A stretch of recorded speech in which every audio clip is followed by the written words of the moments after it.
A Christmas. Miracle in the Snow. A little girl, a lonely woman, and a Christmas that saved them both. By Jasmine Taylor. Copyright 2025 Jasmine Taylor. All rights reserved. Prologue. Snow had arrived early that year in Stockholm, drifting down with the softness of a whispered breath. It settled over rooftops and streets like a blanket meant to soften the world, hiding its sharp edges. Each morning looked whiter than the one before, as if the sky itself was trying to protect what was fragile. And in the middle of that quiet whiteness, a little girl walked carefully, leaving barely visible footprints that the wind quickly erased. Nora was 8, but her movements carried the caution of someone who could not afford to make mistakes. She knew every corner of the city market, every doorway where she could hide from the wind, every bench that didn't freeze too quickly. She knew which lamppost stayed lit a few minutes longer, long enough to help her read the shapes of people in the dark. At night, she slept beneath the old tram shelter, tucked behind a blue recycling bin that blocked some of the blowing snow. She had a thick checker blanket, red and green, that she had found near the dumpsters. She didn't know who had left it there, but the warmth it had given her the first night had convinced her that even abandoned things could offer comfort. Every morning, when the sky turned pink and the city began to stir, Nora followed the scent of warm bread. That smell alone made her feel less alone. Oscar, the baker, always came out the back door with a paper bag in hand, pretending to be lost in his own thoughts. He turned only when she was close enough for him to notice her. "Oh, you again, little one," he would grumble, as if surprised to see her. He handed her a still warm roll, often dotted with butter or cinnamon. "Take it. The cold won't spare you." Nora nodded without speaking. She rarely talked, but Oscar never seemed to need words from her. He always lingered until she took her first bite, making sure she ate. When midday light grew brighter, Nora walked down the narrow lane to Mr. Lindholm's tailor shop. The old man, with thin, precise hands, welcomed her without question if she arrived with a torn coat or a missing button. He opened the door and let her step into the soft yellow glow of his workshop. "Broken things are meant to be mended, not thrown away," he always murmured as he stitched. Nora watched the needle move up and down in its gentle rhythm, feeling, for those few minutes, that the world was stitched together too. But one December evening, it wasn't the tailor's needle that found her. Something softer moved in the shadows, a small sound, a quiver. As she curled beneath a portico for shelter, she heard a faint whine. A tiny white dog, fur dusted with snow, stared at her with eyes far too alive to belong to a stray. He was thin, trembling, but there was a spark in him that made her chest tighten. "Hi," she whispered. The dog stepped closer and rested his muzzle on her knee. From that moment on, they belonged to each other. She named him Frost, like the delicate crystals that covered everything at dawn. They faced the cold weeks together. They shared warmth, shared bread, shared every small hope. Frost followed her everywhere, her first true companion, her first safe presence.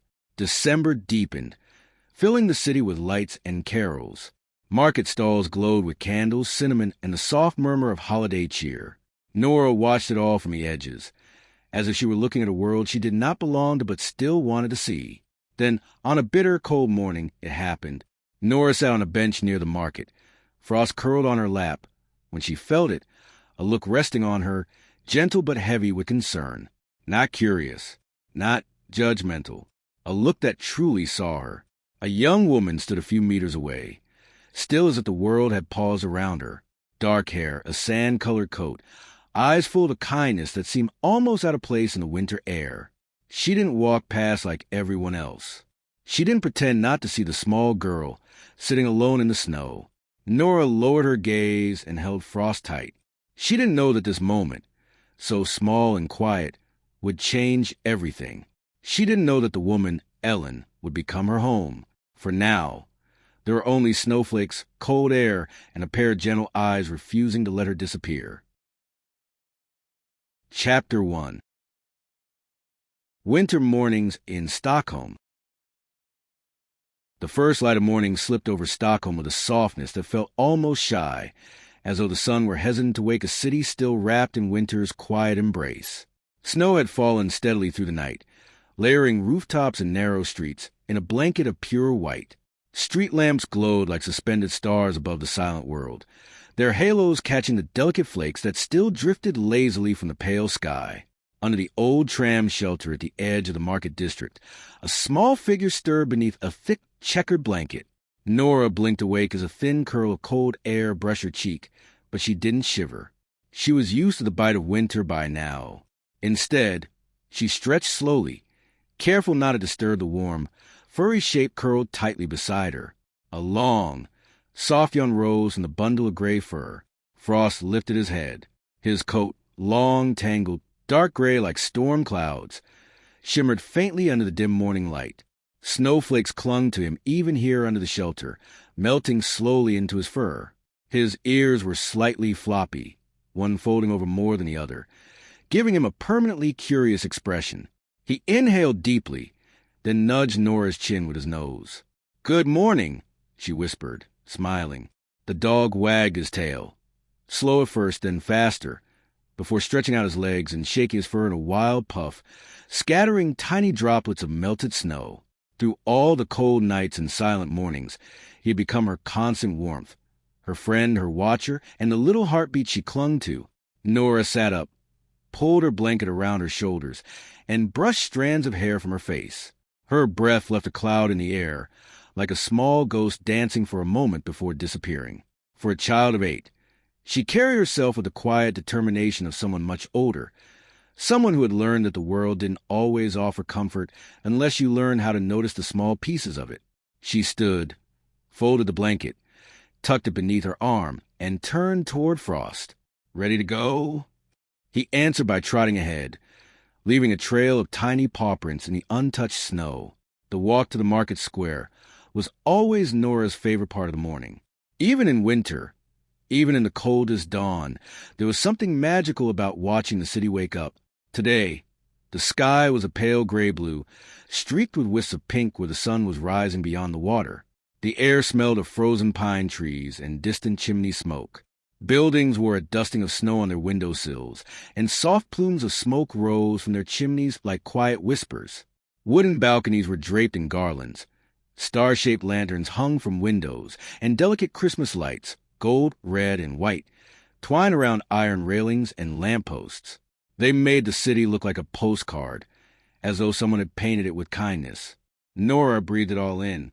She liked how winter changed people, how even strangers stopped for a moment to admire the lights, how children pressed their faces to frosted windows, how the world seemed to slow down just enough to notice beauty. Frost bounded ahead, nose close to the ground, tail wagging in rhythmic sweeps. He stopped sometimes to sniff at a bush or follow a drifting leaf, always glancing back as if to check Nora was still there. His paws left deep little marks that the wind soon softened at the edges. They passed a couple walking arm in arm, their scarves wrapped tightly around their faces. A cyclist pedaled slowly over the snow, wheels crunching softly. A bus hummed along the main street, lights glowing warmly behind its frosted windows. No one looked twice at Nora and Frost.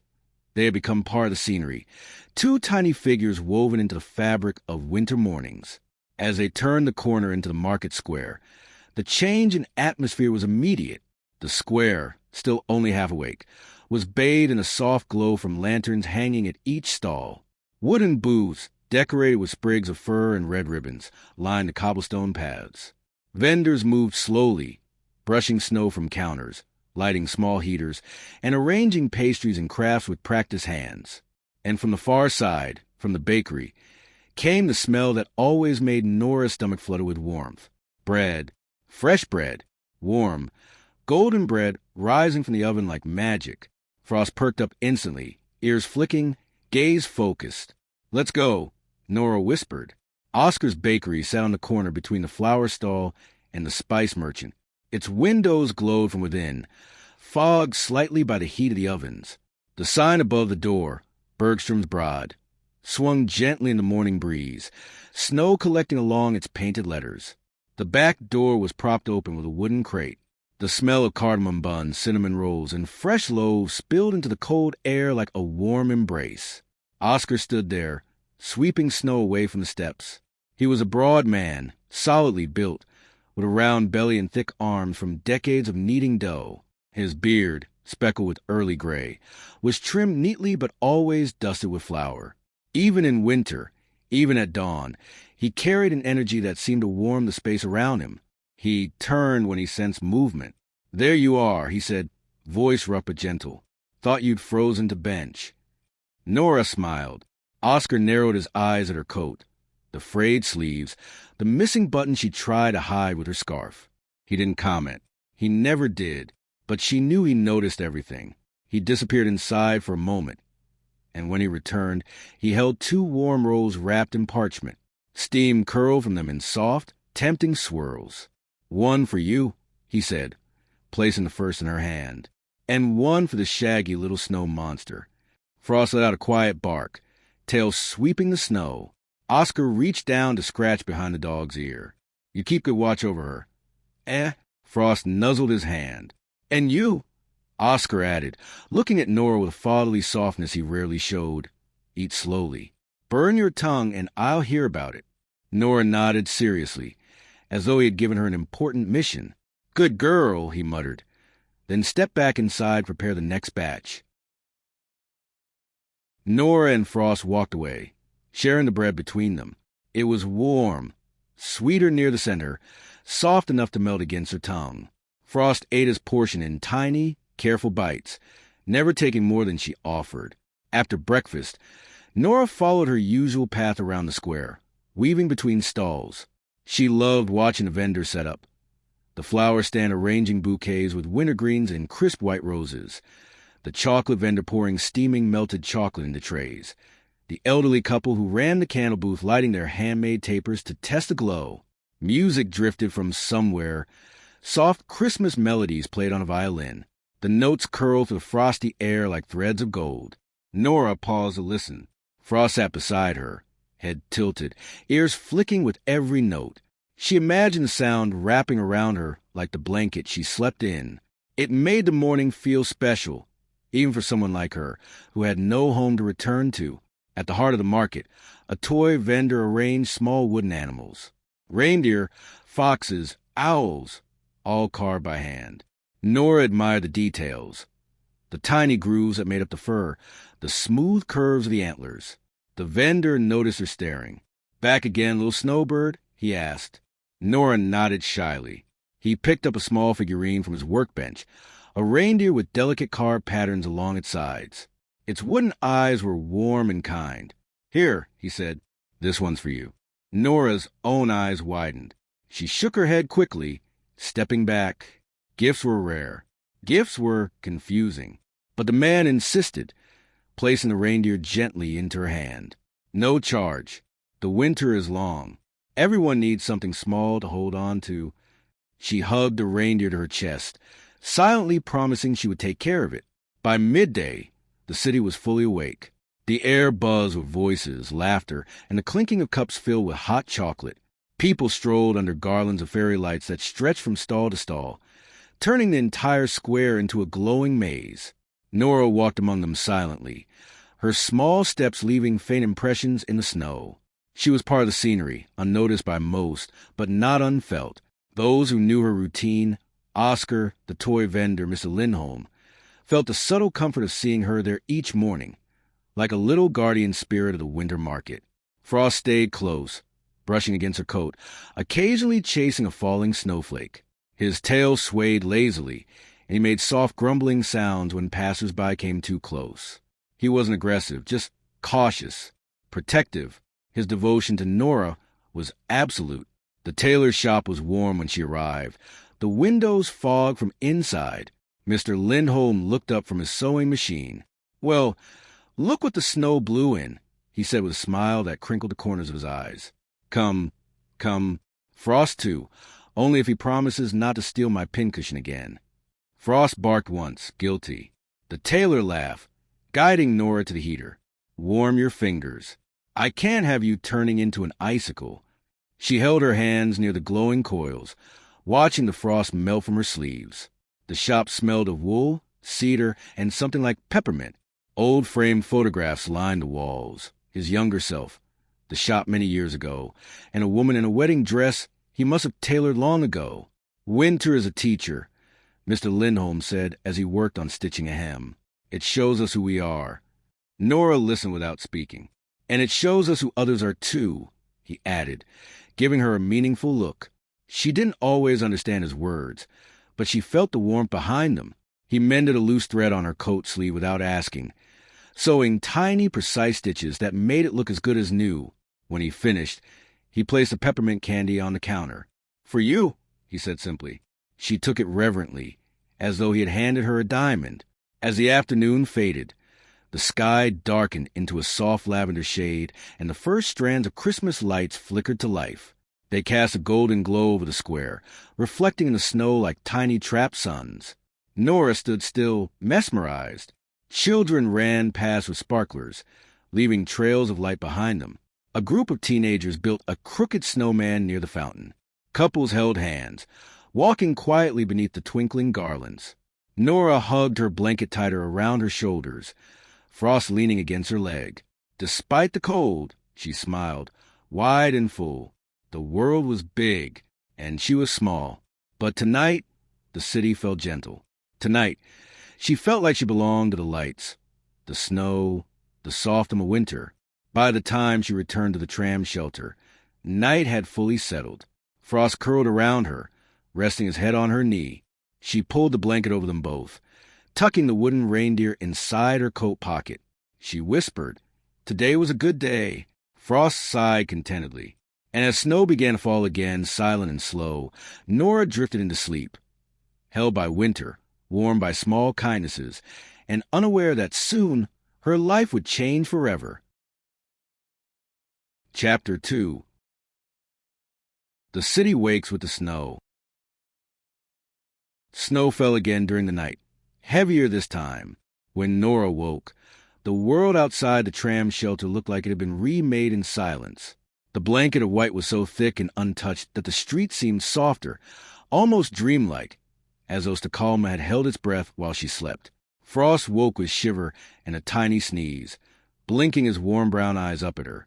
Once again he had slept curled tightly against her ribs, his long dark gray fur a small shield against the cold. "Good morning," Nora whispered, brushing a clump of snow off his head. He wiggled closer, stretching his legs like a cat, then shook himself vigorously, scattering a flurry of tiny ice crystals around them. For a moment, the air sparkled. Nora gathered her blanket and stood, her boots sinking slightly into the fresh layer of snow. Frost bounced around her in small, excited circles, leaving a maze of paw prints. Winter might have been harsh, but mornings like these felt enchanted.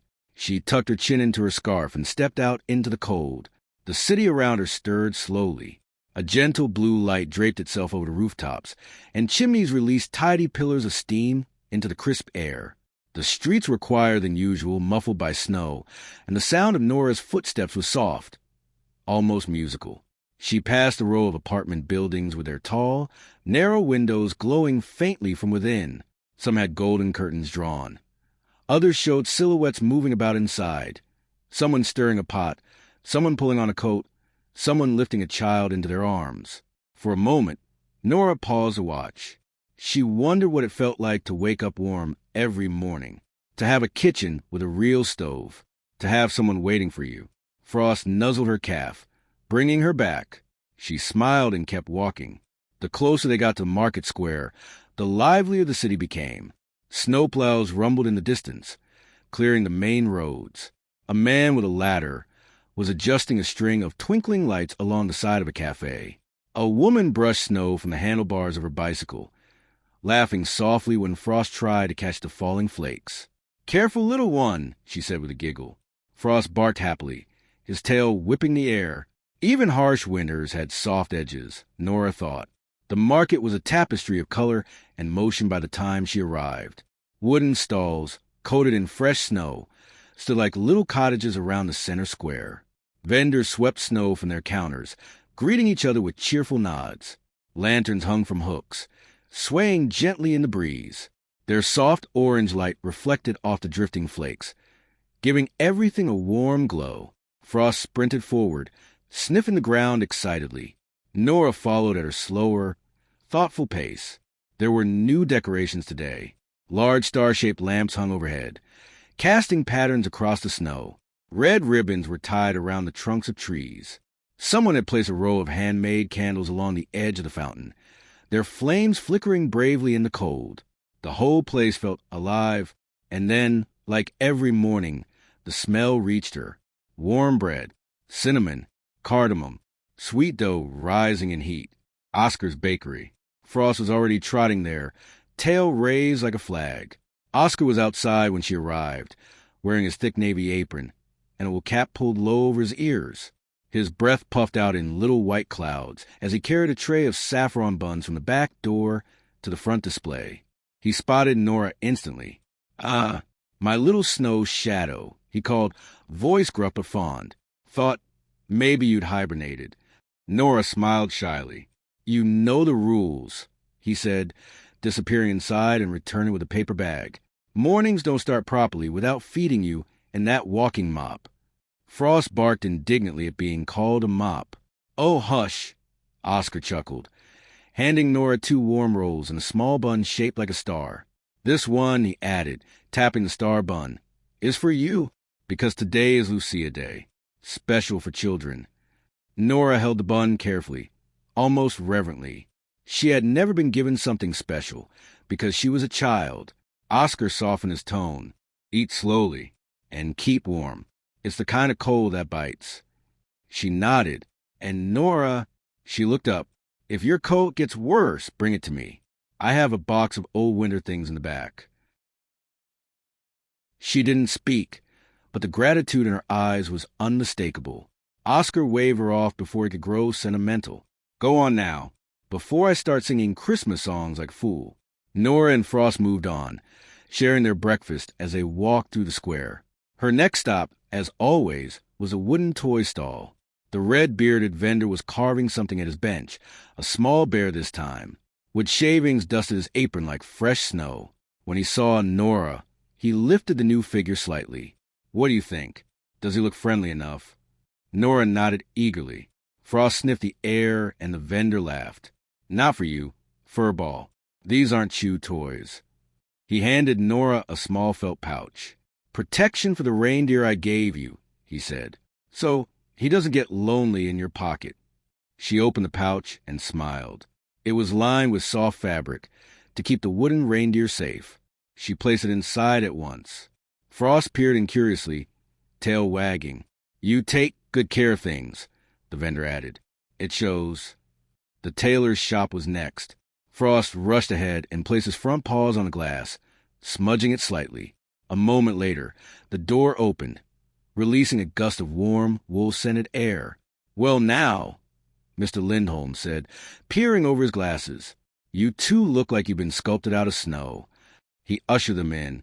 The tailor's shop was a tiny universe of fabric and memory. Rolls of cloth were stacked neatly on shelves. Buttons sorted by color filled little jars that glittered like candies.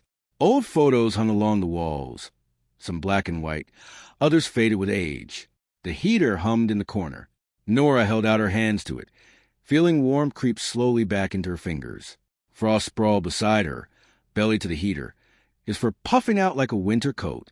Mr. Lindholm pretended not to notice how desperately they both needed the heat. He resumed working on a navy jacket spread across his table. "You know," he said conversationally, "my father used to say winter is the best tailor. Shows you where seams need strengthening." Nora listened, as she always did. "And you, little one," he added, looking at her coat sleeve, "have a seam asking for help." He didn't wait for permission. With delicate precision, he threaded a needle and repaired the small tear, adding a hidden stitch or two along the inside. "There," he said, brushing off the fabric. "Stronger than before." Nora smiled. Frost licked the tailor's hand. "Ah, good boy." Mr. Lindholm laughed. "Just don't steal my thimble this time." Afternoon came with a change in the sky. Clouds parted slightly, letting pale sunlight shimmer across the snow. The market erupted into fuller life.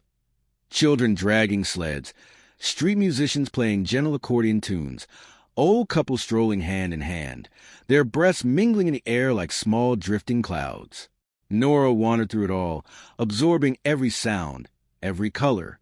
She watched children laugh on the ice near the fountain. She watched a father lift his daughter onto his shoulders so she could see the giant Christmas tree at the center of the square. She watched the lights blink in rhythm, soft and warm. Frost trotted beside her, brushing her ankle every few steps as though making sure she was still there. He never let her get too far. Sometimes people smiled at her. Sometimes they didn't see her at all. She was used to both. Still, on days like this, when the snow fell slow and gentle and music floated between stalls, she felt the world was a little kinder. By dusk, the last streaks of daylight bled into deep blue. Lanterns glowed brighter. The aroma of roasted chestnuts filled the air.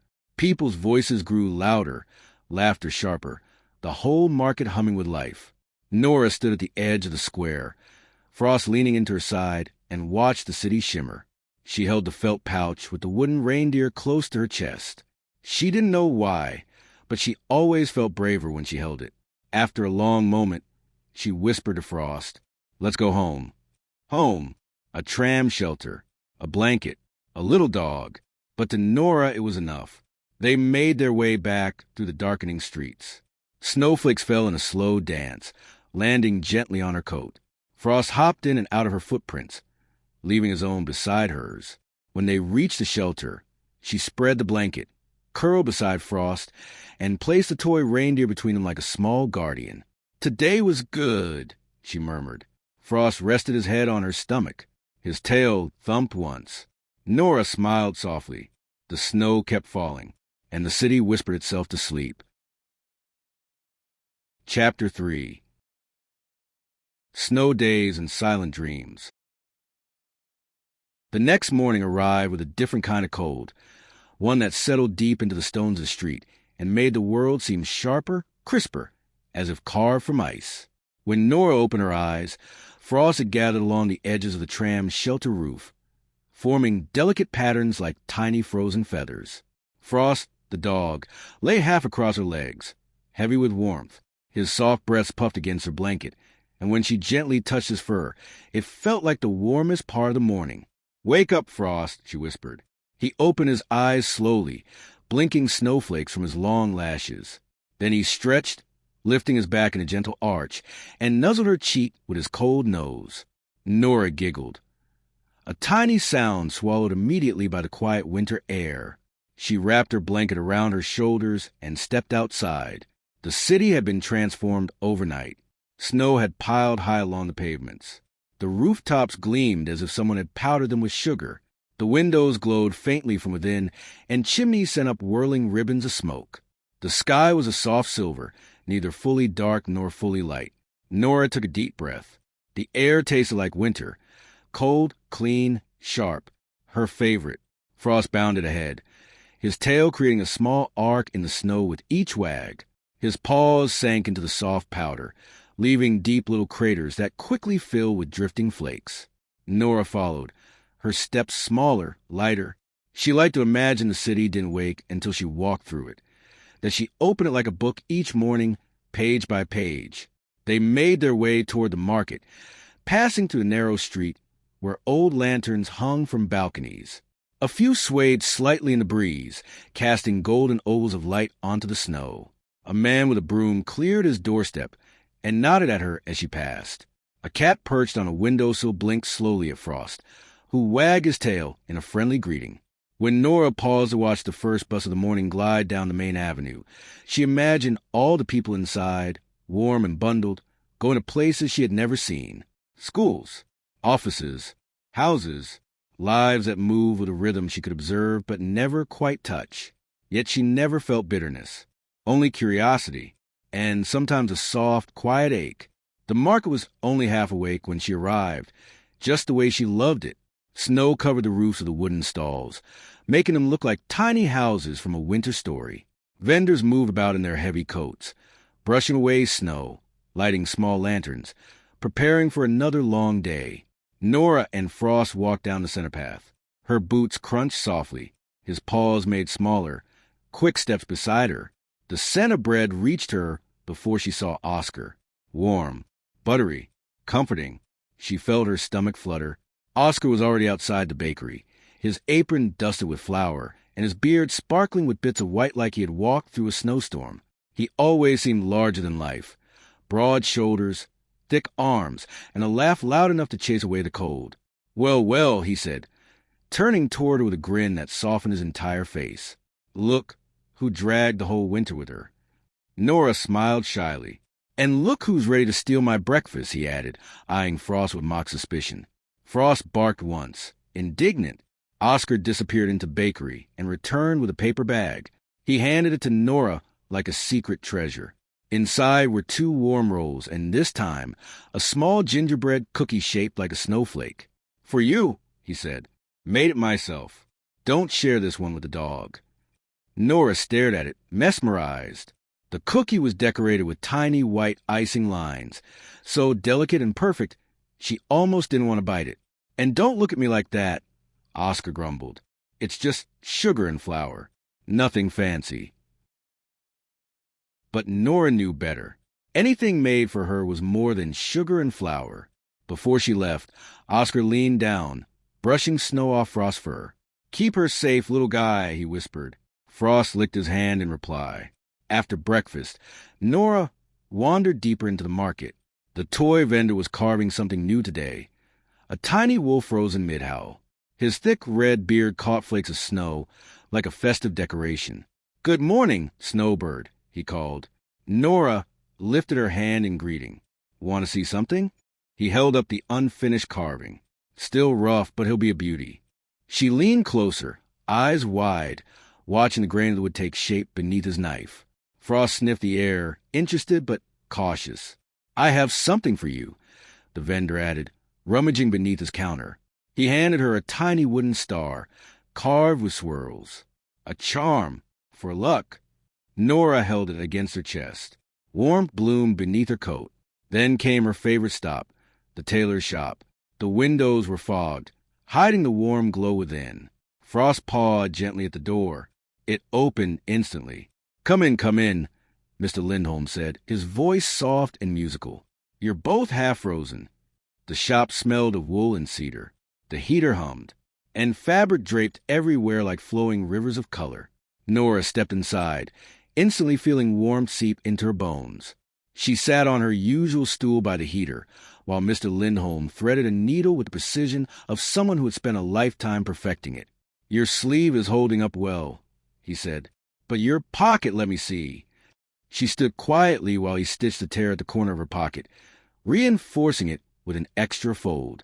"I don't want your treasures falling out," he said. "That little reindeer of yours deserves a proper home." Nora's cheeks reddened. Frost settled beside her feet, closing his eyes contentedly as the warmth washed over him. "You bring life into this old shop," the tailor murmured, "like a small lantern." Nora didn't know what to say, so she simply smiled, one of her real smiles. Mr. Lindholm smiled back. The afternoon unfolded like a snowy dream. Children played near the fountain, building crooked snowmen with mismatched buttons. A trio of musicians performed carols, their voices carrying gently through the chilly air. The Christmas tree in the center of the square shimmered with hundreds of warm lights and ornaments shaped like hearts, stars, and snowflakes. Frost chased drifting flakes, jumping with small excited hops. His long gray fur looked silver under the lights. Nora watched the world with her usual quiet wonder. She admired the ornaments in the stalls. She listened to families laughing. She stood still beneath a string of fairy lights, feeling their glow settle softly on her skin. She didn't understand why, but on days like this, her chest felt full of something fragile and warm, like hope. By evening, the sky deepened into navy blue, streaked with touches of purple. Snowflakes drifted like tiny sparks from the heavens. Nora and Frost made their way back to the tram shelter. She spread her blanket, tucked the wooden star into her pocket alongside the reindeer, and curled against Frost. "Sleep?" she whispered, stroking his fur. He settled immediately, head resting on her ribs. The snow whispered against the shelter roof, soft and steady. Nora closed her eyes. She didn't know it yet, but these quiet days, these ordinary winter miracles, were leading her slowly towards something she had never imagined, something that felt like home. Chapter 4. winter paths and gentle lights. The next morning arrived under a sky the color of pearl, the kind of pale light that promised more snow before the day was over. The air felt still, as if the whole city were holding a quiet breath. Nora stirred beneath her blanket, feeling Frost pressed tightly against her side. His long gray fur was warm despite the cold air drifting to the shelter, and when he stretched his paws forward, they trembled slightly with leftover sleep. She brushed her fingers through the soft fur behind his ear. "Time to wake up," she murmured. Frost lifted his head, blinking slowly. His breath rose in little white puffs, and when he yawned, a tiny cloud formed in front of his muzzle. He gave her cheek a gentle nudge, then wriggled upright, shaking flakes of frost from his coat. Nora folded the blanket, tucking it under her arm, and stepped outside the shelter. The city looked like it had been sculpted overnight. A thick layer of snow covered the pavement, soft as powder and untouched except for a few lonely footprints from early workers. The rooftops glistened, chimneys puffed out slow streams of white smoke, and the air smelled faintly of pine and winter spice. Even the sky had that muted winter glow, bright but cold, like light filtered through ice. Frost trotted ahead, leaving delicate paw prints behind him. Nora followed, her boots sinking into the fresh snow. She hummed quietly, a sound almost lost in the wide stillness. The city felt peaceful at this hour, like a giant heartbeat slowed down. They took the longer path toward the market that morning. Nora liked this route best, the one that wound past the frozen canal. The water, once rippling blue, was now a sheet of white glass stretching beneath the bridges. Ducks gathered near the only patch of unfrozen water, their feathers puffed up against the cold. Frost glanced at them curiously, but stayed close to Nora, tail sweeping lazily behind him. Along the canal, trees stood coated in snow, their branches bending under the weight. The path had small lantern poles at intervals, each crowned with a soft golden light that flickered gently. The glow reflected in the snow, creating halos that followed Nora and Frost as they walked. She imagined they were walking through a fairy tale. Sometimes she pretended she and Frost were explorers crossing a vast frozen land, discovering new mysteries hidden beneath the snow. Other times she imagined she was invisible, walking unnoticed through a world that bustled without her, her presence known only to Frost. But today, she simply enjoyed the quiet, the crunch of her boots, the muffled sound of the city waking, the soft rustle of Frost's fur brushing against her leg. Simple things, things that mattered. When they reached the market square, the transformation was more beautiful than any previous day. Garlands of fresh fir branches hung between the wooden stalls, tied with deep red ribbons that fluttered softly in the morning breeze. Lanterns had been replaced with star-shaped lamps, their points glowing in slow pulses of gold. Snow coated the roofs of the booths like frosting on a gingerbread house. Frost ran ahead, sniffing the edges of stalls and wagging his tail of familiar scents. Nora lifted her gaze. The Christmas tree in the center of the square, tall, wide, majestic, had been decorated further overnight. New ornaments sparkled among its branches, hand-painted hearts, tiny wooden angels, strands of dried orange slices, and golden bells that chimed softly whenever the wind passed through. Nora stood still, mesmerized, her breath caught in her throat. The whole scene felt like stepping inside a dream. She stepped closer, leaving a trail of prints behind her. Frost followed, nudging her hand as if to say he agreed. The tree was magnificent. "Back already, my snow wanderer?" The familiar voice pulled her attention. Oscar stood outside his bakery, brushing snow from the display window. His thick beard was dusted with frost, and his cheeks were flushed from the heat of the ovens inside. He looked enormous against the snowy backdrop, broad shoulders wrapped in a heavy coat, arms strong from years of kneading dough. His eyes were kind, though he always had tenderness behind gruffness. "You, too, look like the cold followed you all the way here," he said, eyebrows raised. Frost barked happily. Nora smiled. Oscar shook his head as though defeated by their persistence. All right. Breakfast for the brave." He disappeared inside and returned with a paper bag warm enough that steam rose through the top. "2 rolls," he said, "and something special." Nora peeked inside. A small pastry in the shape of a heart, glazed with sugar. Oscar cleared his throat. "Made too many. Waste not." But Nora knew he had made it on purpose. "Eat it before it freezes," he added, flipping the broom over his shoulder. "And don't let that rascal steal more than his share." Frost gave a proud wag, as though he understood. Nora divided the bread carefully, giving Frost his portion. The heart-shaped pastry she held between her palms a moment longer, letting its warmth sink into her skin before taking a tiny, careful bite. Sweet, soft, perfect. After breakfast, they made their way to the toy stall. The red-bearded vendor was already busy carving, with shavings scattering like snow at his feet. Today he worked on a small wooden horse, its muscles forming beneath the knife's steady strokes. "Look at you two," he said. "Snowflakes with legs." Nora giggled softly. "I made something for you," he announced, rummaging beneath the counter. He pulled out a small wooden ornament, a star hanging from a thin red string. "I thought your reindeer might want company," he said. Nora held the ornament delicately. Frost sniffed it approvingly. "When the tree lights come on later," the vendor added, "hold it up. It'll catch the glow beautifully." She tucked it into her coat pocket next to the tiny reindeer pouch, feeling the weight of both treasures. The tailor's shop came next. Mr. Lindholm was sweeping the snow from his doorstep when Nora approached, Frost trotting proudly at her side. "There she is," the tailor said warmly. "My little winter comet." He held the door open, ushering them into the warm glow inside. The shop felt like stepping into another world. Quiet, fragrant, full of fabric and soft colors that reminded Nora of warm evenings and gentle hands. Rolls of wool and velvet lined the shelves. Buttons shone like tiny jewels in glass jars. Scarves draped elegantly from hooks, their colors rich against the pale walls. "Your coat is holding up," Mr. Lindholm said, examining her sleeve. "But your mittens look tired." He turned to a basket and pulled out a pair of wool mittens, dark blue with tiny white snowflakes stitched into the fabric. "Try them," he encouraged. Nora hesitated, then slipped them on. Warmth bloomed instantly around her fingers. She flexed her hands, marveling at how soft they felt. Mr. Lindholm smiled. "Good. They suit you." Frost wagged his tail, nudging Nora's hand as if approving. "No payment," the tailor said before she could even try to offer something. "Just keep smiling. That's enough." Nora's cheeks warmed. As the days stretched onward, a light snowfall began again.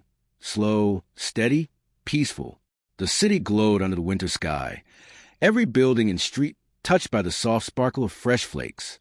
Children in bright coats played near the fountain, tossing small handfuls of snow into the air. Musicians played carols that wove through the crowd like threads of warmth. Market stalls bustled with people buying treats, ornaments, scarves, and steaming cups of hot chocolate. Nora wandered among them, absorbing every sound, every color, every detail. Her new mittens kept her warm. Frost stayed close, brushing her leg with each step. When the lights of the square flickered on, thousands of tiny bulbs glowing over wooden roofs and snow-covered branches, Nora lifted the wooden star from her pocket and held it up. It shimmered beautifully, just as the vendor had promised. Frost barked once, approving. For a long time, Nora stood there with her little star lifted toward the lights, frost forming at the edges of her scarf, her eyes bright in the golden glow. She wasn't thinking of hunger or cold or loneliness. She was simply present, a child in winter, a quiet miracle of resilience in a world of snow. When night settled, soft and deep, she returned to the tram shelter. She wrapped herself in her blanket, tucked both wooden treasures close to her heart, and curled around Frost. The dog pressed his nose into her chest, warm and loyal as ever. Nora stroked his fur. "Good night, Frost," she whispered. His tail thumped lightly, and beneath the whispering snow, the city grew peaceful again. Nora closed her eyes, unaware that her days were drawing slowly, but surely, toward a moment that would change everything. Chapter 5. A winter made of routines. The next morning came wrapped in fog. A thin white mist drifted low across the street, softening the edges of buildings and turning the world into a quiet watercolor. Nora woke to the faint glow filtering through the tram shelter roof, her breath forming faint clouds above her face. Frost was curled tight against her side, his long gray fur warm and tangled, his muzzle tucked beneath her coat, as if he were hiding from the cold. She gently stroked the back of his neck. "Wake up, sleepy," she murmured. Frost blinked open his deep brown eyes. He stretched with a tiny groan, pushed his nose against her cheek, then bounced upright, shaking out his fur until snow and warmth flew in all directions. Nora wrapped her blanket under her arm, rubbed her eyes, and stepped outside. The fog made everything look softer. The air tasted like frost and chimney smoke. A faint golden glow shimmered from windows still covered in ice.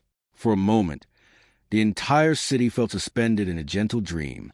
Frost trotted ahead, tail swaying slowly, his paw prints disappearing almost instantly into the mist. Nora followed with quiet steps, enjoying the hush around her. The day felt different somehow. Not louder, not colder, just different. As if something in the air was shifting, quietly, almost imperceptibly. But she didn't think too much about it. She rarely dwelled on big feelings. Instead, she focused on small things. The crunch of snow, the fog lifting off rooftops. Frost's ears flicking when he heard distant sounds. These were the things she understood. They reached the canal first. The ice was covered by a thin veil of mist, giving it an otherworldly glow. Ducks huddled near the edges, their feathers puffed like tiny winter coats. A man tossing crumbs from a paper bag nodded to Nora as she passed. Frost watched the ducks with polite curiosity, but didn't chase them. The trees along the water were weighed down by snow, their branches bending like they were bowing toward the ground. Tiny icicles hung from the tips, sparkling faintly whenever the fog thinned enough to let morning light through. Nora paused at the small stone bridge. She loved watching the fog roll slowly over the ice. It made everything look calm, safe, beautiful. Frost nudged her ankle, as if reminding her they had somewhere to be. "Okay," she whispered. "Let's go." As they approached the market square, warmth began to replace the mist. The first lanterns flickered awake. Wooden stalls glowed softly beneath their snowy roofs. Vendors moved like shadows, sweeping snow, lighting lamps, arranging their goods. Christmas decorations were even more abundant today. Someone had added large paper snowflakes to the garlands overhead. Their edges shimmered silver, catching even the smallest flicker of light. A few children had stuck handmade drawings to one of the stalls. Crayons pressed onto thick paper, colorful shapes of trees, hearts, stars. Nora smiled at them as she passed. Frost trotted at her side, nose busy sniffing every scent the snow revealed. And then the warm smell reached her. Smoky, sweet, comforting. Bread. Oscar. Her stomach fluttered with familiar anticipation. Oscar emerged from the bakery's back door, already laughing at something one of his workers had said inside. His cheeks were rosy, his apron dusted heavily with flour. He carried a tray loaded with golden pastries, steam rising from them like tiny clouds. "There she is," he said when he spotted Nora. "The bravest girl in all of Stockholm." Frost barked happily. Nora gave one of her small, shy smiles. Oscar put the tray down and waved her over with a flour-covered hand. "Come here, you two icicles." He stepped inside and returned with a warm paper bag. "2 rolls," he announced, then lowered his voice conspiratorially. "And a cinnamon bun. Made too many again." Nora knew he never made too many. He made extras on purpose. For her. She whispered a soft thank you, barely audible above the morning bustle. Before she left, Oscar ruffled her hair gently. "Stay warm, little one, and if your mittens disappear, I've got spares." Frost sniffed the bag eagerly. "Patience," Oscar scolded playfully. "It's not all for you." Breakfast warmed Nora from the inside as she walked through the market. She broke the roll into small pieces, sharing every second bite with Frost. His tail wagged with happy, steady rhythm as he chewed. The market was waking slowly. Stalls opened one by one. Steam rose from pots of hot chocolate. Strings of fairy lights flickered softly as if stretching after a long night's sleep. People trickled in, parents with strollers, couples holding hands, elderly folks wrapped in thick coats and scarves. The air buzzed with soft chatter and the rattle of carts being pushed over snowy stones. Nora loved the sound. It meant she was surrounded by life. even if no one knew her, even if no one stopped. She felt part of the world all the same.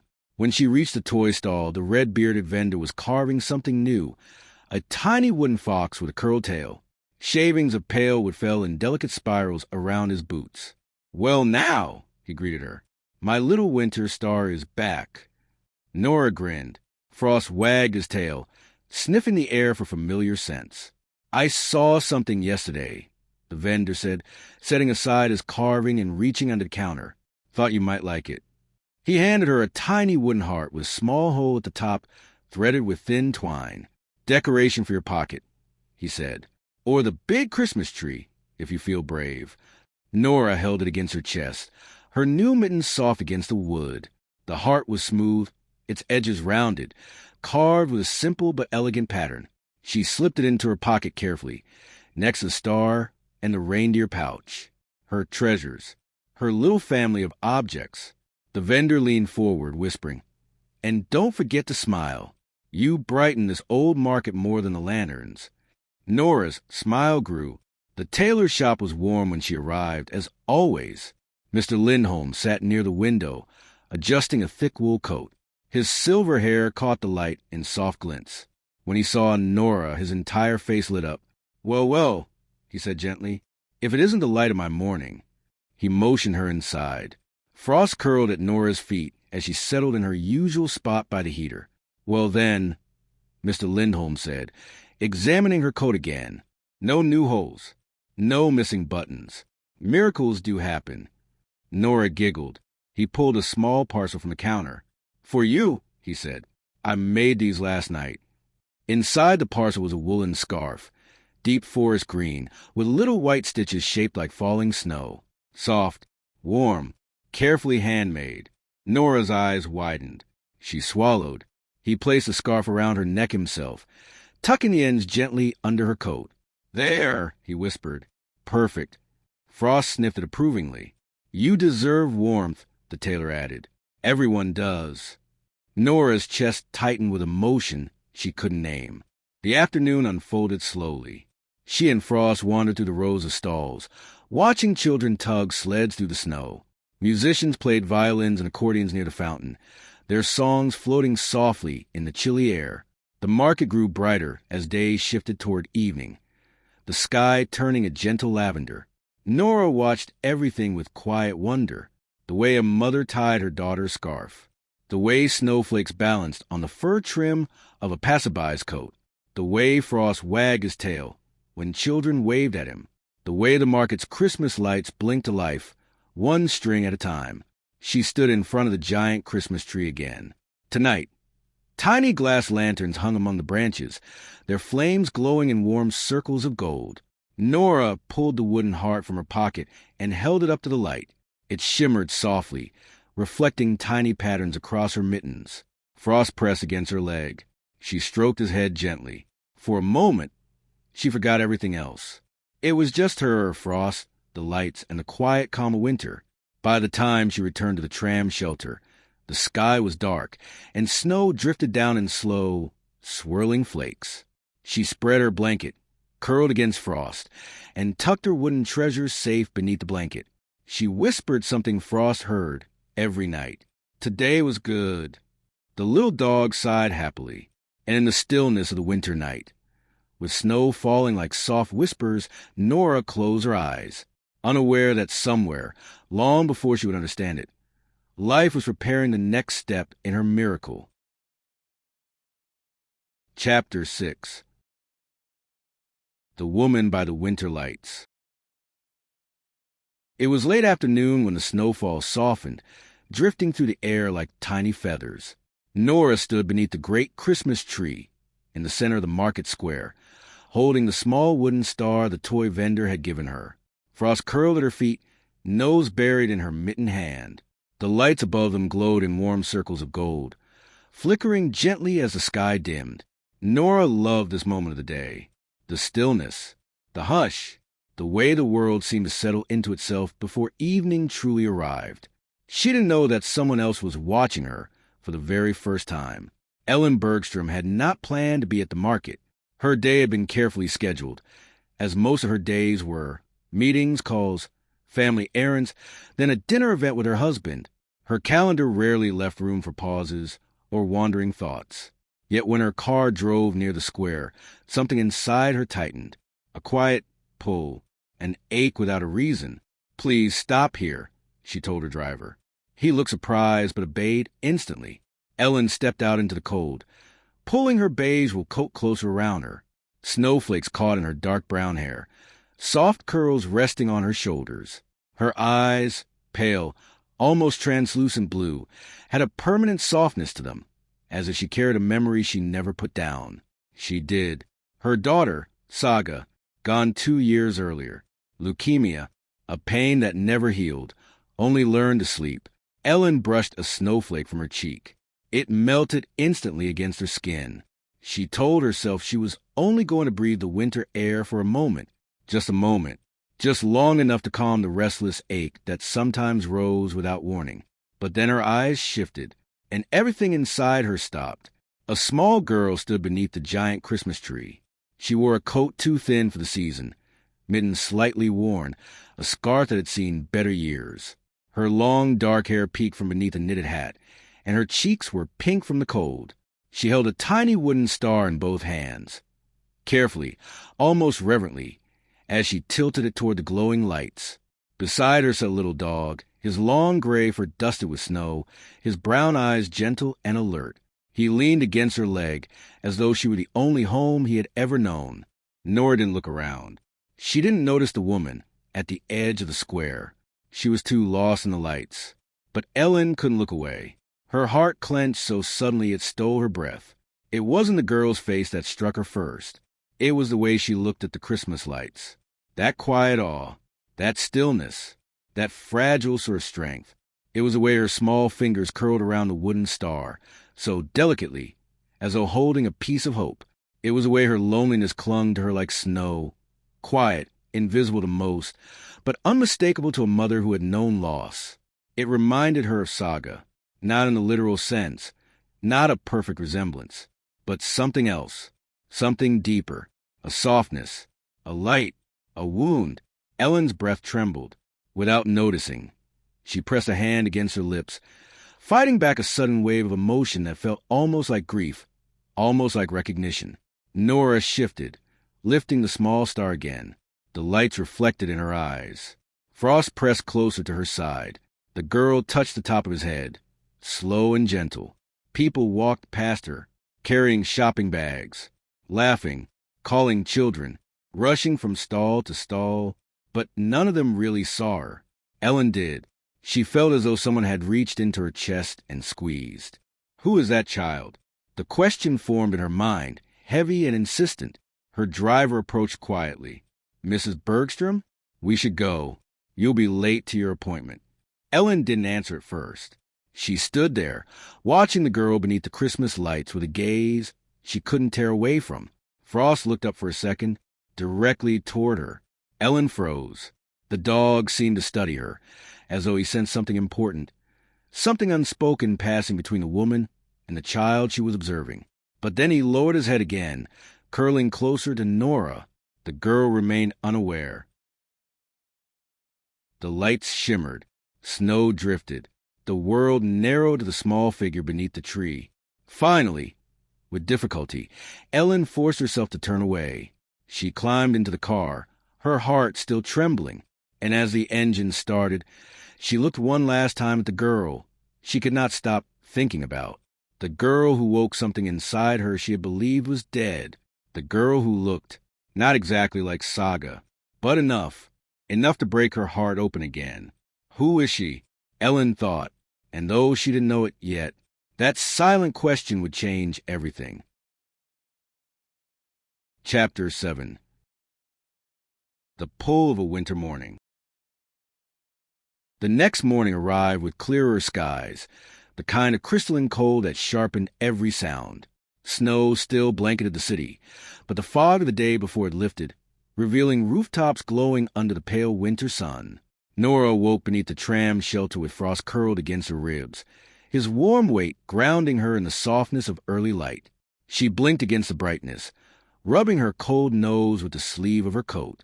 Frost yawned, a long stretch that shook his entire body, then nudged her chin to say good morning in his quiet, loyal way. Nora wrapped the checkered blanket under her arm and stepped into the open street. The air stung her cheeks in the best way, a fresh, energizing kind of cold. Frost trotted ahead, leaving neat paw prints in the unbroken snow. Another morning, another winter day, another chance to simply exist in the world she had made her own.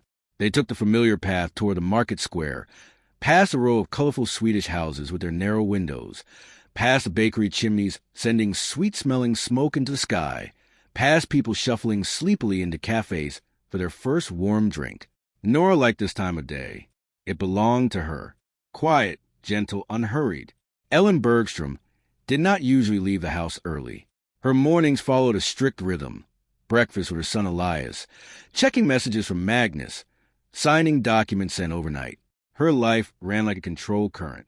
But that morning, Elin had woken with a strange tightness in her chest. A tug, a sense that something unfinished waited for her. She told the nanny she would be out for a short walk. She didn't tell her where. She dressed carefully. A cream sweater, a long beige coat, soft wool gloves, hair pinned back loosely. Her husband was already gone. Meetings at the factory, negotiations, business decisions that paid for their beautiful home on the hill overlooking the frozen river. Rooms too big, silences too loud. One room still untouched since the day Saga died. Elin did not allow herself to step into that room in the mornings, not unless she wanted the entire day to fall apart.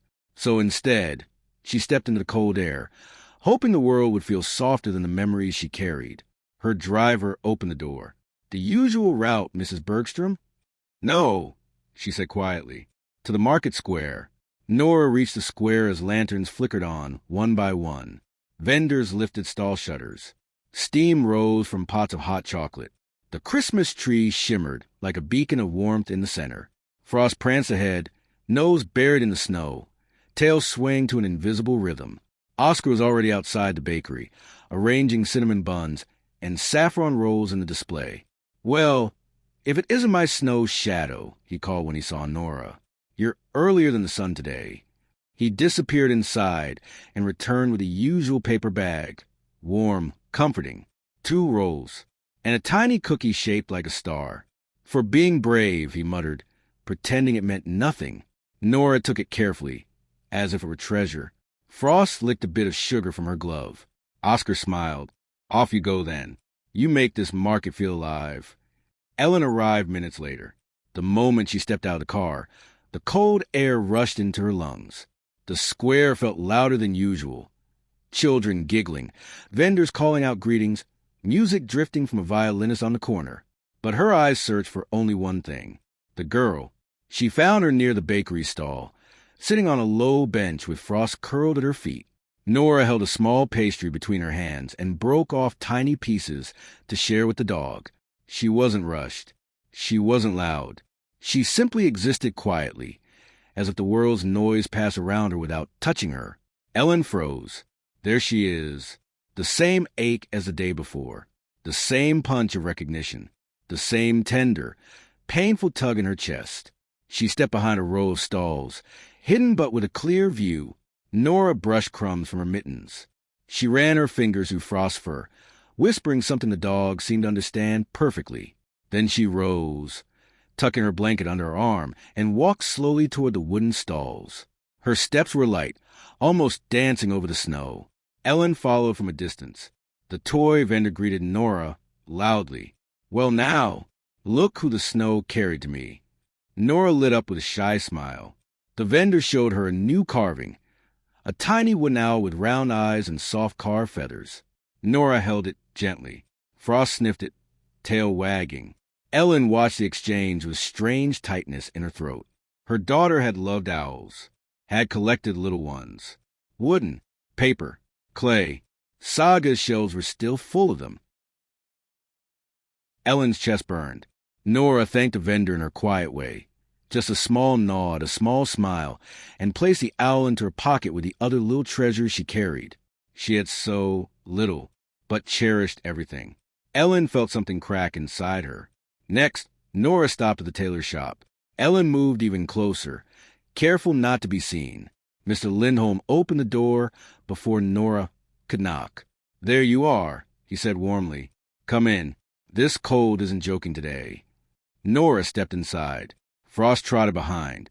Warm yellow light spilled into the snow. Elin watched, her breath catching. She could hear the tailor faintly through the open door. "You brighten my shop more than all my lamps." Nora blushed, and for the first time, Elin realized just how loved this little girl was and how alone she still looked.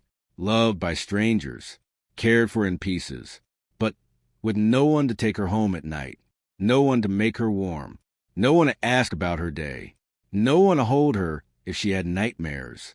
The thought crushed her. When Nora came back out, Frost shook the snow from his fur and nearly toppled her with his enthusiasm. She giggled, really giggled, a pure, bright sound that drifted through the cold. Elin leaned against a wooden stall, gripping the edge. Her eyes burned. She saw again what she had seen the day before, the little tilt of Nora's head, the way her eyes softened when she looked at her dog, the way she moved quietly through the world. Saga used to move like that, softly, gently. There was something in Nora's expression that felt like a memory Elin had tried to bury. Her heart squeezed so hard she had to close her eyes. Nora wandered toward the Christmas tree again. The lights flickered in delicate patterns. Snow drifted down slowly, landing in her hair. She lifted the wooden star, held it toward the light, admired the glow. Frost pressed against her leg. Nora whispered something to him. Elin couldn't hear the words, but the tenderness in her voice was unmistakable. Ellen's throat tightened. Her driver approached quietly. "Mrs. Bergström, are you all right? Should we go?" Elin didn't answer immediately. Her gaze stayed locked on the girl beneath the tree. The girl who had no idea someone's entire heart had just turned toward her. Quietly, gently, without meaning to. Elin whispered, mostly to herself, "I need to know her name." But she wasn't ready to approach. Not yet. She stepped back into the car, and as they drove away, her thoughts stayed with the child she could not forget. Chapter 8. A snowflake's distance. Morning broke beneath a sky washed in pale gold, a sky so clear that even the snow seemed brighter. Nora woke early. Frost nestled against her with his soft gray fur warming her side. She brushed ice crystals from his coat and whispered something that made his tail thump once against the blanket. She stood, wrapped the blanket on her arm, and stepped into the crisp air. Today felt different. She didn't know why, but she sensed it all the same. Frost sensed it too. His ears perked, his body alert yet relaxed, as though he knew something new was waiting in the day. They began their walk toward the market square, Nora's breath floating in tiny cloud behind her, Frost bouncing ahead, leaving tiny paw prints that made a perfect dotted line through the snow. As they passed the canal, a cluster of ducks shuffled on the frozen edge. Frost watched them with mild curiosity, but stayed close to Nora. She playfully tapped his nose with a mitten, and he leaned in as if to kiss her hand. The world felt lighter today, brighter, almost expectant. Elin Bergström had barely slept. She had tried. She had lain awake beside Magnus, the darkness of their spacious bedroom pressing down on her as memories moved like shadows across her mind. Saga laughing, Saga painting, Saga asleep with her hand curled beneath her cheek, and then the girl from the market, the little girl with the dark hair and the soft eyes, a ghost of something lost, yet fully alive. At dawn, Elin rose quietly, wrapped herself in her cream sweater, and stood in the doorway of Saga's room. She didn't turn on the light, didn't step inside. She just looked. The tiny bed, the shelves still full of owl figurines, the window where the morning light always used to fall. And for the first time in a long time, she whispered into the stillness, "I saw someone yesterday." Her voice trembled. "She reminded me of you." A tear slid down her cheek before she brushed it away. She didn't know what she was searching for when she stepped out of the house. Coat pulled around her, hair loose and catching the sun, but she knew where she needed to go. By the time Nora reached the market, the square was glowing. Lanterns flickered. Vendors arranged pastries and ornaments. A choir of school children rehearsed carols near the fountain. their voices rising in soft notes that carried through the cold morning air. Frost perked up and tugged Nora gently toward Oscar's bakery. Oscar nearly dropped a tray of rolls when he saw her. There she is. Thought the snow swallowed you. He thrust a warm paper bag into her hands before she could even smile. 2 rolls and a cinnamon heart cookie. Made it myself. Don't tell anyone. Nora giggled, the sound soft and pure, and Frost danced in circles until she gave him a tiny piece from a roll. Oscar watched them go with a tenderness he tried very hard to hide. Elin arrived only moments later. She stepped out of the car, and the cold air embraced her instantly. She scanned the market, but she didn't have to look long. Nora was standing near the Christmas tree again, small and still, holding her new wooden owl from yesterday. Frost watched the world with gentle vigilance at her side. Ellen's breath caught. The contrast between the child and the world around her, the noisy market, the bright lights, the bustle, made her look even smaller, even softer, even more like Saga. Ellen's feet moved before she could think. Not toward the stalls, not toward the shops, toward the child. Slowly, carefully, like approaching a fragile miracle. She kept distance, a safe, respectful few meters, but closer than she had ever dared before. She could see Nora's breath, see the tiny flakes in her hair, see the way her fingers traced the carved lines of the owl. Ellen's chest tightened painfully. She wanted to kneel. She wanted to ask her name. She wanted to wrap a warm scarf around her, to offer a cup of hot chocolate, to do anything that would ease the quiet loneliness she saw in her posture. But she wasn't ready. Not yet. Not fully. So she simply stood there, quiet as snow, watching the girl who had pulled her heart from its deep winter. Nora suddenly looked up, not at Elin, at a cluster of lights above her. The reflection danced in her eyes. Frost nuzzled her leg, and she giggled softly. Something in that sound cracked Elin open. She swallowed hard. Then, without meaning to, she stepped forward. One step, another, close enough that the space between them held only a breath. Nora didn't turn. She was too absorbed in the lights. Elin hesitated, fingers trembling inside her gloves. Then, in a voice barely above a whisper, she spoke her very first word to the child she could not forget. Beautiful, isn't it? Her voice broke on the last word.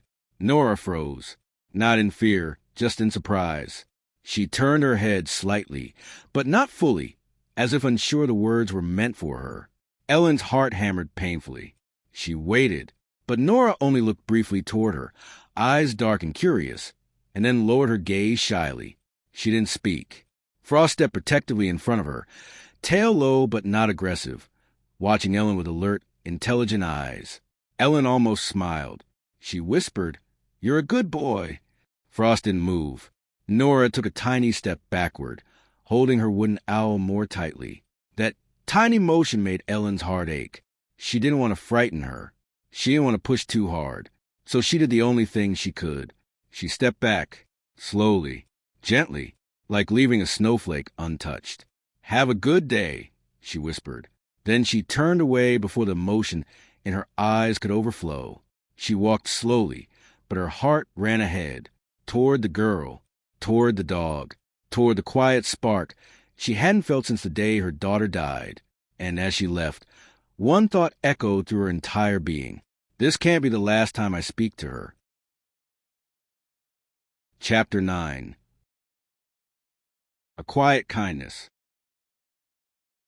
Snow drifted through the early morning light in slow, delicate spirals, softening every edge of the city. Nora awoke beneath the tram shelter, feeling the faint tremble of Frost breathing against her ribs. His long gray fur was warm despite the cold creeping in from the open side of the shelter. She stretched her arms, rubbed the sleep from her eyes, and smiled down at him as he lifted his head. "Come on," she whispered, folding her blanket under her arm before stepping into the fresh snow. The world outside was white and hushed. A wide sheet of untouched snow lay across the street, glittering where the pale sun caught it. Frost bounded ahead, leaving a trail of paw prints that led Nora toward the market square. Her boots sank quietly into the powder, and the cold bit at her nose, but she didn't mind. Fresh snow always felt like a new beginning. By the time she reached the square, lanterns were flickering awake, sending warm glows into the winter air. Wooden stalls creaked open. Vendors brushed snow from their counters, and soft music drifted faintly from somewhere near the fountain. The Christmas tree stood tall in the center, its ornaments shimmering under the morning light. Oscar was already outside his bakery, his apron dusted with flour, his beard sprinkled with snow. "Well, there she is," he called with a grin, "my little snow shadow." He handed her a warm paper bag without hesitation. 2 rolls, and a gingerbread man shaped with careful hands. "Eat it before it freezes," he muttered, pretending not to care, though his eyes softened when Nora smiled at him. Frost wagged his tail eagerly as she shared the warm bread with him piece by piece. They wandered through the market as it woke. Children raced along the snowy paths. Steam rose from pots of hot chocolate, and shopkeepers lit strings of lights overhead. Nora loved this hour, the mix of quiet and excitement, the feeling that the world was opening itself for the day. But today, something else shifted the air. Elin Bergström arrived. She stepped out of her car as gently as snow settling on a branch. Her beige coat flowed with her movements. Her dark hair framed her pale blue eyes, and her breath curled softly in the cold. She looked around the square not with the casual curiosity of a passerby, but with the unmistakable urgency of someone searching for a specific sight. She found it. Nora, the girl, stood near the toy stall, examining a small wooden squirrel the vendor showed her. Frost sniffed it curiously, tail swaying behind him. Nora held the carving gently, her mittens worn at the fingertips, her face pink from the cold. Elin felt her heart squeeze.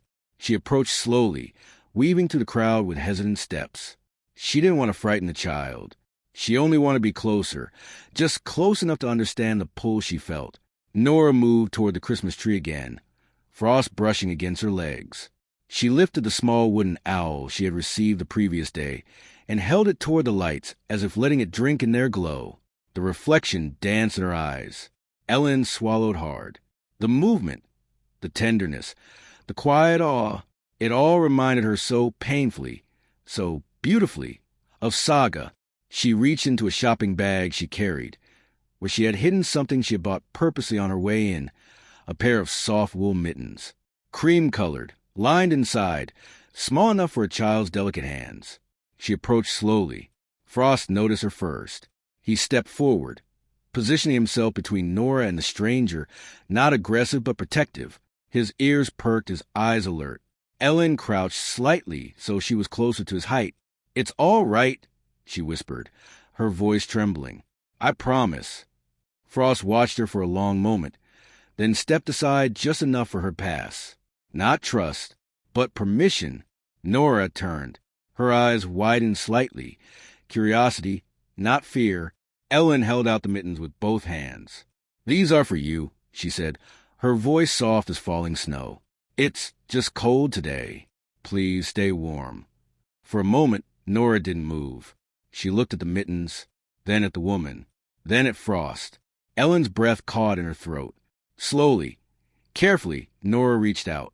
Her small fingers brushed against Ellen's glove. She took the mittens and held them as if they were something fragile, precious. A few seconds of silence stretched between them, delicate as ice crystals. Then Nora whispered, barely audible, "Thank you." Elin felt tears sting her eyes. The sound of the girl's voice, soft, gentle, shy, was the most beautiful thing she had heard in years. She took a step back, blinking quickly so her tears wouldn't fall. "I'll see you around," she said, her voice breaking slightly. She walked away slowly, her heart trembling, full in a way it hadn't been since before the world had shattered. Behind her, Nora slipped her hands into the warm mittens. Frost pressed against her leg, sensing something important had happened. The snow kept falling, the lights kept glowing, and something quiet and miraculous had begun to grow between them. Chapter 10. Waiting for warmth.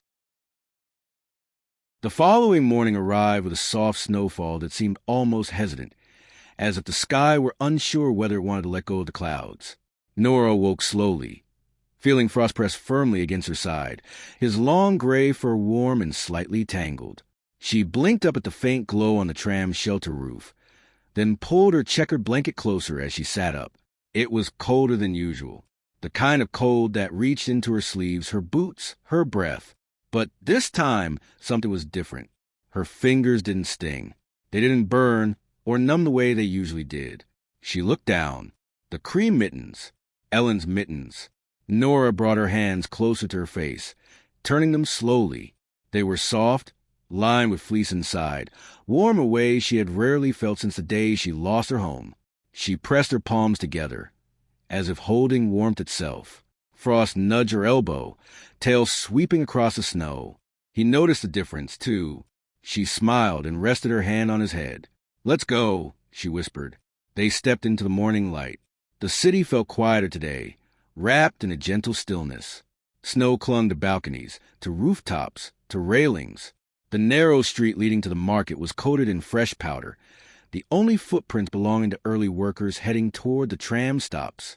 Nora walked slowly, not because she was tired, not because the snow was deep, but because she kept glancing around.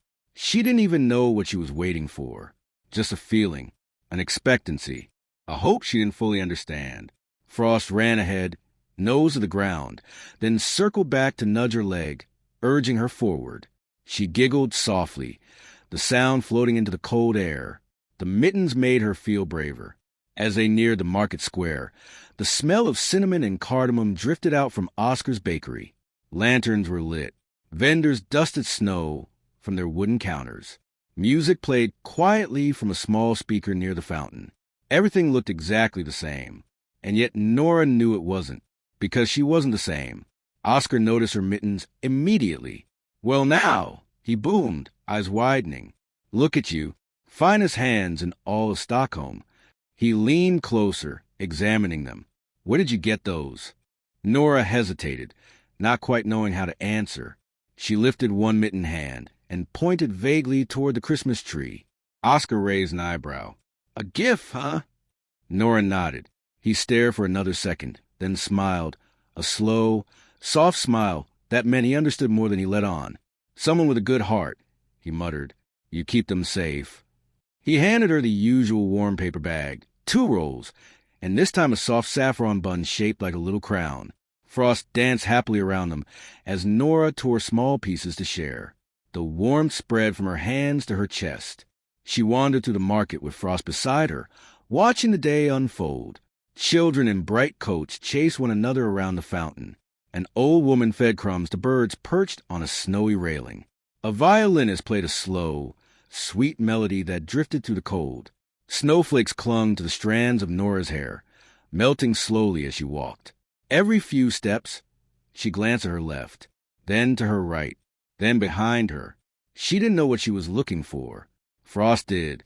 He looked too. Elin arrived late. She had tried not to come. She had told herself she would skip the market today, focus on work, accompany Magnus to a meeting, stay home with Elias, do anything except go back to that square. But her heart had made the decision for her. She stepped out of the car with her breath trembling in the cold. The snowflakes that landed on her dark hair sparkled faintly. Her beige coat fell elegantly around her, and her gloves tightened as she clenched her hands inside them. She looked around, nervous, hopeful, almost afraid to be disappointed. And then she saw her, the girl beneath the garlands of lights, the girl wearing the mittens she had bought, the girl holding a small wooden owl as she gently stroked the fur of her dog. "Nora." Elin exhaled shakily. She walked forward, not too fast, not too close, just enough to let the world bring them toward each other. Nora saw her this time, distinctly, immediately. Her body went still for a moment. She wasn't afraid, just unsure, surprised. Frost lifted his head, ears flicking, eyes alert, but calm. He recognized the woman, too. Elin stopped a few steps away, not too near, not too far, close enough to speak, far enough not to overwhelm. "Good morning," she said softly. Nora's mittened fingers tightened around the wooden owl in her hand. She looked shyly toward Frost, then back at the woman. Elin gave a gentle smile. "I see you're wearing them." Nora looked down at her mittens, then nodded once, small, bashful. "They look perfect on you," Elin whispered. The girl shifted her weight, uncertain. Frost leaned into her leg, reassuringly. Elin knelt very slowly, hands visible, gaze soft. "May I say hello to him?" she asked. Nora hesitated, then gave the tiniest nod. Elin reached out her gloved hand. Frost sniffed it, tail swaying cautiously. Then, surprising even himself, he nudged her palm with his nose. Elin smiled. "Thank you, sweetheart." She looked up at Nora again. The girl's eyes were dark, luminous, full of something she didn't have a name for. A softness, a quiet longing, a trust that could vanish with one wrong move. Ellen's heart tightened painfully. She stood slowly, dusting snow from her coat. "I'm glad I saw you today," she said gently. Nora hugged the owl closer to her chest without fully understanding why her heart felt warm. Elin didn't linger. She took a careful step back, letting the moment settle between them like fresh snow. "I hope," she whispered, "that I'll see you again." Then she turned and walked away, her breath unsteady, her heart full and trembling. Nora watched her go until she disappeared behind the rows of stalls. Frost pressed against her side, as if sensing the beginning of something important. Nora didn't speak, but inside her small chest, a tiny warmth bloomed, the first spark of connection she had never experienced before. Chapter 11. A Cup of Warmth.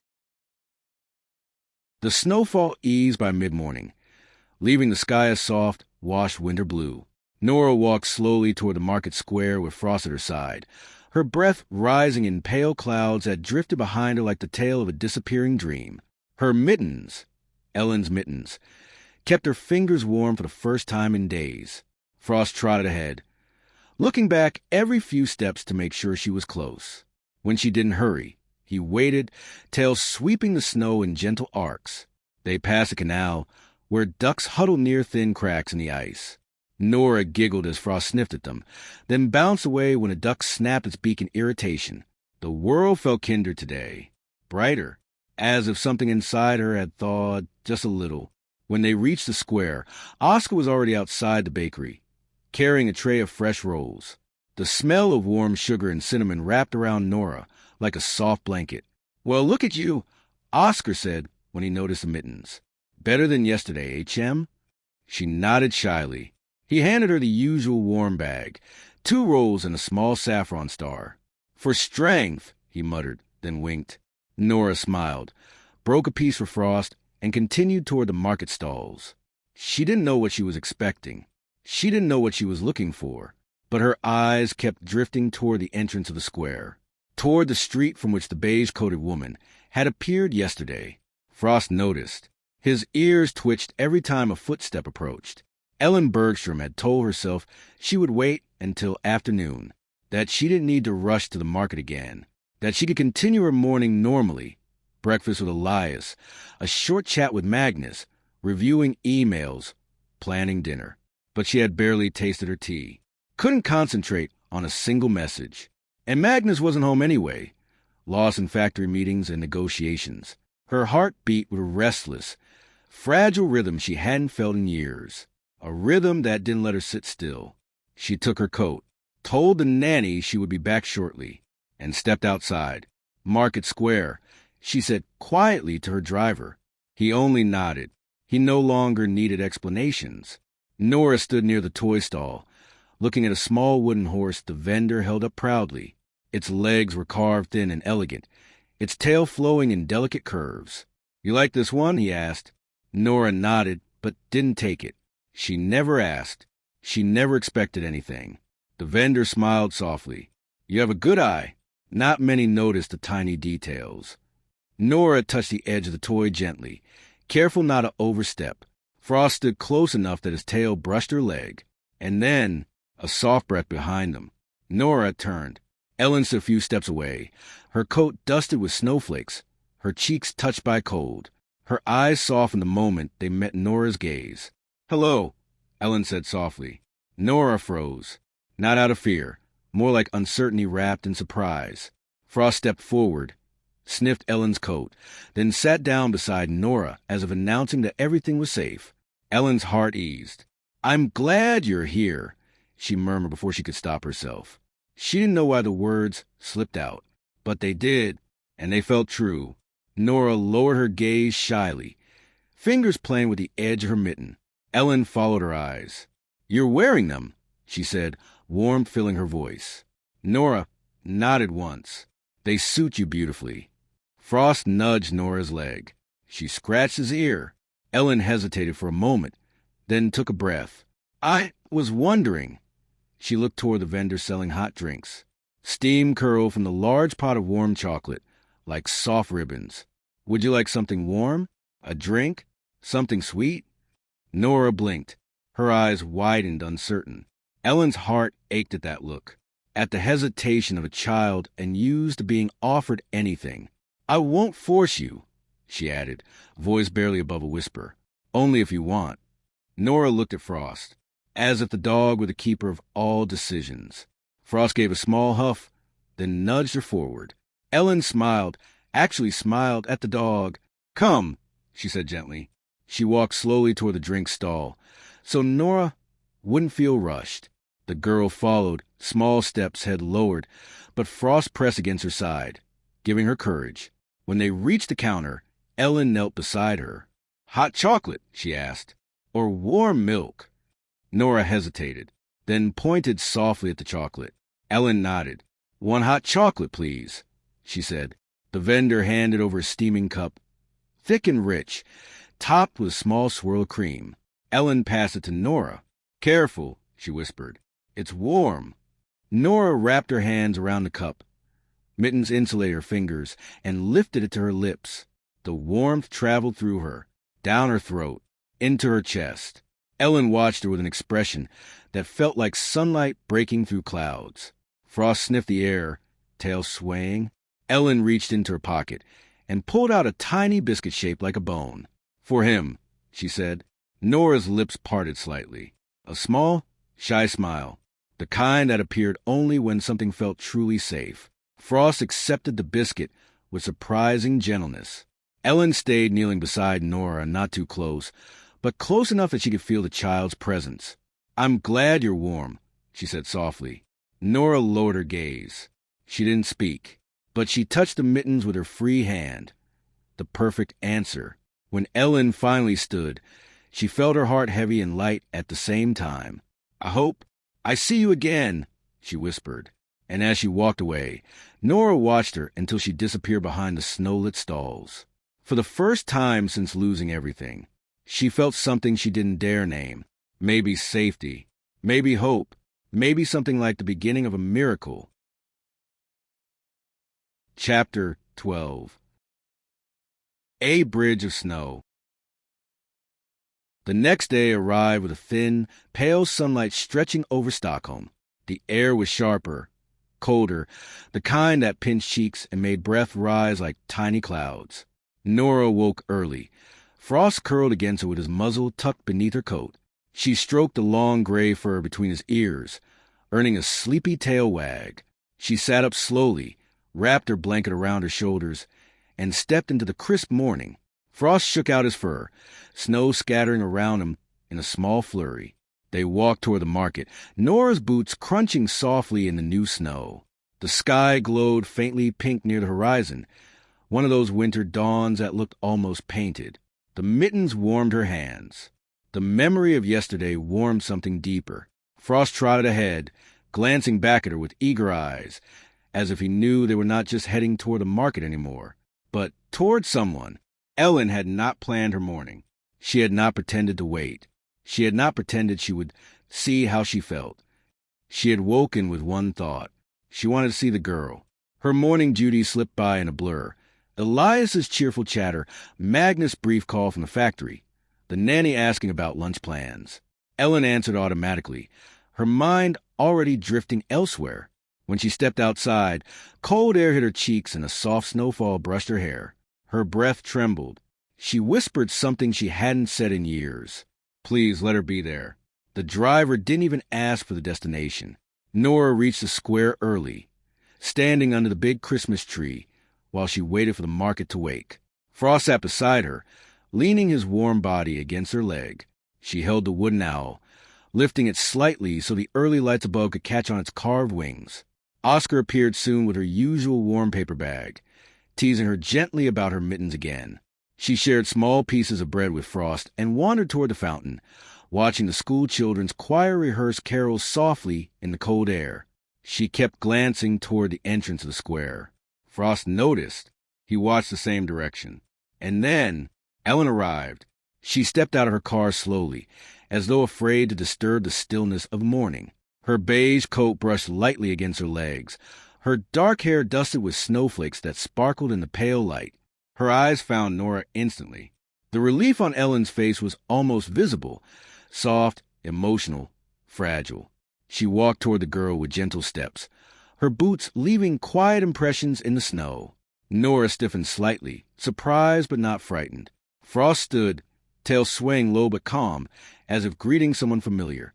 Elin stopped when she was close enough for the warmth of her breath to mingle with the cold air around them. "Good morning," she said softly. Nora dipped her head, a shy greeting, barely a whisper of movement. Elin smiled, a true smile that softened her entire face. "I'm happy to see you." Nora clutched the wooden owl with both hands, as if grounding herself. Frost stepped between them, not to block, but to bridge. He brushed his body gently against Nora's leg, then moved forward and bumped his head lightly against Ellen's knee.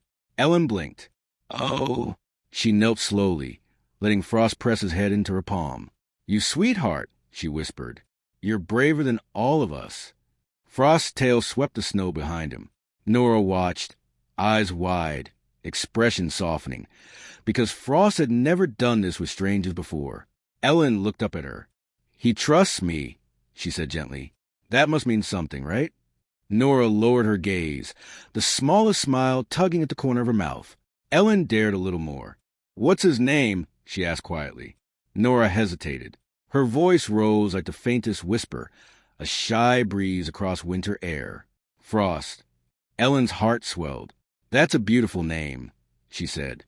Nora brushed Frost's fur with her mittened hand, then looked up, really looked, at Elin for the first time. Snow fell around him in slow spirals. Lanterns flickered awake one by one, and for a long moment the world felt quiet and suspended. Elin stood slowly, brushing snow from her gloves. "I brought something for him," she said, almost shyly.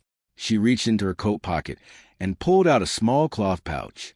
Nora tilted her head slightly in curiosity.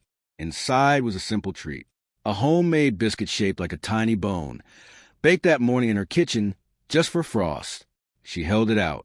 Frost sniffed it, tail wagging, then took it gently from her hand. Nora's eyes softened instantly. Ellen's voice trembled when she spoke again.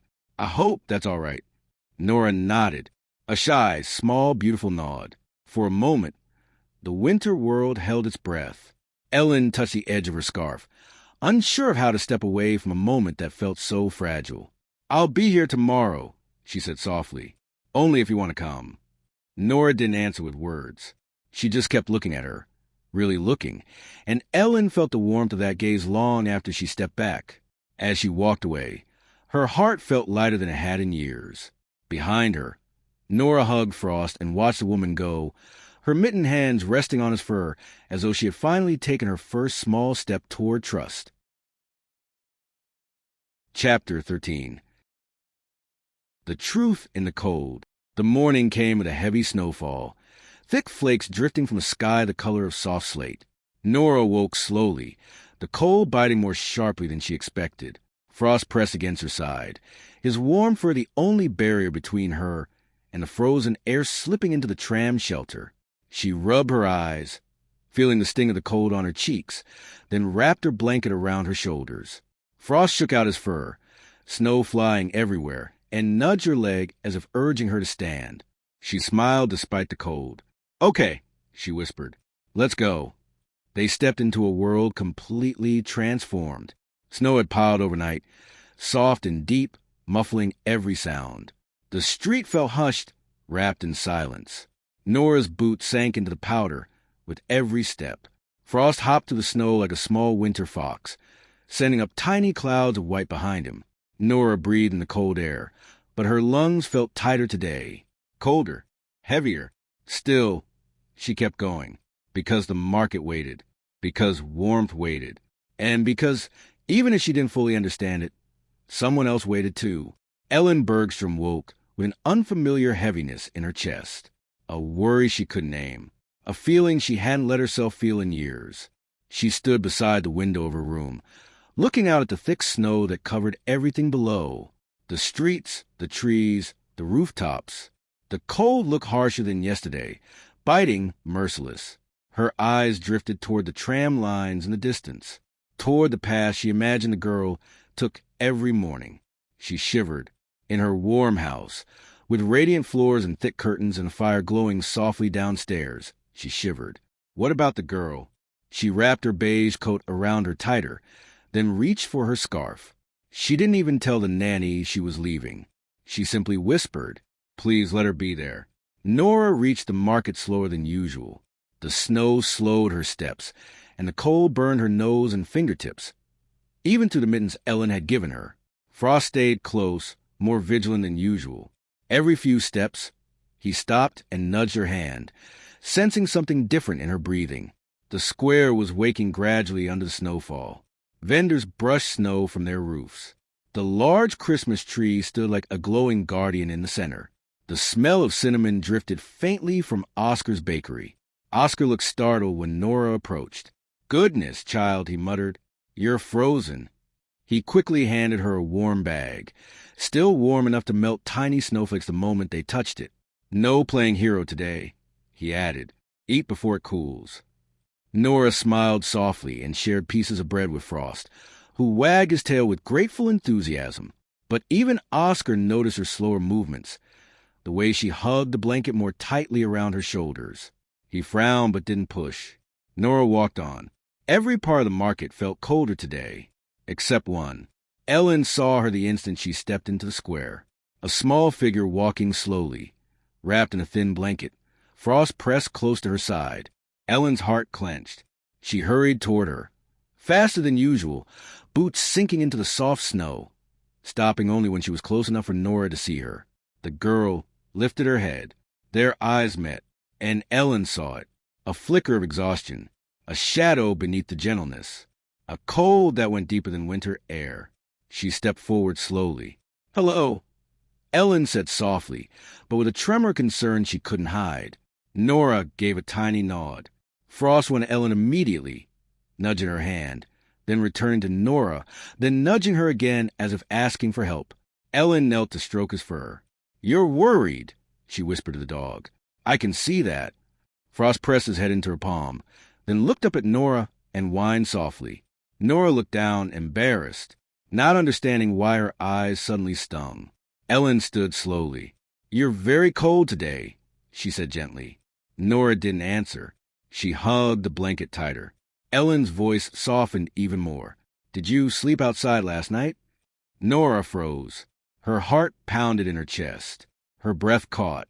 She didn't look at Elin, only at Frost. The dog stepped closer, leaning into her leg, tail low. Nora swallowed and whispered one tiny, fragile word. "Yes." Elin felt her heart break quietly. Not loudly, not dramatically. Just a clean, quiet fracture. She knelt again, this time carefully, respectfully, and looked up at the girl's face. Pale cheeks, red nose, eyes tired beneath their softness. "You shouldn't be out in this cold," she whispered. Nora blinked. Snow caught on her eyelashes. Elin reached into her coat pocket and pulled out a small thermos. Warm milk. She had brought it just in case. "For you," she said, her voice trembling. Still warm. Nora hesitated, then took it slowly. She opened it and drank a small sip. Her shoulders relaxed, just a little. Frost pressed his head into Ellen's hand again. And then it happened.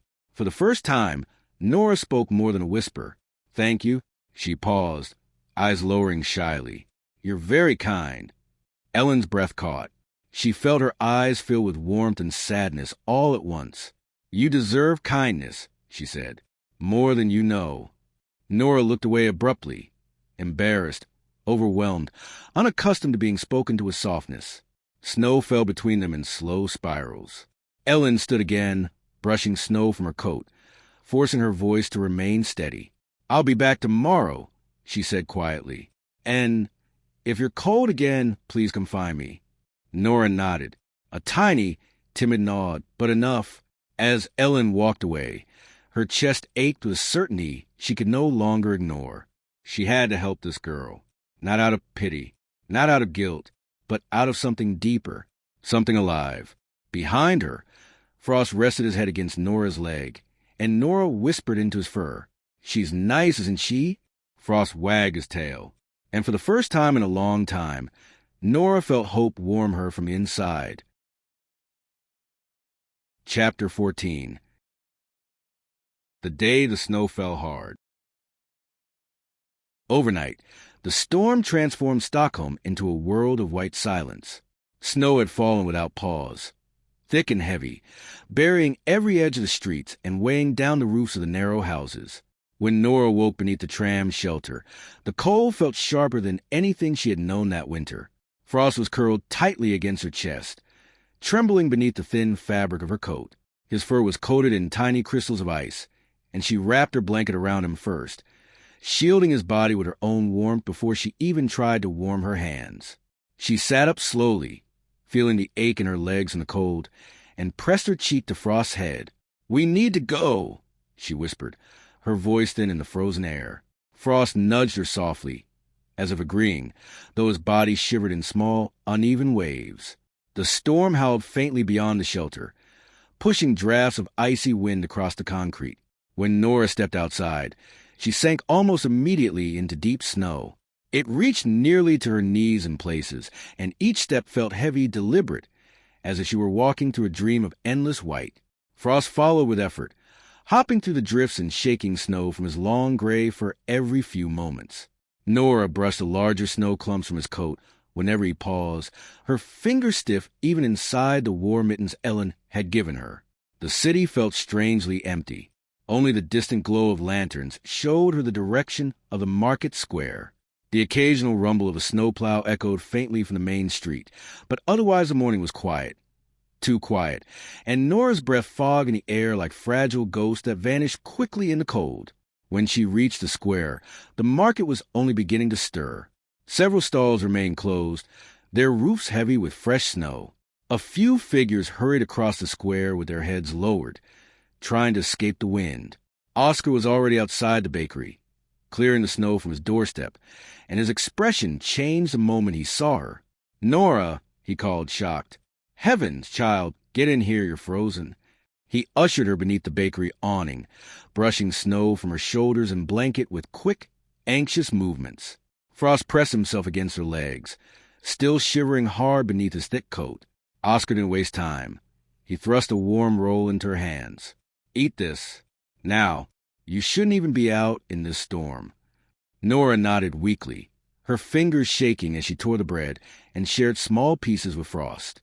Her cheeks were reddened by the cold now, and her breath came in shallow bursts. Then Oscar's eyes shifted over Nora's shoulder, and he straightened slightly, sensing someone approaching through the storm. Nora turned. Elin was crossing the square at a near run, her beige coat heavy with snow, her dark hair tangled by the wind. Her boots sank deep with each step, but she didn't slow down. When she reached the bakery awning, she dropped to her knees in front of Nora, without hesitation, her breath trembling in the air. "Nora," her voice broke instantly. "Oh, sweetheart, you're freezing." Nora blinked, taken aback by the emotion in the woman's voice, and by the fact that she'd used her name. Elin swallowed hard. "I asked around," she said softly. "Someone told me yesterday. I hope that's all right." She gently cupped Nora's cheeks with her gloved hands. Even through the gloves, Elin felt how terrifyingly cold the girl was. Frost edged forward and pressed his head against Ellen's knee, shivering. She stroked him tenderly. "You're cold too, aren't you?" she whispered. Then she looked at Nora again with an expression that held fear, worry, and something deeper, something that had been growing from the first moment she saw her beneath the Christmas tree. "Did you sleep outside last night?" Elin asked. Nora hesitated. Her eyes lowered. Her arms tightened around the blanket. She looked down at Frost before answering, her voice so small it barely carried over the wind. "Yes." The single word struck Elin like a blow. She inhaled sharply, but instead of panicking, she moved with quiet, determined care. She reached into her coat pocket and pulled out a small thermos. She unscrewed the lid and handed it to Nora. "Warm milk," she whispered. "Please, drink."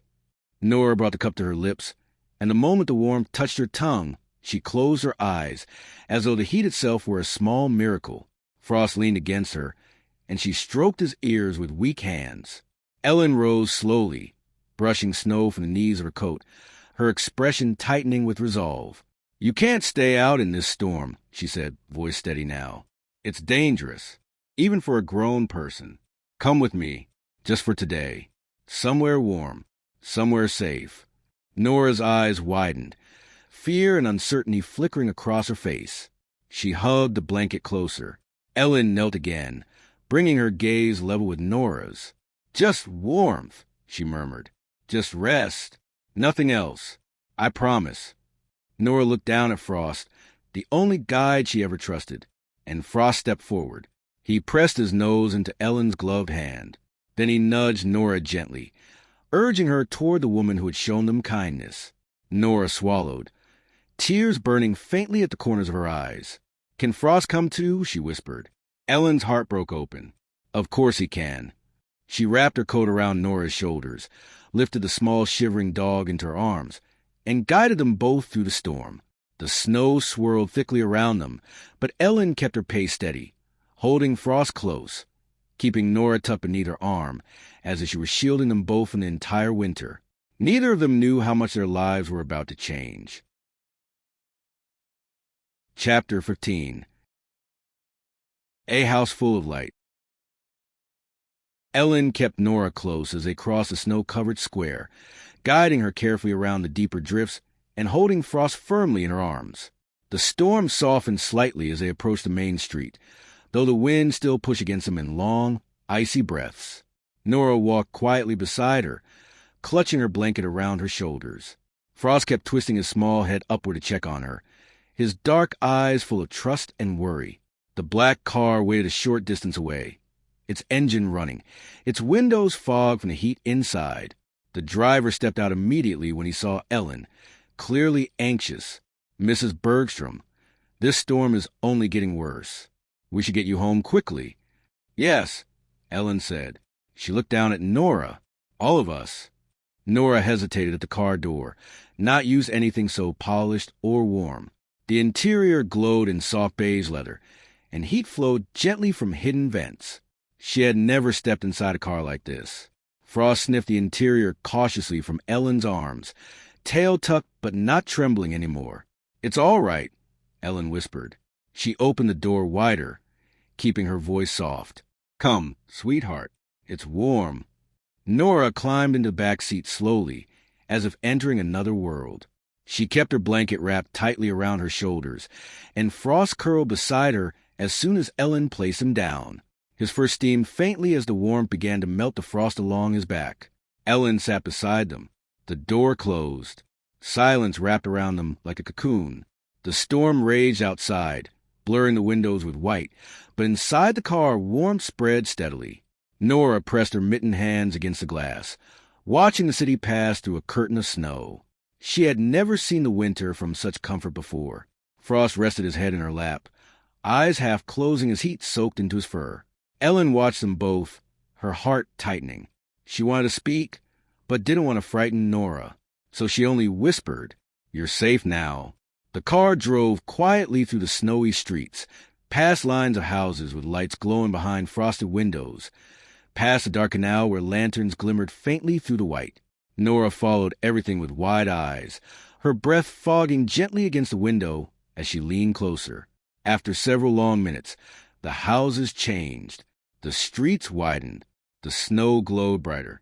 And then the car turned into a gated road lined with tall pine trees heavy with snow. Their branches bowed under the weight, forming a silent, snowy corridor that led toward a warm glow in the distance. Nora straightened. Sitting up, Frost lifted his head too, alert. At the end of the driveway stood a house that looked like something from a winter storybook. Large, elegant, softly lit from dozens of windows. Warm golden light glowed in every room, casting long reflections across the snow. Thick garlands hung along the balcony rails, Small lanterns flickered near the entrance, and a wreath of pine and white berries decorated the tall wooden door. Nora's mouth fell slightly open. She had never seen anything like it. Elin watched her reaction, her heart twisting again, not with pity, but with something deeper, a quiet hope that maybe, just maybe, this house could become more than a shelter. The car stopped under the covered entrance. The driver stepped out and opened the door for them. Warm air rushed out as soon as Elin helped Nora onto the stone steps, where heated lights melted the snow. Inside, the house was bright and filled with soft sounds, the distant clatter of the kitchen, the hum of a fireplace, the faint echo of a child's laughter from another room. The air smelled of vanilla, pine, and something warm. Home! Nora took a hesitant step forward, Frost at her side. The floor was polished wood, smooth and warm beneath her boots. A huge Christmas tree stood in the entrance hall, decorated with white lights and silver ornaments that shimmered as the door closed behind them. A grand staircase curved upward, railing wrapped in garlands and soft ribbons. Everything glowed. Nora's breath caught, not from fear, not from cold, from awe. Elin removed her gloves and knelt beside her. "You're safe here," she said softly. "You and Frost. Both of you." Nora looked around slowly, her eyes reflecting the lights of the tree. "It's beautiful," she whispered, almost afraid to disturb the quiet. Elin felt tears sting her eyes. "I'm glad you think so," she murmured. The nanny appeared from a nearby doorway, surprised. "Mrs. Bergström, who?" "This is Nora," Elin said before she could lose courage. "And this is Frost. They're staying with us today. They're cold. They need warmth." The nanny nodded immediately, understanding everything without needing more explanations. Elin turned back to Nora. "Would you like something warm to drink?" she asked. "Hot chocolate? Soup?" Nora hesitated, her eyes flitting between Elin, Frost, and the warm glow of the house. Then she whispered, "Hot chocolate." Elin smiled gently. "Of course." She offered her hand, not to pull, not to lead, just to show she was there. Nora stared at it for several seconds. Then, with a small, fragile movement, she placed her tiny mittened hand into Elin's. Frost followed them, tail wagging softly, as they walked together deeper into the house full of light. Chapter 16. The House That Woke the Past. The warmth of the house wrapped around Nora like something almost unreal. After the storm and the biting cold, the air inside felt soft and gentle, like a blanket made of light. The entrance hall was wide, bright, full of details she didn't know where to look at first. The grand staircase curved upward in a smooth line, garlands of green wrapped around its railing. The polished wood floor reflected the glow of the chandelier above, and a tall Christmas tree shimmered near the wall, its white lights reflecting in every glass ornament. Frost's paws clicked softly on the floor as he walked beside her, his fur still damp from the melted snow. He stayed close, occasionally pressing his body against her leg as if to reassure himself that she was really there, inside this place that felt more like a dream than a house. "Come," Elin said gently, her voice low, careful not to startle her. "Let's get you too warm." Nora followed her down a hallway lined with framed photographs and paintings. She didn't look at any of them individually. She absorbed only impressions, soft colors, smiling faces, sunlight frozen in pictures. The smell of something warm and familiar drifted from deeper inside the house.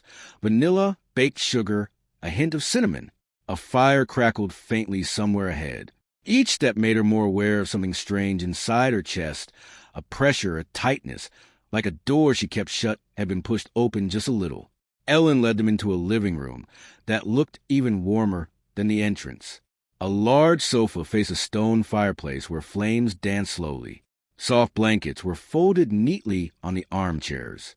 A low table held a bowl of oranges, a plate of gingerbread cookies, and a small arrangement of candles, their flames steady and calm. Nora stopped at the threshold. For a moment, she couldn't move. The light on the wooden floor, the way the fire reflected on the glass, the shape of the sofa near the window. Something about it all felt familiar. Frost sniffed the carpet, tail wagging slowly now that he felt the warmth on his paws. He padded over the fireplace and curled up on the rug without waiting for anyone to invite him. The heat from the fire made his damp fur steam faintly. Elin smiled at the sight. "He's clever," she murmured. "He knows where to find the warmest spot." She gestured toward the sofa. "Sit, Nora. I'll bring you something hot." Nora nodded and moved slowly toward the sofa. The cushion gave way under her weight, soft and supportive. She sank into it almost without meaning to, the warmth from the room wrapping itself around her body, seeping into her bones. Her fingers inside the cream mittens began to tingle in that painful way that meant they were waking up from a cold. Elin left the room, her footsteps fading down the hallway, leaving Nora and Frost alone with the fire and the quiet. Nora looked around. The tall windows framed a view of the snow-covered garden outside, where trees stood heavy with white and small lanterns glowed along a path. The curtains were long and light-colored, tied back with soft cords. Cushions in shades of cream and pale blue rested on the chairs. On a nearby shelf, a few framed photographs showed a little boy laughing, his head thrown back, his arms midair, frozen in a moment of joy. Nora's chest tightened. It looked like the kind of room where families spent evenings together, talking, laughing, reading, existing. She knew this feeling. She had lived this feeling. A memory moved at the edges of her mind, like something just out of focus. She tried to push it away, as she always did, but this house, this light, this warmth, they pulled it closer.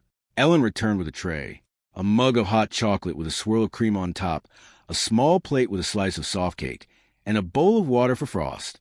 She set the tray on the low table and handed the mug to Nora. "Careful," she said softly. "It's hot." Nora wrapped her hands around the mug. The heat seeped through her mittens, up her arms, into her chest. She took a careful sip. The rich, sweet taste made her close her eyes for a second. It tasted like before. Elin watched her quietly, then sat in an armchair nearby. Not too close, not too far. She didn't ask questions. She didn't press. She let the silence breathe between them. Nora took another sip. The room blurred around the edges. She remembered there had been another living room, another fireplace, another soft sofa under another wide window. The light had been different, more golden, less pale, but the feeling was the same. Nora saw it clearly as if she were there again. The white rug beneath the coffee table, the bookshelf full of books her mother loved, the small framed photographs of the two of them together, Nora with ribbons in her hair, her mother laughing in every picture. Her mother's laughter had always filled the room first. "Nora, look at you," she had said one winter morning, clapping her hands as Nora spun in a circle in her socks on the wooden floor. "You're a little snowflake flying indoors." The house had been large, but never felt too big. Her mother had made every corner warm. A mug of hot chocolate on the table, a blanket on the sofa, a plate of cookies, just in case someone felt a little more hungry than expected. Her father had been gone for a long time. When Nora asked about him, her mother had always smiled sadly and said he wasn't ready to stay. Then she would bend down, touch Nora's nose with the tip of her finger, and add, "But I am always ready to stay." Nora had believed that, with all of her heart. She remembered the kitchen, too. The big window above the sink, the wooden table with 4 chairs, though there were only 2, the sound of the radio playing songs of background while her mother cooked, the smell of onions in the pan, the soft bubbling of tomato sauce, the crisp crackle of vegetables being chopped. That house had been full of warmth, full of light, full of her mother's voice. And then there had been Frost. He had not always been hers. He had been sitting outside a small grocery store one rainy afternoon, tied to a post, shivering under the awning. Nora had stopped when she saw him. He had looked up at her with those deep brown eyes, long gray fur plastered his sides by the wet, tail still wagging shyly. Maybe his owner is inside. Her mother had said gently. They had done their shopping, but nobody had come. The dog had stayed there, alone, waiting. By the time they left, Nora had tears in her eyes. "Someone will take him," her mother had said again, but there was doubt in her voice this time. That night, rain had drummed against the windows. The next morning, the dog was still there. This time, her mother hadn't hesitated. She had looked at him, looked at Nora, then sighed. "Well," she said, "I guess some things choose us." They had brought him home.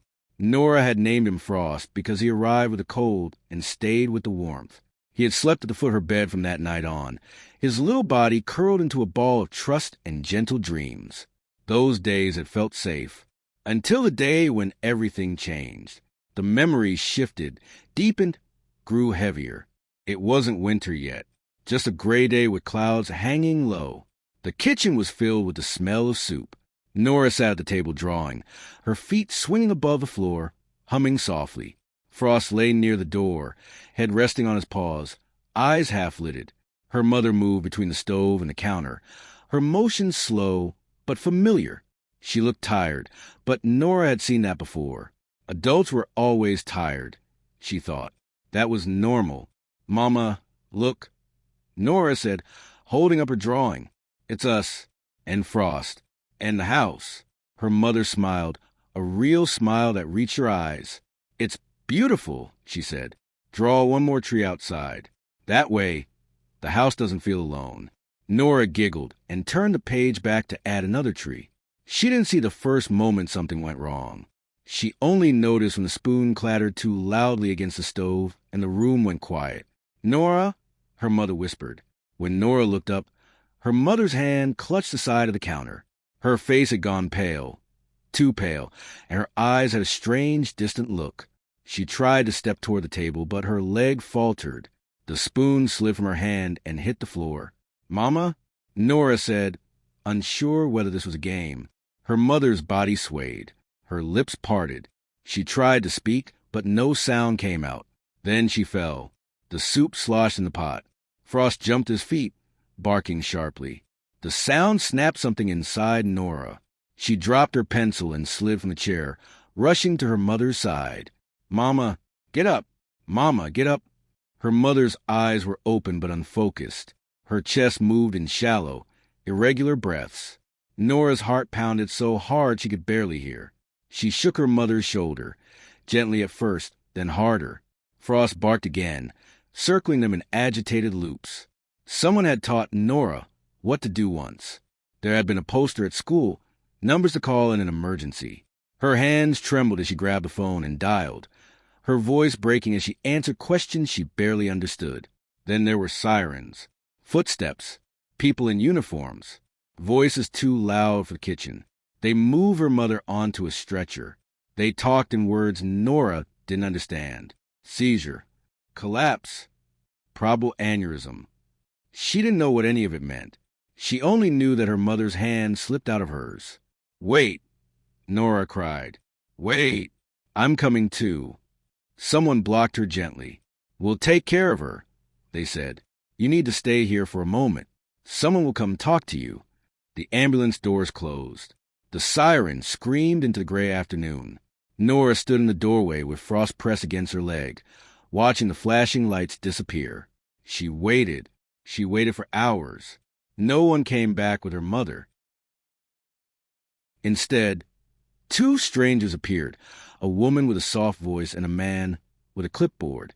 They asked questions. Who else lived there? Where her father was? If there were any grandparents nearby. Nora shook her head. She gave them her father's name, but her mother had once told her, with tears in her voice, that he lived somewhere else now and didn't want to be found. The strangers whispered to each other in the hallway.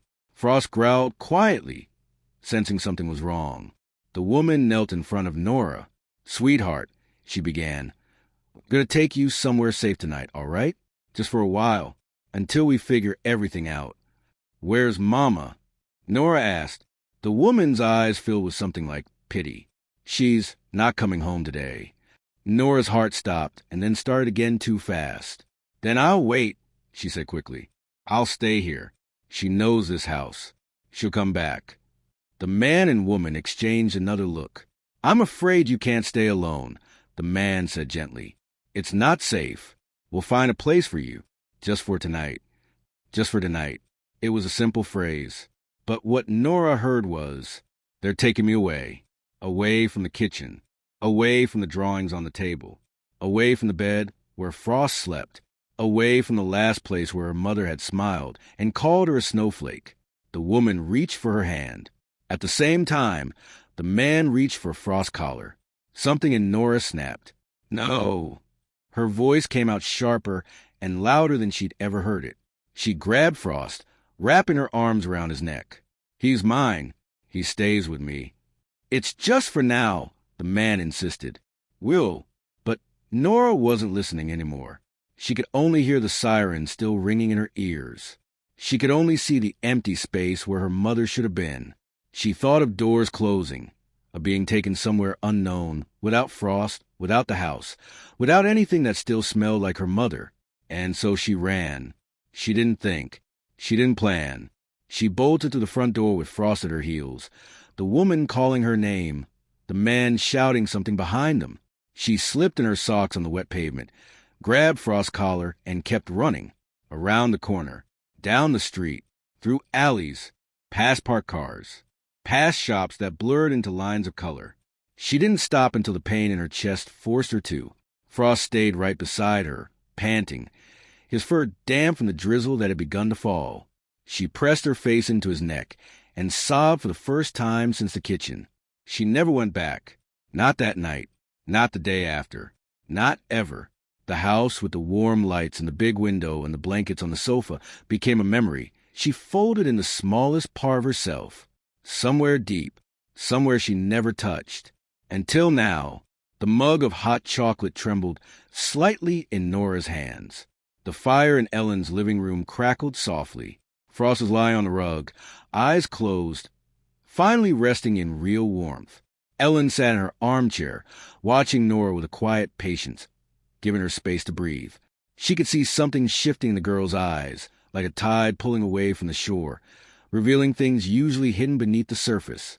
"You remind me of someone," Ellen said softly, almost to herself.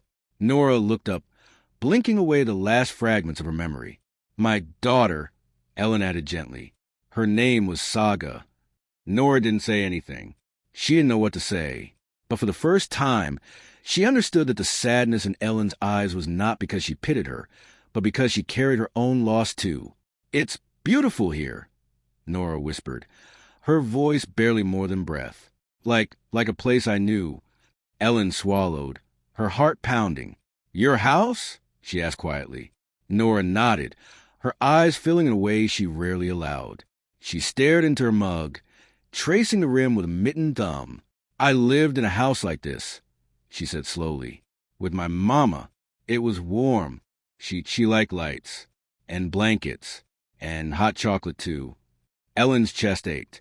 "What happened?" she asked, her voice as soft as she could make it. "Only if you want to tell me." Nora's fingers tightened around the mug.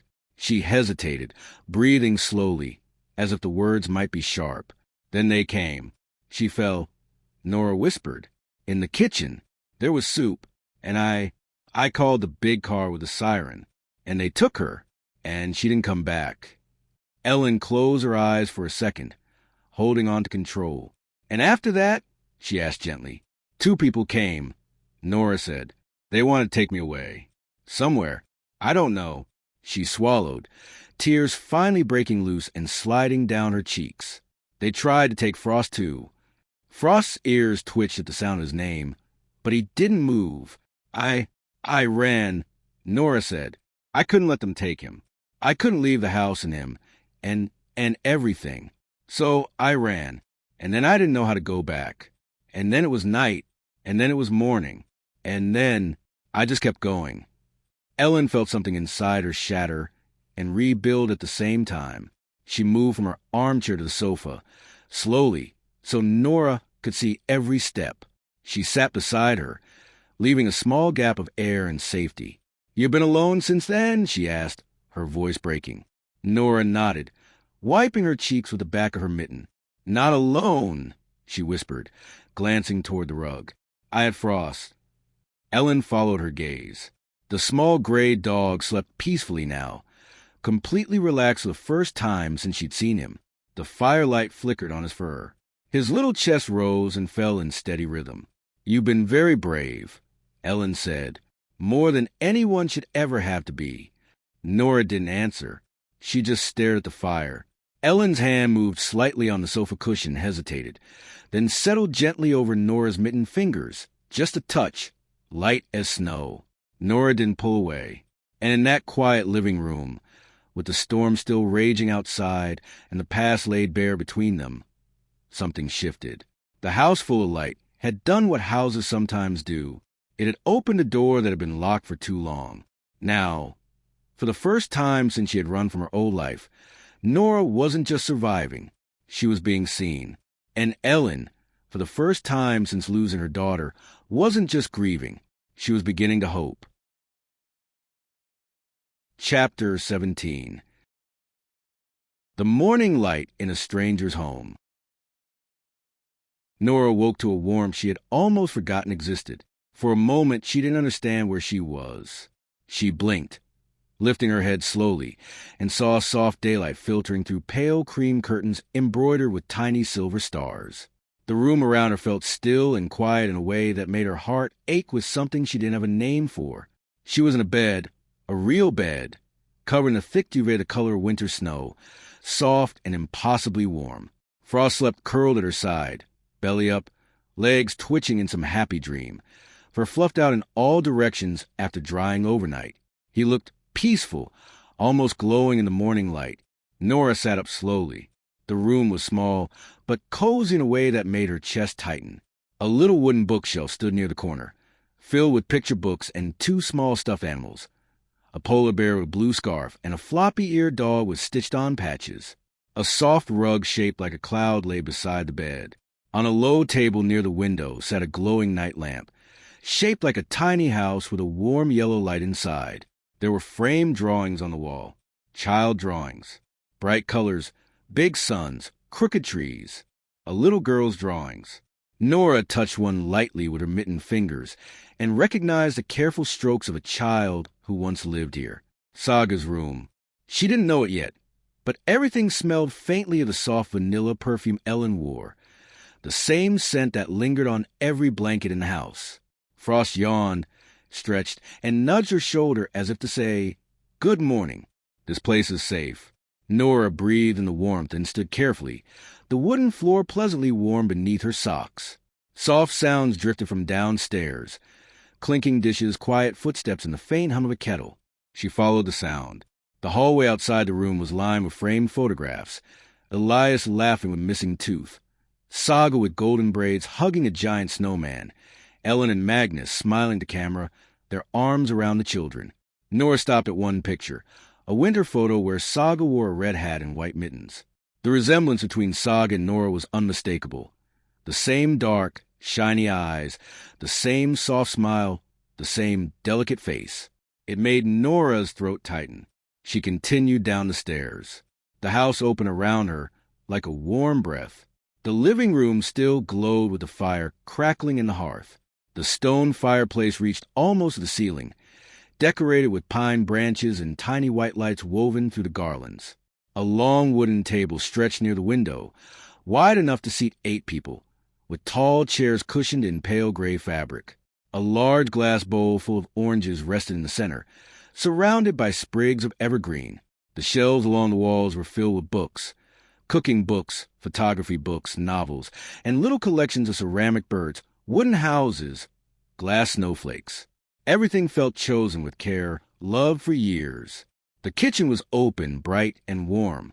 A long marble countertop, white with faint gray veins. Copper pans hanging in neat rows. A wide stove where pancakes sizzled quietly in the pan. The large window above the sink showed a snowy garden with tall pines and a bird feeder where a small robin perched, shaking off the snow. Elin stood at the counter wearing a soft beige sweater, her wavy dark hair pulled into a loose bun. Her blue eyes lifted the moment she heard Nora's steps on the floor. She smiled, the kind of smile that warmed her room instantly. "Good morning, sweetheart," she said. "Did you sleep well?" Nora nodded, feeling shy as she entered the kitchen. Elin noticed Frost trotting behind Nora, tail wagging. "And you too, Frost?" The dog immediately sat in front of her, tail sweeping the floor. Elin laughed softly and handed him a small piece of cooked egg. On the table, she had prepared a breakfast that looked like something out of a dream, a basket of warm bread, small jars of homemade jams, raspberry, orange, cloudberry, a pitcher of warm milk, slices of soft cheese, bowls of berries dusted with powdered sugar, and a plate of cinnamon pancakes. Nora stared at everything as if she didn't dare touch it. "It's all for you," Elin said gently. "Sit wherever you like." Nora sat on the chair closest to the window, watching the snow fall slowly over the garden. Frost lay at her feet, happily chewing another treat. "Is Elias here?" Nora asked softly. "He will be in a moment," Elin said with a warm smile. "He's still upstairs getting dressed." As if summoned by her words, the sound of small, fast footsteps echoed down the hallway. A boy burst into the kitchen. 6 years old, blonde hair sticking up in every direction, bright blue eyes full of energy. He wore a red sweater with a snowflake pattern and sweatpants far too big for him. When he saw Nora, he froze for a second, not out of fear, but surprise. Elin stepped closer. "Elias, this is Nora. She's our guest today." The boy stared at her quietly, then smiled with the innocence only children have. "Hi, I like your dog." Frost wagged his tail immediately. Nora's lips curled into the smallest smile. "His name is Frost. Can I pet him?" Elias asked. Nora nodded. Elias knelt carefully and stroked Frost's fur. The dog leaned into the touch, accepting the affection as though he had known Elias forever. "You two are friends now," Elias announced proudly. Nora's heart lifted in a way she couldn't explain. Elin watched them with moist eyes. The moment was soft, natural, perfect, and then the front door opened. Heavy steps entered the house. The sound of boots being wiped on the mat, then the rustle of a jacket being removed. Someone took a deep breath. The breath of someone returning home after the cold. Magnus Bergström stepped into the kitchen doorway, holding a wool hat in one hand and a pair of running gloves in the other. His blonde hair was damp with melted snow. He was tall, much taller than Elin, with broad shoulders and a strong build from years of playing sports. His running clothes clung to him. A dark blue thermal jacket, black running tights, and bright white sneakers splattered with slush. His cheeks were red from the cold, and his blue-gray eyes were still catching their breath. He was the kind of man whose presence filled a room, without meaning to. "Good morning," he said between breaths. I ran into Eric on the trail. He insisted on another lap. His eyes landed on the table, on Elin, on Elias, on Nora. He went still, completely still. Nora lowered her gaze instantly, freezing in place. Frost moved closer to her legs. Magnus blinked once, twice, then his breath caught. For a long moment, he said nothing. His eyes softened, widened, darkened all at once. The wool hat slipped slightly from his fingers. He stared at Nora as though he'd seen a ghost.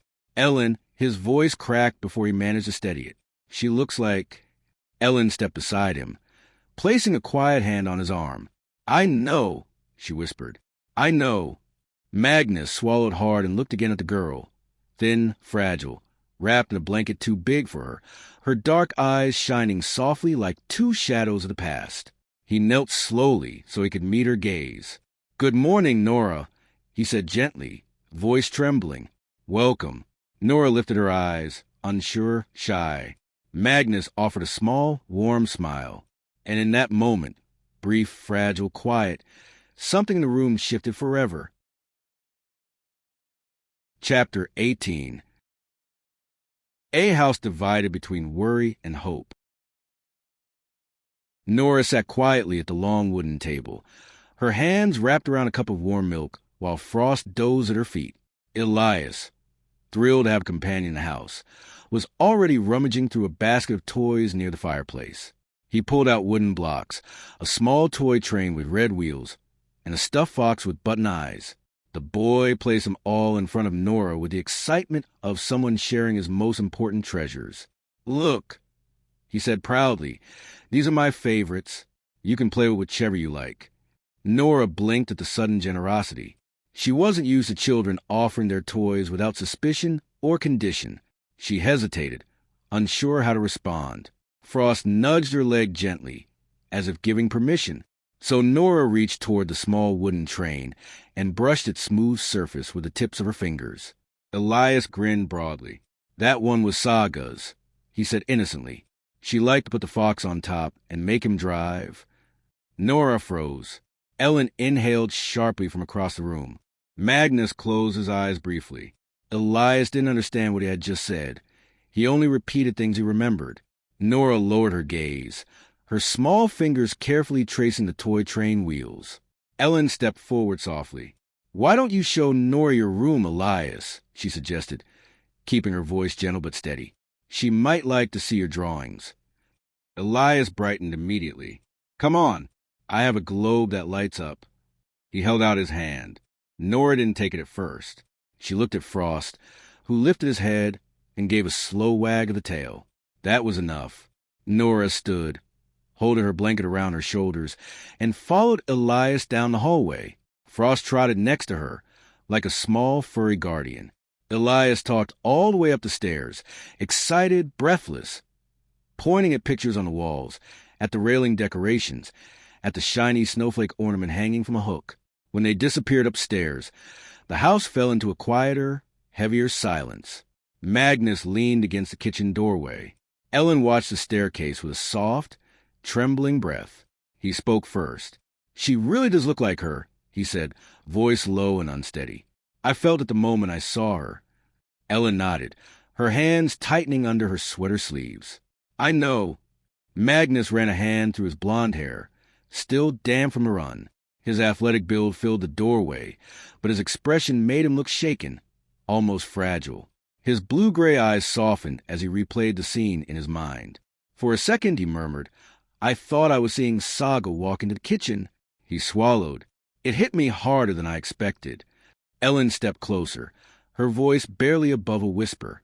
"She's been living on the streets. Magnus. For months. She's lost her mother. She has no one." Magnus looked down, jaw tightening just slightly. "And you want to help her," he said, not as a question, but as a truth spoken aloud. Elin met his gaze. "I can't turn my back on her. Not after everything we've been through. Not after losing Saga." Magnus exhaled slowly and looked away toward the fire. "I don't want to turn my back on her either," he admitted. "But this is big, Elin." His voice grew quieter. "Are we ready for something like this? Are you?" Ellen's eyes softened with sadness. "I don't know, but I know she can't go back out there." Magnus turned toward her fully, the light from the window outlining his tall frame. He looked at Elin, at the woman he loved, at the mother who had fought through grief and was trying so hard to stand again. Then he looked at the stairs where Nora and Elias's faint voices carried down in small bursts of laughter, where Frost barked a tiny yip of excitement. Magnus' voice softened. "She already feels like she belongs here," he murmured.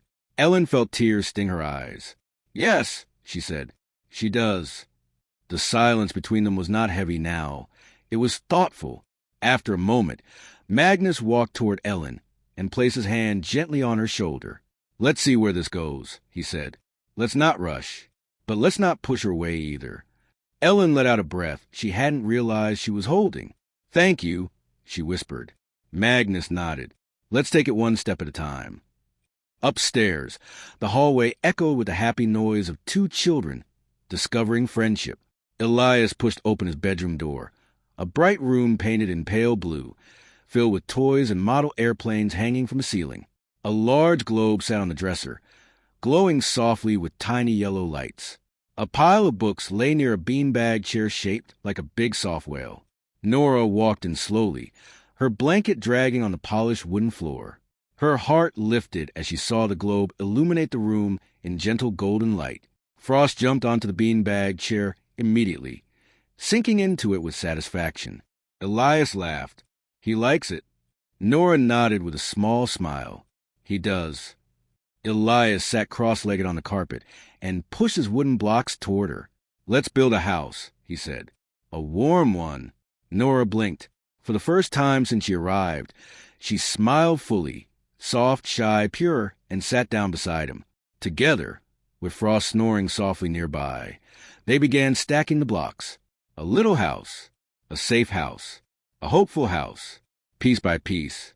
Downstairs, Elin and Magnus watched the ceiling as the muffled sound of children's laughter drifted into the warm living room.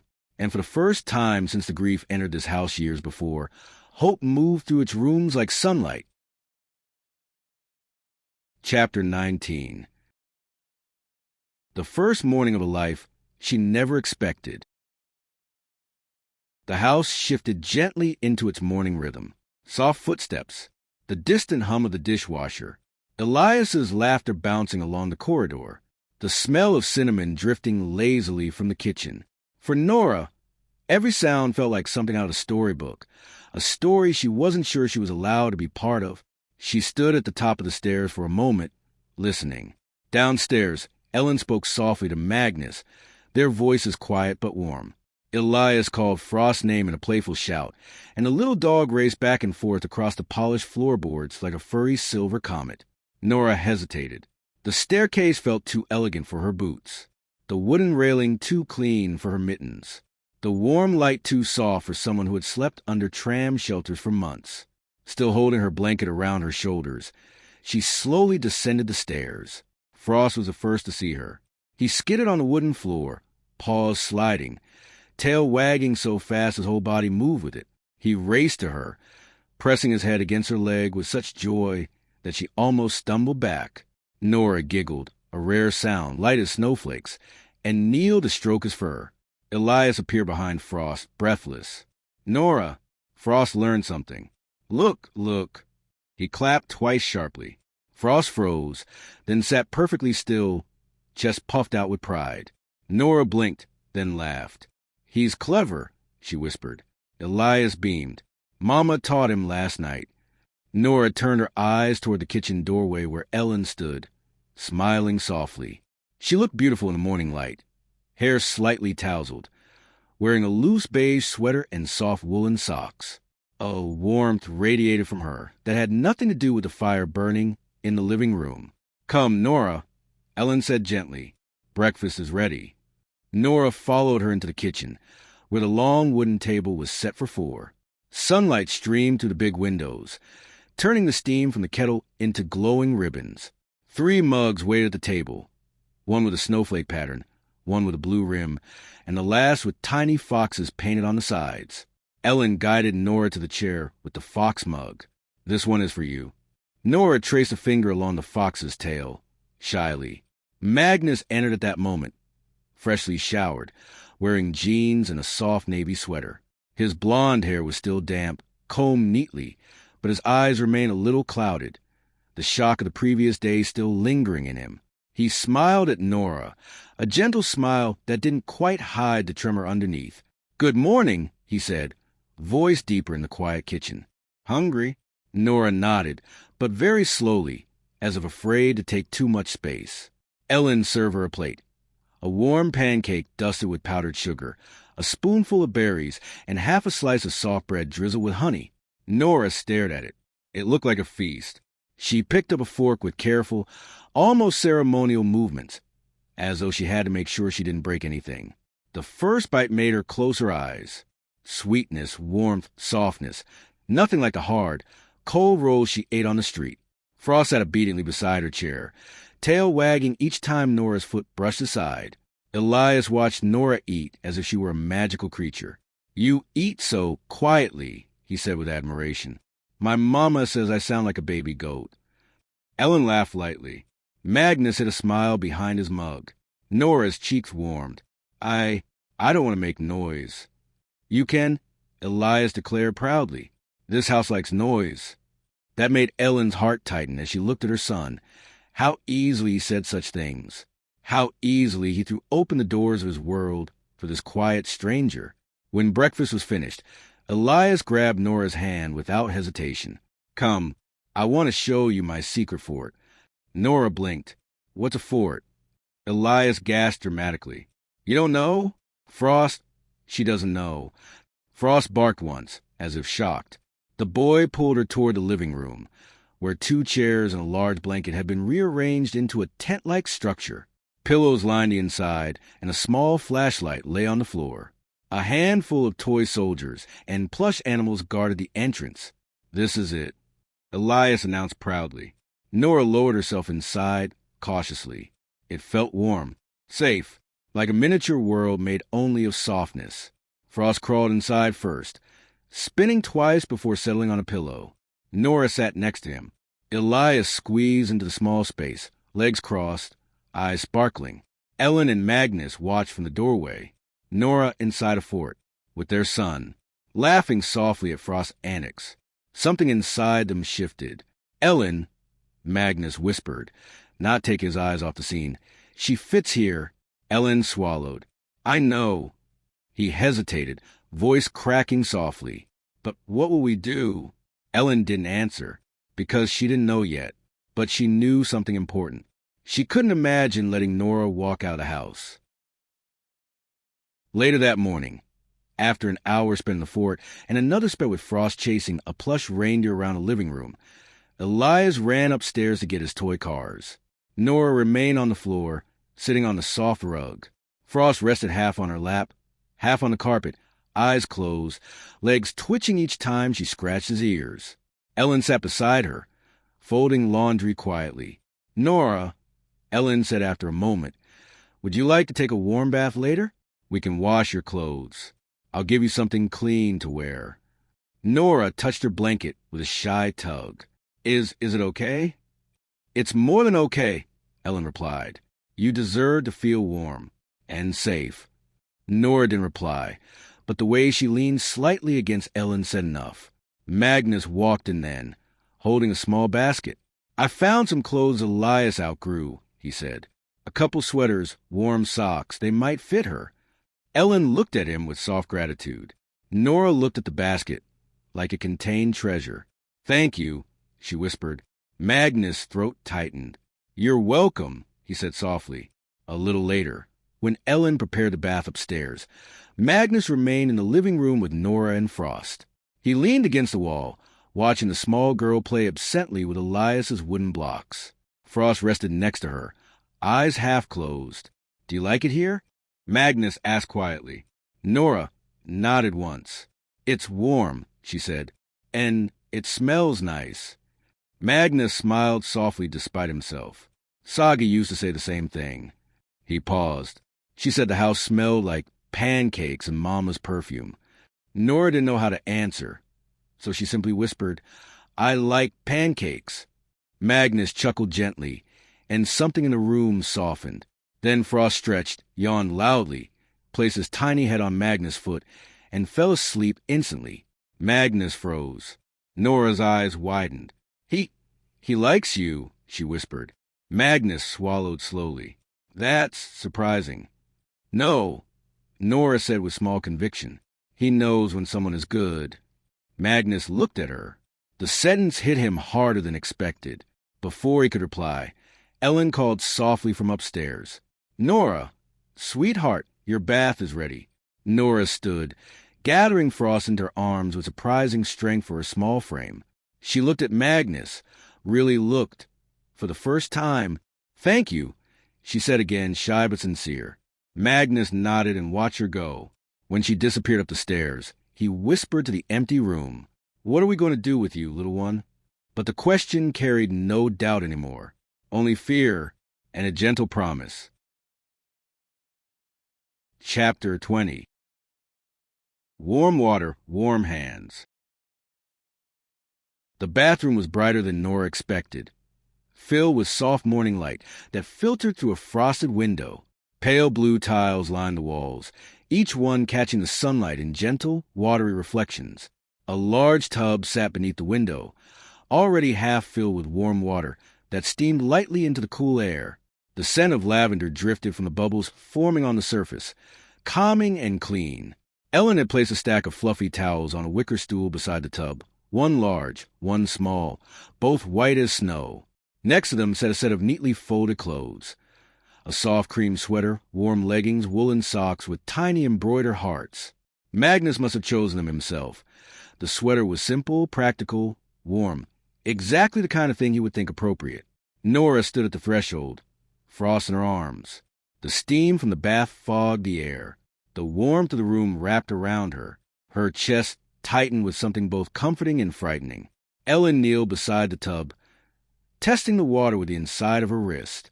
It's perfect, she said softly. Not too hot, just warm enough to help you feel better. Nora swallowed. She was used to washing in public restrooms, in cold fountains, in the rain when it came down heavy enough. Warm water felt almost like a luxury she wasn't supposed to touch. Elin noticed a hesitation immediately. "It's all right," she whispered. "You're safe here. And you deserve this." Nora lowered Frost to the floor. He whined softly, confused at being left behind, and sat right in front of the door, tail sweeping in low arcs. "You can stay with him while she bathes," Magnus' voice said from the hallway. Nora looked up. Magnus stood there, leaning slightly against the doorframe, a towel draped over his arm. He looked softer now in the midday light, still tall and imposing, but with a gentleness in his gray-blue eyes that hadn't been there the day before. "Elin will stay with you," he said to Nora, "but Frost and I can guard the door." Frost barked once, as if confirming the arrangement. Elin gave Magnus a grateful glance, then turned back to Nora. "Take your time," she said gently. "I'll help you if you need anything." Nora nodded slowly, fingers nervously touching the hem of her shirt. Elin smiled softly, then stepped to the door. "I'll be right outside. Call me if you want help." As she left, she closed the door only halfway, not to invade Nora's privacy, but to let her know she wasn't alone. Nora undressed in silence, folding each piece of clothing carefully, almost reverently, as if afraid she might damage the towels by placing her worn clothes on them.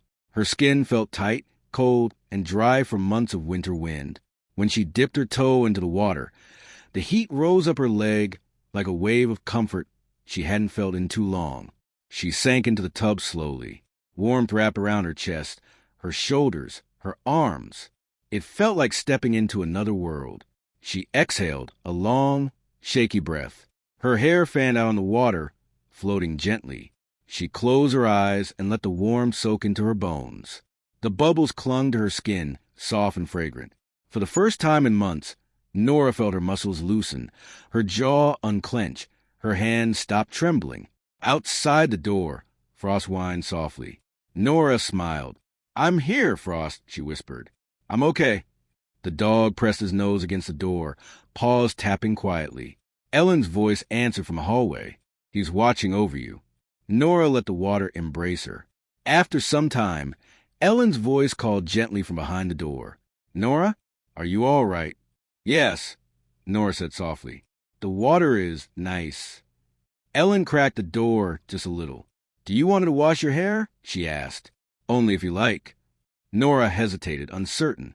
No one had washed her hair since her mother. But something in Ellen's voice, the patience, the gentleness, made her nod. Elin entered with slow steps, sitting on a small stool beside the tub. She rolled up her sleeves and reached for the shampoo. The scent of chamomile filled the air as she poured a small amount into her hands. "Lean forward a little," she said softly. Nora obeyed, closing her eyes. Ellen's hands were warm and gentle, massaging her scalp with a tenderness that made a tear slide down Nora's cheek without her noticing. Suds slid down her hair like white ribbons. Elin rinsed carefully, cupping water in her palms so it wouldn't get into Nora's eyes. "You have beautiful hair," Elin whispered. "Soft, shiny." Nora didn't know how to respond. She only knew that no one had touched her with this kind of softness in a very long time. When Elin finished, she wrapped Nora in a warm towel, rubbing her head carefully. Frost barked excitedly from the door. "She's right here," Elin said with a soft chuckle. "Don't worry." Nora stepped out of the tub and slipped into the clean clothes Elin had prepared. The sweater was soft against her skin, the leggings warm, the socks thick and perfect for the winter floors. When she opened the door, Frost launched himself at her, tail wagging so fast it blurred. "You look lovely," Elin said, her eyes shining with pride. "Do you feel warmer now?" Nora nodded, but the truth was more than warmth. She felt lighter, clean, seen. Magnus, standing a few steps behind Elin, gave a slow, approving nod. Elias raced down the hallway the moment he saw her. Nora, come see what I built." A tower of blocks somehow taller than Frost teetered behind him, quick before it falls. Nora followed him, Frost trotting close, the house alive with warmth and sound. Elin watched her go, her hand brushing Magnus. "She belongs here," she whispered. Magnus didn't look away from the girl walking down their hallway. "I know," he murmured. But then he added, voice soft and uncertain, "What happens next?" Elin didn't answer yet, because sometimes the heart understands before the mind does. Chapter 21. The afternoon of a new kind of quiet. The afternoon unfolded slowly in the Bergström home, like a soft winter song with no rush to reach its final note. Snow continued to fall outside, coating the garden in a silent white blanket that seemed to grow thicker with every hour. Inside, the world was warm and golden, lit by lamps and a low fire burning steadily in the living room. Nora sat on the thick rug near the fireplace, her new sweater wrapped snugly around her small frame. It was a size too big, sleeves falling over her wrists, but she didn't mind. The softness felt like something she could hide inside if the world suddenly became frightening again. Frost lay beside her, belly warm against a rug, head resting on her foot as if he'd been guarding that spot his entire life. Elias spread a large puzzle on the floor, a map of the world with colorful animals drawn across the continents. He pushed a piece toward Nora with earnest expectation.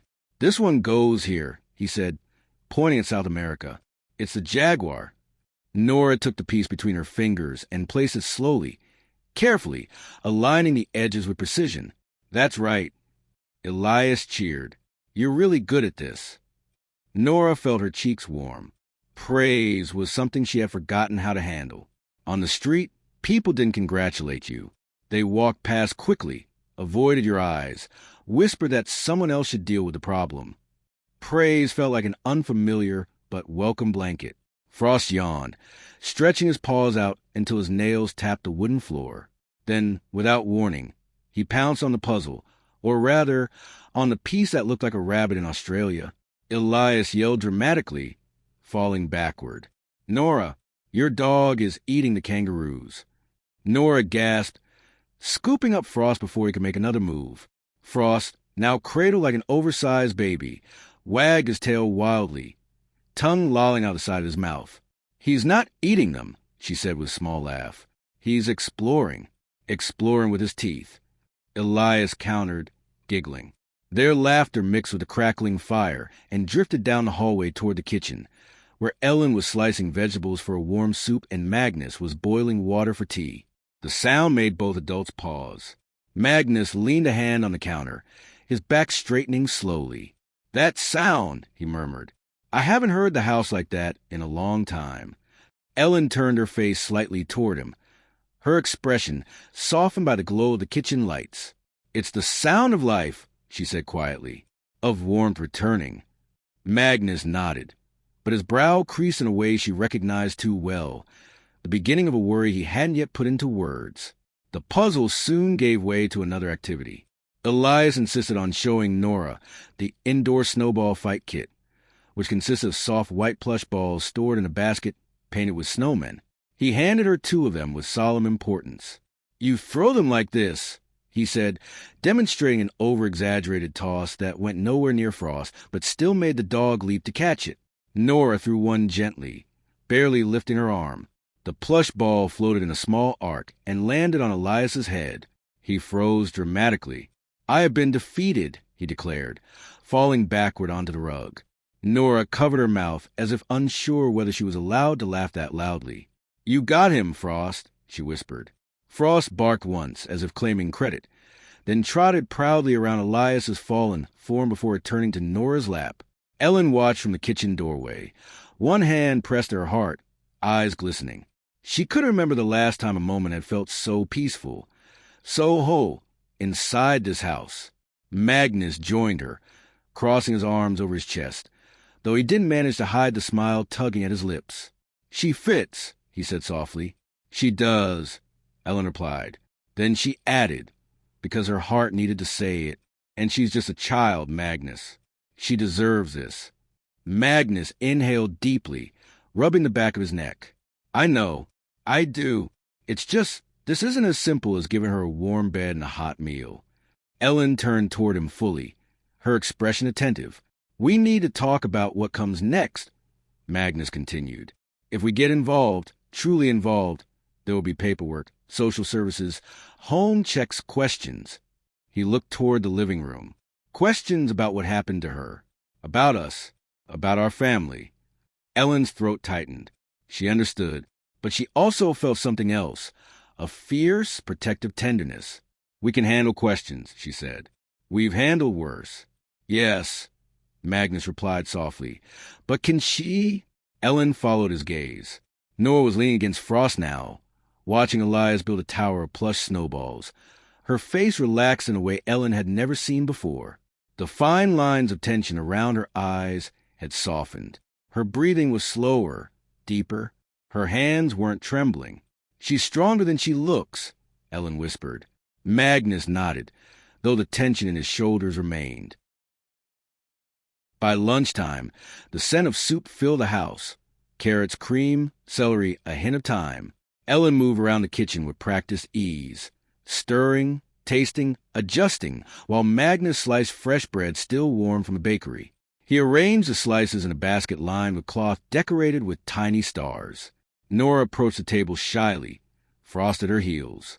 Ellen placed a bowl in front of her, steam curling upward, the color warm and inviting. Try it, she said softly. Nora dipped her spoon carefully.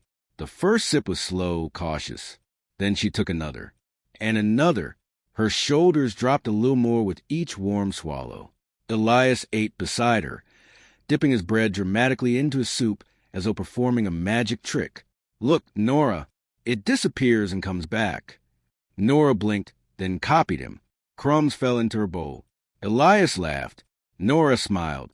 Frost snuck closer, hoping one of them would drop something edible. Magnus watched the scene quietly from his seat at the end of the table, an unreadable softness in his eyes. He had never imagined another child sitting there, not since Saga. But now, as Nora lifted her bowl with both hands to sip the last bit of soup, he felt something crack open in him, something he thought was closed forever. When lunch was over, Nora helped Ellen carry small plates to the sink. She moved slowly, alertly, as though afraid she might drop one and ruin a piece of the moment. You don't have to help, Ellen said gently. Nora looked up with large, dark eyes. I want to. Those 3 words were so soft, yet so full of meaning, that Ellen had to take a steady breath before responding. All right, she said. Thank you. They washed the dishes side by side. Ellen washing, Nora dry with a towel almost as big as she was. Frost supervised from below, occasionally nudging a stray drop of water with his nose. When they finished, Ellen placed a hand lightly on Nora's shoulder. Would you like to rest in the living room or play with Elias again? Nora hesitated, glancing toward the hallway. Can I see the house? She asked, voice barely above a whisper. Ellen blinked. Of course, she said warmly. Anywhere you like. And so they walked through the home, Nora with small, cautious steps, Frost padding beside her. Ellen a quiet presence behind them. Nora paused at the photographs on the wall. She stared at the frames long enough for Ellen to notice. Who is she? Nora whispered, pointing at a picture of a little girl with golden hair and a gap-toothed smile. Ellen swallowed. That's Saga, she said softly. Our daughter. Nora nodded, her expression thoughtful, almost sad. She was happy, Nora whispered. She was, Ellen replied, voice catching. Very much. Nora looked at another photo, Saga hugging Elias, hair blowing in the wind. She loved him, Nora said, with all her heart. Nora didn't say anything more, but her small hand reached out to touch the wooden frame, her fingertips brushing it with reverence. Frost leaned against her leg, as if sensing the weight of the moment. Ellen inhaled deeply, fighting the lump rising in her throat. Come, she whispered. Let me show you the garden. They stepped outside for only a moment, the air crisp and cold, snow drifting gently around them. The garden was wide and open, lined with tall birch trees and small lanterns buried in the snow. Nora's breath puffed in small clouds. Frost sniffed the air excitedly before retreating back inside, his paws too cold for adventure. When they returned to the warmth of the house, Ellen wrapped a small blanket around Nora's shoulders. Are you tired? She asked. Nora hesitated. I don't know, she admitted. It feels different here. Ellen smiled softly. I know. Magnus, watching from the living room, spoke gently. It feels different for us too. Nora looked at him with confusion. But Magnus only gave a small, tired smile, the kind that carried both pain and gratitude. Elias reappeared then, carrying a stack of books almost as tall as he was. "Nora, Frost, story time." Frost barked. Nora blinked in surprise, and Elin laughed. Magnus shook his head with fond exhaustion. He walked toward Elin, speaking quietly so the children couldn't hear. "We need to talk about what comes next," he murmured. Elin nodded. "I know." But then she looked toward Nora, sitting on the rug, Frost cuddled against her, Elias piling books in her lap, as though they'd known each other forever. And she said, more firmly than before, "We won't let her go back to the streets, whatever it takes."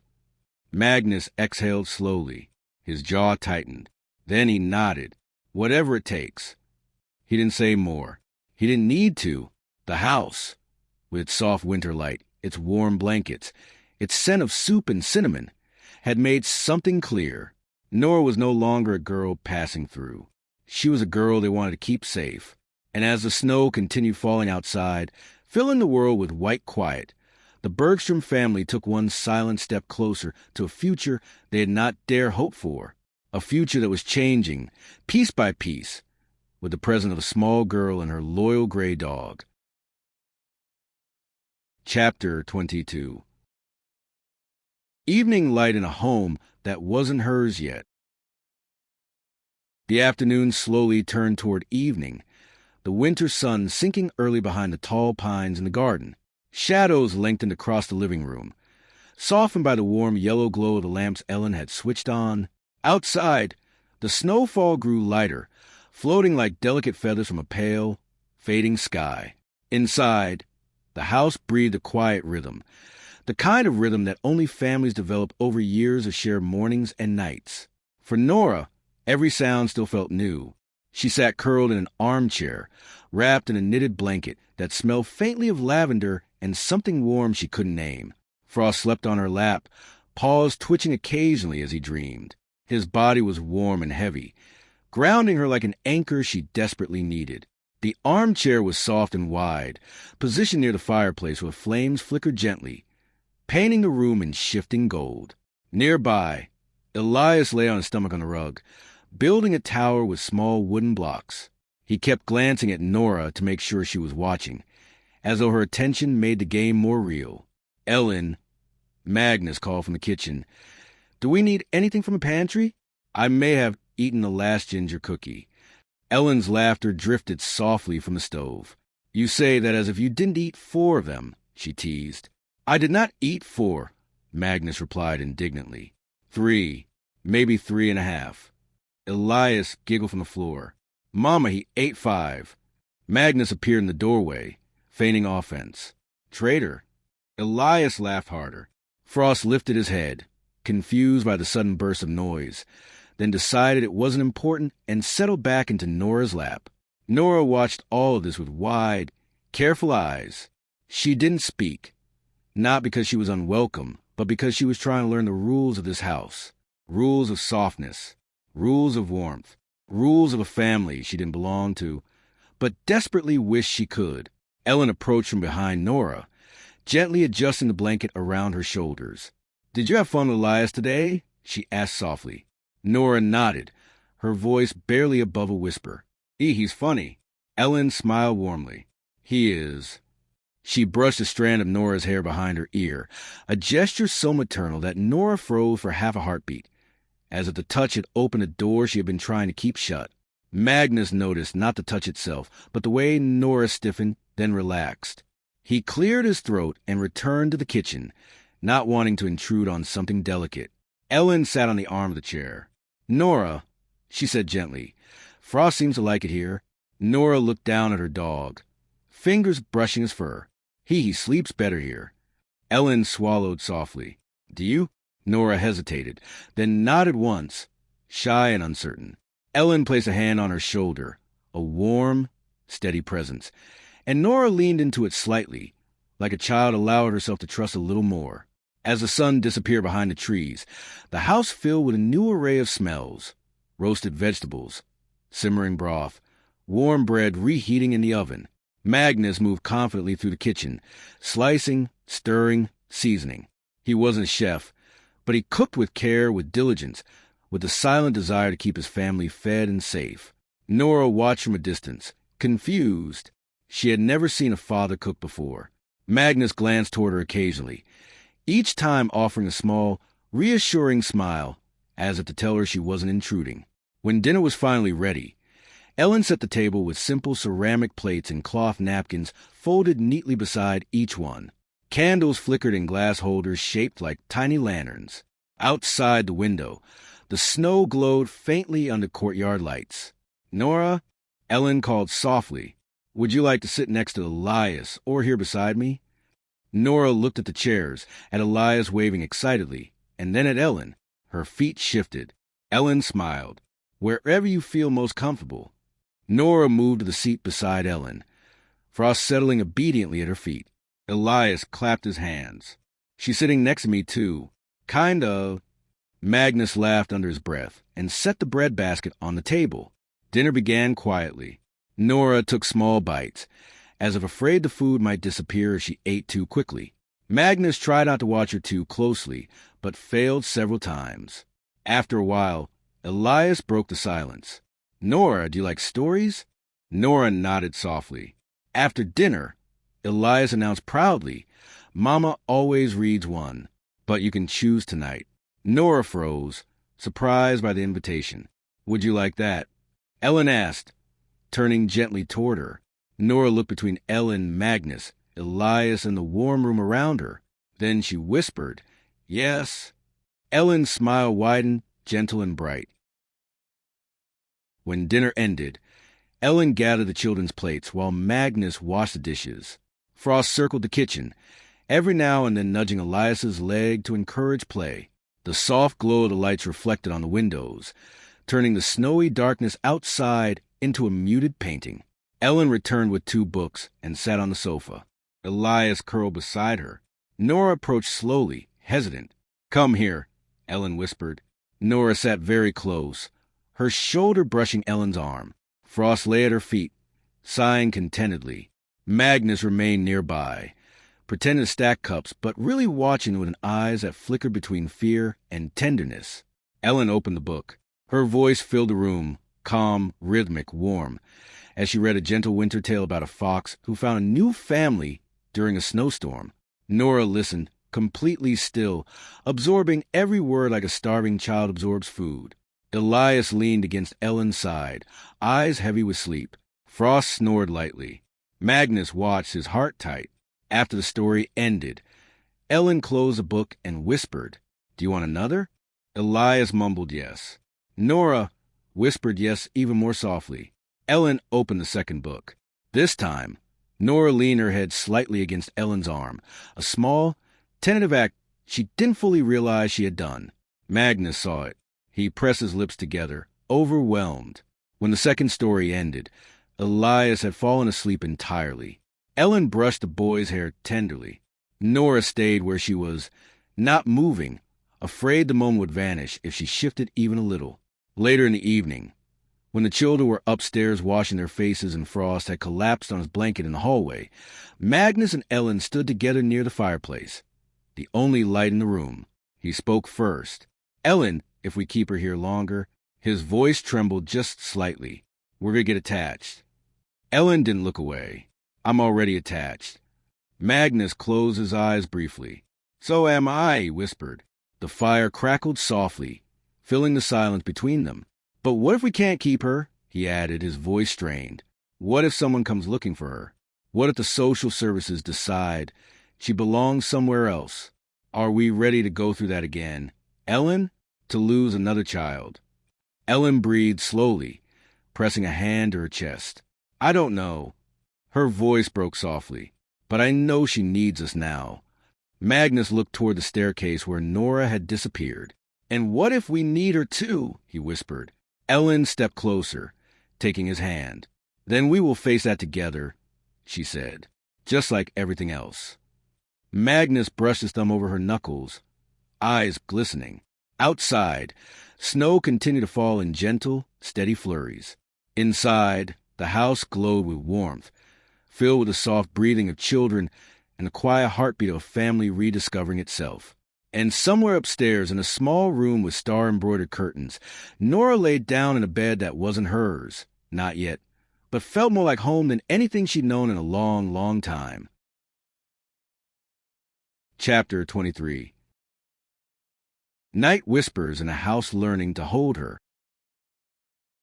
Night descended quietly over the Bergström home, settling with the soft hush of falling snow.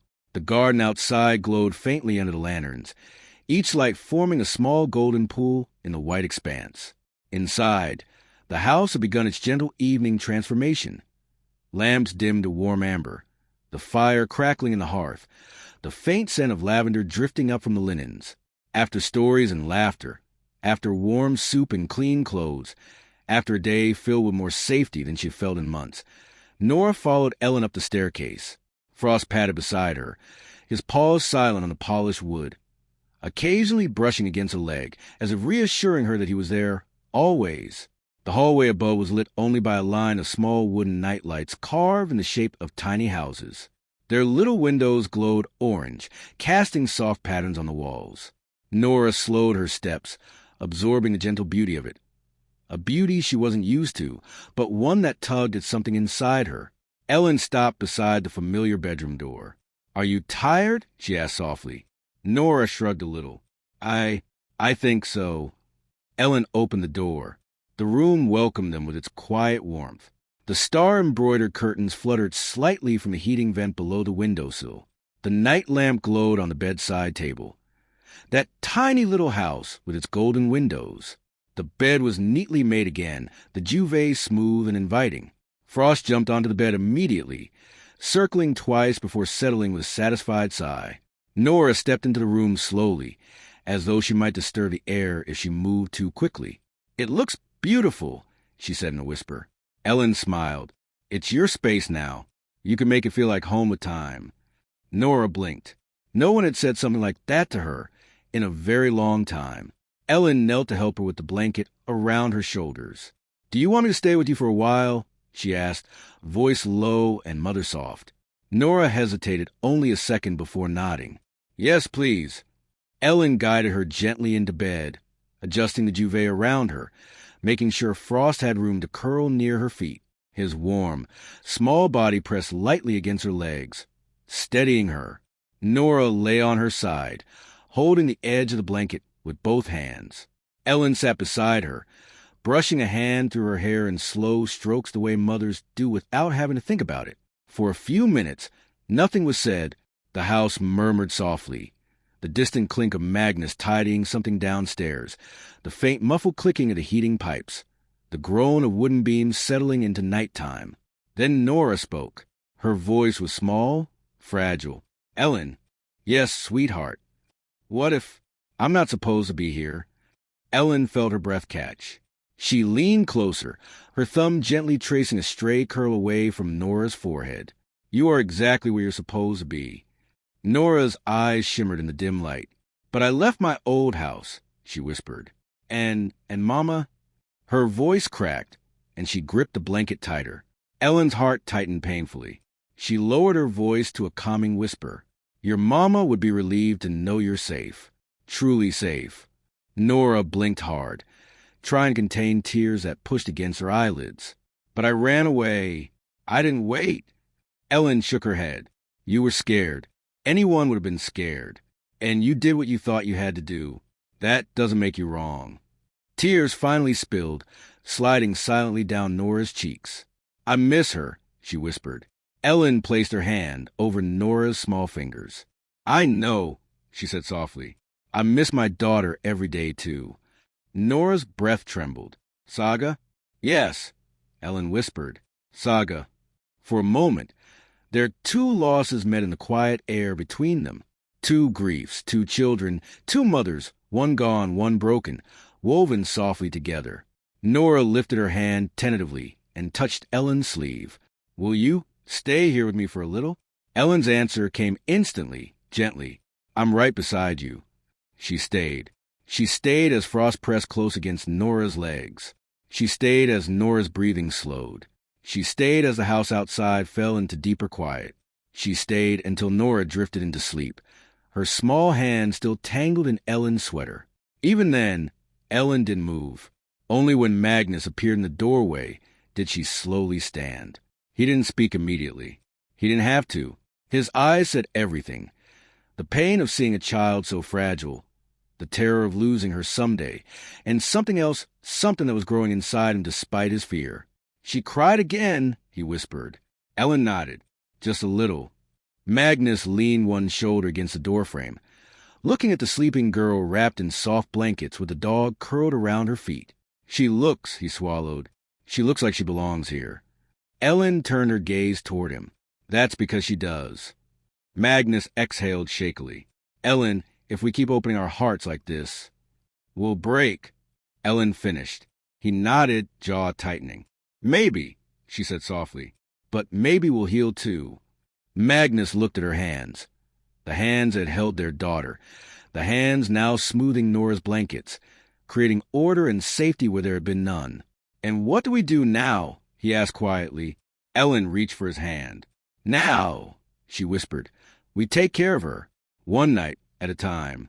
Magnus closed his eyes briefly. When he opened them again, they were full of something new. Fear, yes, but also tenderness and resolve. He nodded. Together, they stood for a long moment watching the warm strip of light beneath Nora's door. Outside, snow fell softly, covering the world in white. Inside, something delicate and necessary was taking root.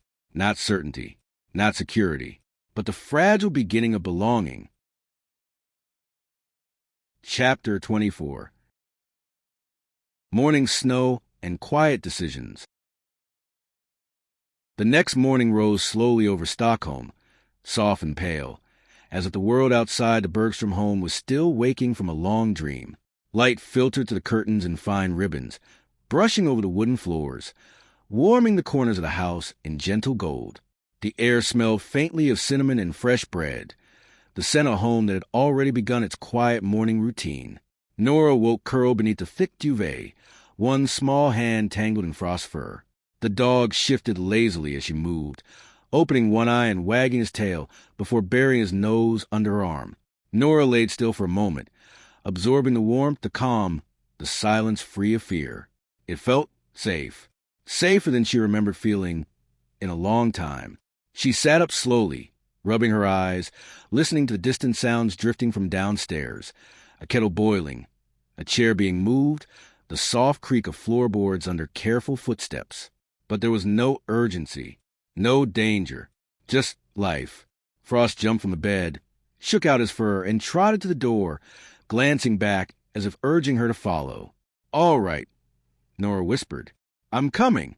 She wrapped herself in the knitted blanket at the foot of the bed, the one Elin had placed her the night before, and stepped into the hallway. The lights were dim, the wooden houses of the nightlights still glowing faintly as if reluctant to let go of the night. As she walked down the stairs, she heard a voice from the kitchen, Magnus, low and steady. "We can't delay, Elin. We need to speak with someone today. Or at least start figuring out what we should do." Nora stopped on the third step, frozen, listening. Ellen's voice followed, quiet, determined. "I know, but we have to be careful. She's been through so much already. We need to make sure nothing jolts her, nothing scares her. We can't let her feel like she has to run again." Magnus sighed, the sound long and heavy. "I just want to make sure she's protected, really protected." Nora held her breath. Frost nudged her ankle gently, sensing the shift inside her. Magnus continued, quieter this time. "I don't want to lose her." Nora's breath trembled. Not lose her. Someone didn't want to lose her. She had forgotten what that felt like. She took one more step, and the wooden stair creaked softly. Ellen's head swiveled immediately. "Nora?" Nora froze in place, blanket wrapped around her like a shield. Elin approached with a warm smile, voice gentle and encouraging. "Good morning, sweetheart. Did you sleep well?" Nora nodded. Magnus came closer too, careful and calm. "You're awake early," he said, his tone soft in a way he didn't use with many people. Nora stepped down the last two stairs, frosted her heels. "I didn't mean to listen," she whispered. Elin exchanged a brief glance with Magnus, then knelt in front of Nora. "It's all right," she said tenderly. You can hear anything we say. Nothing in this house is meant to frighten you. Nora lowered her eyes. I heard you say you don't want to lose me. Magnus froze. Elin reached out, brushing a strand of hair from Nora's cheek. That's true, she said. We don't. Nora swallowed, her eyes filling with something between relief and fear. I don't want to go away, she whispered. Ellen's heart clenched. Magnus exhaled sharply, looking away for a moment, overwhelmed. You're safe here, Nora, Elin whispered. We'll figure everything out. Slowly. Together. Nora nodded, pressing her face briefly against Ellen's shoulder before straightening again with shy dignity. Are you hungry? Magnus asked after a moment, voice warm. Breakfast is ready. Nora nodded again. The kitchen felt like a painting of winter comfort. Rays of sunlight catching on the snow outside, steam rising gently from mugs, and the aroma of warm bread filling the air. Pancakes sat on a plate, dusted with powdered sugar, alongside sliced fruit, honey, and a jug of warm milk. Elias burst into the kitchen moments later, hair sticking up in all directions, socks mismatched, a plush rabbit in one hand. Nora, he shouted excitedly, come see what Frost did. Frost barked immediately, tail wagging. What did he do? Nora asked. Elias pointed dramatically at the living room. He stole my slipper, and then he hid it under the sofa, like a squirrel. Magnus cleared his throat from behind a mug of coffee. That may have been my fault, he admitted. I told him he was a brave guard dog last night. He might have taken it literally. Elin sighed with affectionate disbelief. Magnus, please don't encourage the dog to steal clothing. Magnus shrugged. In my defense, he looked proud. Elias nodded. He did look proud. Nora laughed, really laughed. For the first time, a small, bright sound that made Magnus freeze mid-sip and Ellen's eyes soften in instant joy. They all sat together at the table. Frost sat under it, occasionally nudging Nora's leg for attention. Nora ate slowly, savoring every bite of her pancake. Elias dipped his fruit in honey and declared himself a honey monster. Magnus pretended to be offended when Elin stole a piece of his toast. Elin brushed Nora's hair away from her face every now and then without even realizing it. The scene looked like it had been there forever, as if Nora had always been part of their mornings. After breakfast, Elin began clearing plates. Nora stood too. I can help, she said. Elin turned, surprised and touched. You don't have to, sweetheart. I want to, Nora insisted softly. Elin hesitated, not because she doubted her, but because she knew offering help meant Nora felt safe. All right, she said gently. Thank you. Nora carried plates carefully to the sink. Elias followed behind her with exaggerated importance. I will help too, he declared, carrying a spoon as though it were a royal scepter. Frost brought a single sock in his mouth, as if contributing to the chores. Magnus groaned. That is not helping. Nora giggled. Elin looked at her quietly, imprinting that sound into her memory. Later, Elin wrapped everyone in warm coats and scarves. Just a few minutes in the garden, she said to Nora. The snow is beautiful today. Nora hesitated. The snow is cold. It is, Elin agreed, but you won't be, not with us. Nora let Elin button her coat. Frost trotted in circles, excited. When they stepped into the garden, the world felt different. Quiet, bright, as if time had slowed to watch them. Nora walked carefully, each step sinking into the soft snow. She stared at the trees, the lanterns half buried in white. The sky stretched pale above her. It's beautiful, she whispered. Magnus nodded, hands in his pockets. It always looks like this after a heavy snowfall, he said. But today it seems different somehow. Elin glanced at him knowingly. Nora stopped near one of the trees, snowflakes landing on her dark hair, melting instantly. Elias bounded forward and suddenly plopped down to make a snow angel. Frost copied him, or at least attempted to, wriggling on his back and waving his paws in the air. Nora laughed again, covering her mouth with her mittens. It's nice here, she said quietly. Elin moved beside her. Nora, she whispered, we'll talk later, all of us, about what we can do to keep you safe. We'll do this the right way, the careful way. Nora looked up at her. Can I stay today? Ellen's answer came instantly, with certainty. Yes, she said. Stay today. And tomorrow. We'll take one day at a time. Magnus nodded behind her. One day at a time, he repeated softly. Frost shook snow from his fur. Elias ran to Nora and grabbed her mittened hand. Come on, he yelled. Let's make snow people. Nora smiled, and in that snowy garden, surrounded by warmth she never expected, a truth settled silently inside her. She wasn't just visiting. For the first time, she felt like she was being welcomed. And maybe, just maybe, she was home. Chapter 25. A day that felt almost like yesterday. The day unfolded slowly inside the Bergström home, the kind of slow that made the air feel thick with warmth and belonging. Outside, a gentle sun softened the snow into glittering crystals, painting the windows with shifting reflections. Inside, the house seemed to breathe around Nora, quietly, protectively, as though it had already begun adjusting itself to her presence. Nora followed the soft clattering sounds into the kitchen, Frost pattering by her side, nails tapping lightly on the wooden floor. Magnus stood near the counter, sleeves rolled up, stirring something warm in a pot. He looked like a man caught between two identities, busy businessman and careful father. But this morning, he was simply present, calm, grounded. Elin was arranging a small vase of winter berries near the window, humming faintly under her breath. A song Nora didn't know, but liked instantly. Elias was sprawled on the floor with colored markers, drawing something that resembled a castle, though he insisted it was a space fortress. Nora paused in the doorway, blanket still wrapped around her shoulders from the early chill. She didn't enter immediately. She didn't want to break the scene. It felt too perfect, too delicate, like stepping into a dream she wasn't sure she was allowed to touch. Elin noticed her first. "Good morning, sweetheart," she said warmly. "Come here." Nora stepped closer, shy but more confident than the morning before. Frost trotted straight to Elias and nudged him, stealing a marker with his mouth. "Frost." Elias squealed. "That's the blue one." Magnus laughed quietly into the pot. Nora's lips curved upward without effort.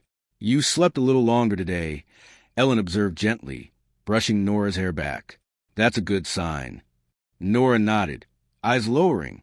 "I didn't wake up scared." Ellen's smile softened into something deeper. "That makes me very happy." Magnus glanced toward the table, then toward Nora. "I made oatmeal," he said, "with honey. Elias claims it gives superpowers." Elias raised his hand dramatically. "It does." Magnus raised an eyebrow. "Remind me what your superpower was yesterday." Elias pointed proudly at himself. "I jumped over the sofa." Magnus folded his arms. "And tore a cushion." Elias gasped. "That was Frost." Frost barked once, as if denying any involvement. Nora giggled, a sound that made Elin look up quickly, as if wanting to hold on to that tiny, precious moment. "Come sit," Elin said, guiding Nora to the table. "Eat with us." They sat together, for humans and one very determined dog, who kept inching closer to Magnus, hoping for scraps. Nora took a small spoonful of oatmeal. Warm, sweet, a taste that reminded her faintly, just faintly, of mornings with her mother. Her throat tightened unexpectedly. Elin noticed a small shift in her breathing, but she didn't ask, didn't press. She only placed her hand gently over Nora's for a brief moment before letting go. After breakfast, the house drifted into a peaceful rhythm. Magnus returned upstairs to finish emails. Elias ran to his room to look for missing puzzle pieces. Elin began folding laundry in the living room. Humming again, Nora hovered a little, unsure. Elin looked up. "Would you like to help me fold?" Nora blinked. "Can I?" "Of course," Elin replied. Nora moved to the couch, sitting carefully beside her. Elin handed her a small towel. Nora examined it as though it were a complicated puzzle, then folded it into a tidy square. "That's perfect," Elin said. Nora felt heat rise to her cheeks. Praise. Warm. Unexpected. She folded another, and another. Frost lay beside the sofa, resting his chin on Nora's foot. "Nora," Elin said after a moment, "would you like to help me choose decorations for the tree later?" Nora's eyes widened. "The tree?" "Yes," Elin smiled. "We'll put up today." Nora swallowed. "I've never decorated one by myself." "You won't be by yourself," Elin said. "We'll do it together." Nora didn't respond immediately, but her eyes softened, warmed by a memory she didn't speak aloud.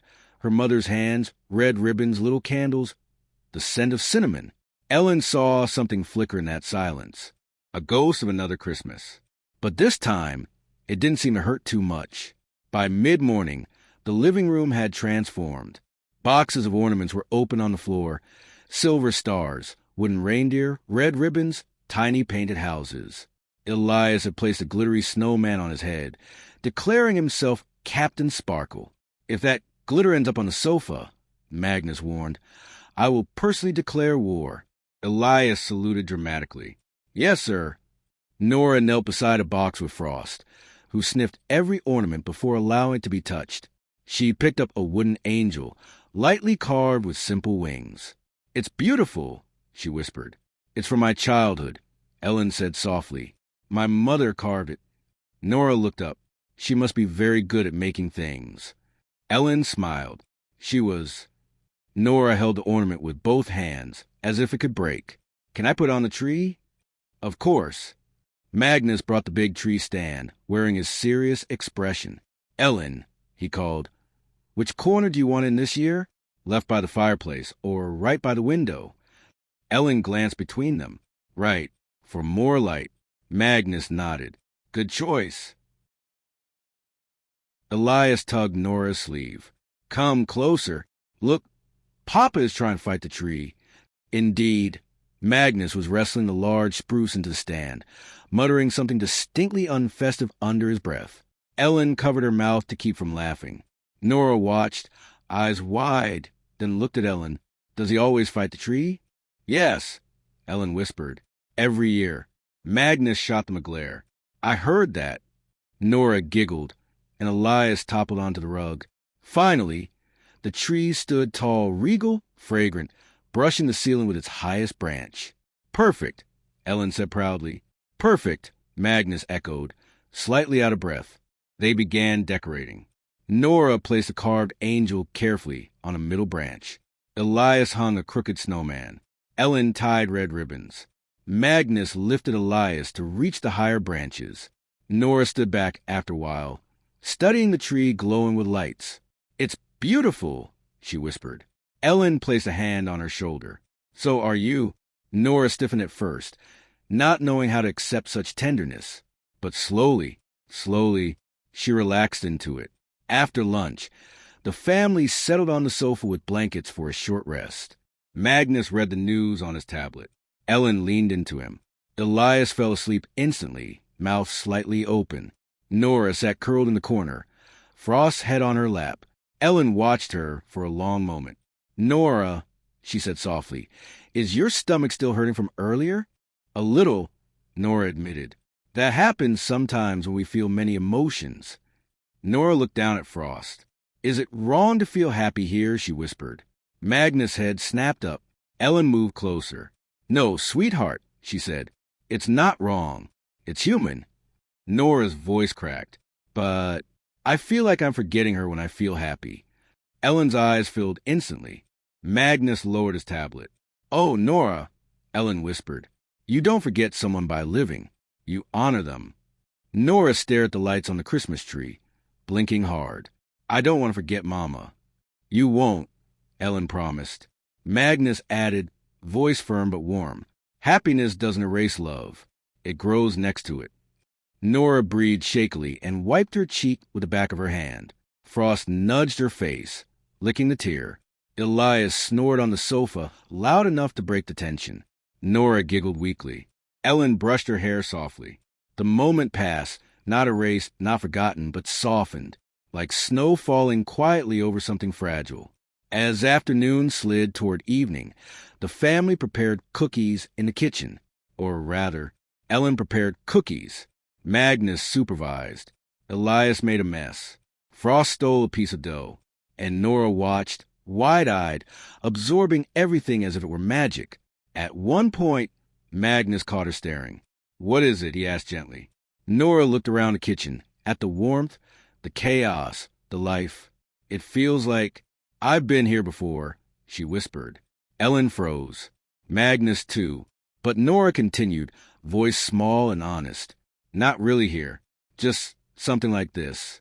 A house with noise, and people, and love." Ellen's heart twisted softly. "You can feel that again," she whispered. "You're not alone." Nora lowered her eyes. "But what if the world takes us away?" Magnus stepped closer, voice steady. "Then we'll fight it." Nora blinked up at him. "You'd fight for me?" Magnus placed a hand gently on her shoulder. "Yes," he said simply, "with everything we have." Something inside Nora broke. Something small, something tight, and something warm replaced it. Not hope, not yet, but trust's first breath. Chapter 26. A winter day, a quiet idea and a spark in the air. Snow dusted the sidewalks of Stockholm like powdered sugar sprinkled over a city-shaped cake. The air was crisp, the sky pale blue, and the world sparkled as if dressed for a celebration. It was the first clear morning since the storm, and Elin decided it was a perfect day to take Nora and Elias to town.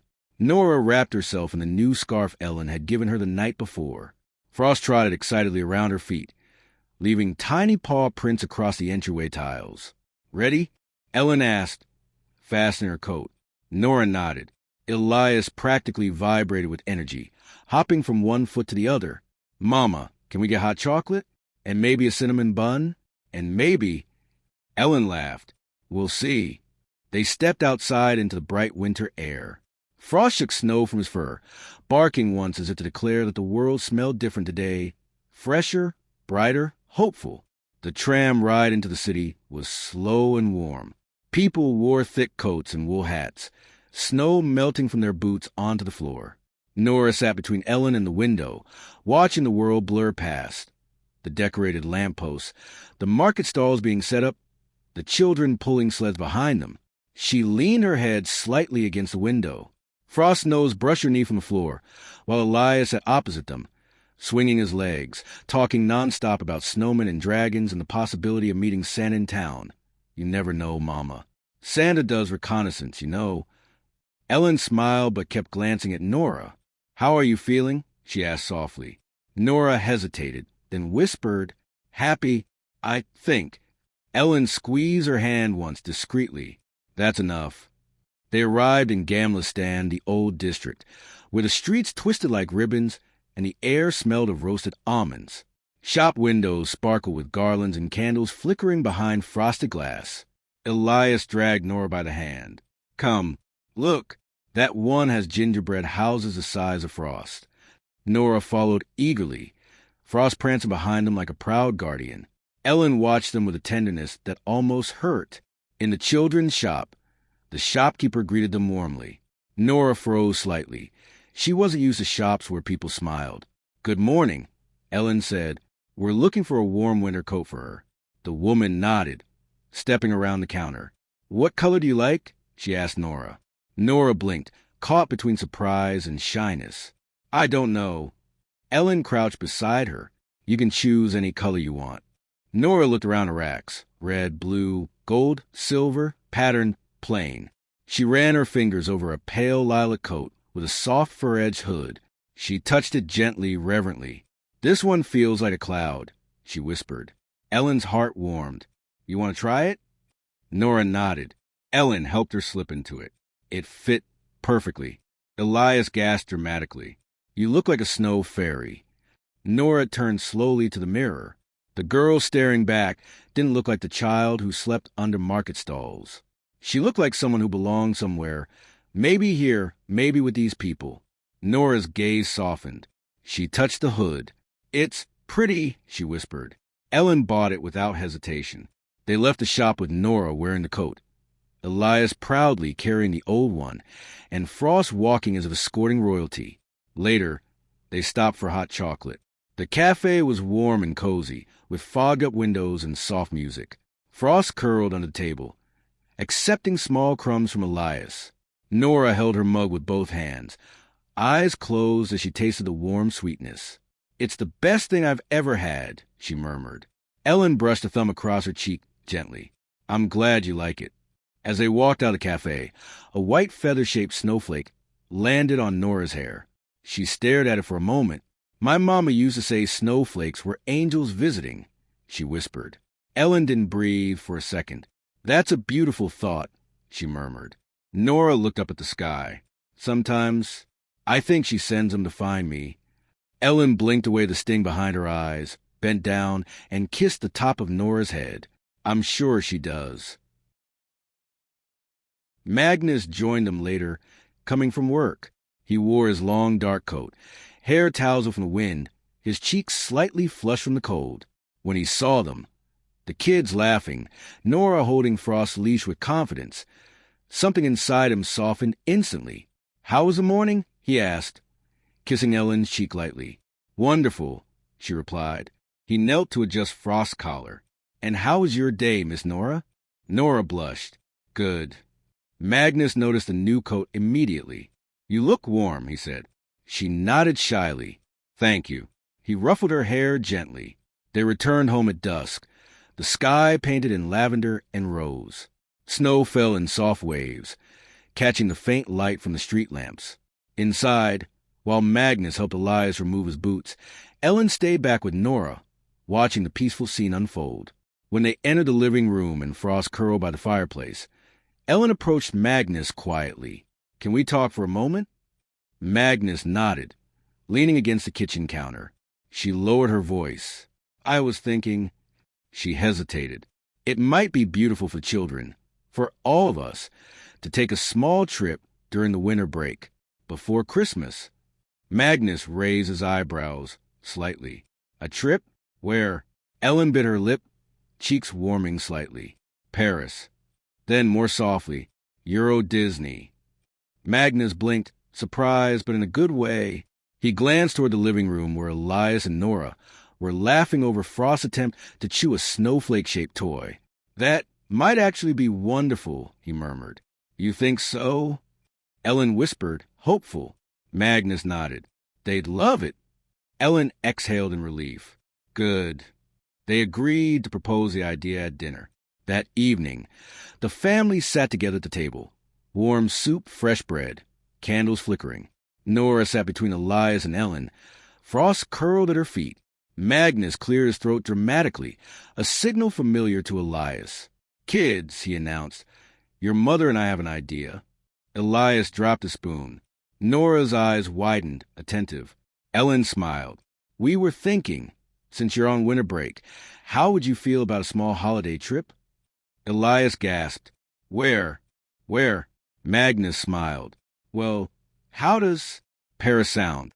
Elias screamed. "Yes, yes, yes." Nora stared, stunned, and Elin added warmly, "We would like to visit Euro Disney." Elias jumped from his chair, nearly knocking it over. "Are you serious? Disney?" Nora looked between them, breath trembling. "For real?" she whispered. Elin nodded. "For real, sweetheart." Nora's small hands gripped the edge of the table. "I've never been on a trip," she whispered. Magnus leaned forward, voice gentle. "Then this will be your first." Nora's eyes glistened. Then she smiled, a soft, shy smile that felt like sunlight breaking through clouds. Later that night, after the kids fell asleep, Magnus and Elin changed into their pajamas and settled onto the bed. The house was quiet, wrapped in the calm of new plans. Magnus leaned back on the pillow. "Elin, about the trip." She looked at him. "Nora probably doesn't have a passport," he said, "or even a basic ID." Ellen's breath caught. "You're right," she murmured. He squeezed her hand gently. "We'll figure it out. Let's ask her tomorrow gently." And so the next morning at breakfast, as snow fell softly outside and Frost begged for crumbs, Elin cleared her throat.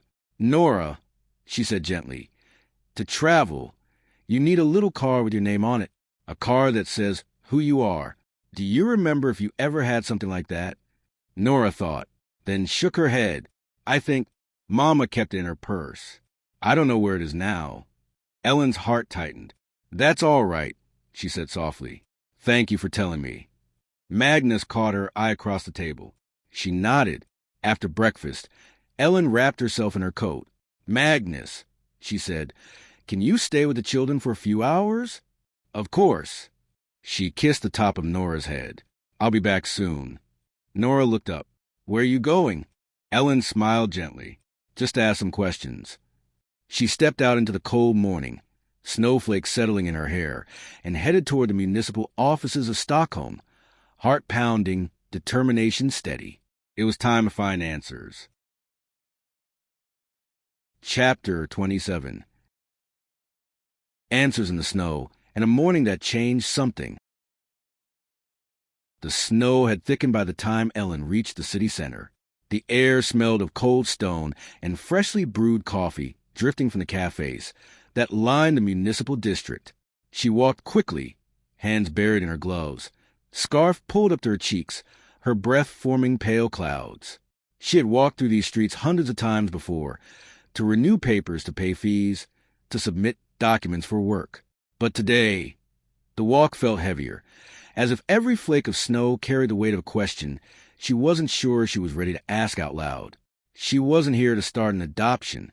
She wasn't here to change Nora's life permanently. She kept repeating that to herself like a mantra. She was here only for one thing, to understand how to help Nora travel legally with them.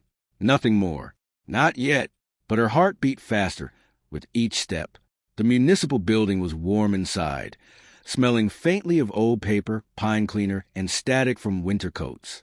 People lined up at counters, forms in their hands. Conversations echoing softly under the vaulted ceiling. Ellen approached the information desk.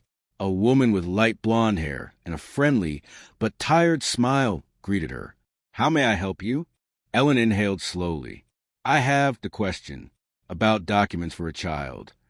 The woman nodded, pulling a small notepad toward her. Name of the child? Nora. Ellen said gently, Nora Anderson. The woman typed the name into the system. Date of birth. March 4th, Ellen answered. 2000 and... Her voice softened. 16. The woman nodded again, typing. Ellen's hands were cold inside her gloves. After a moment, the screen lit up. Yes, I see her, the clerk said. Born here in Stockholm. Registered. Everything was regular. Ellen felt a breath release from her chest. She hadn't even realized she'd been holding it. So, the clerk continued. How can we help Nora today? Ellen swallowed. She lost her identification document. Or her mother kept it. Her mother has passed away. The woman's expression softened instantly. I'm very sorry.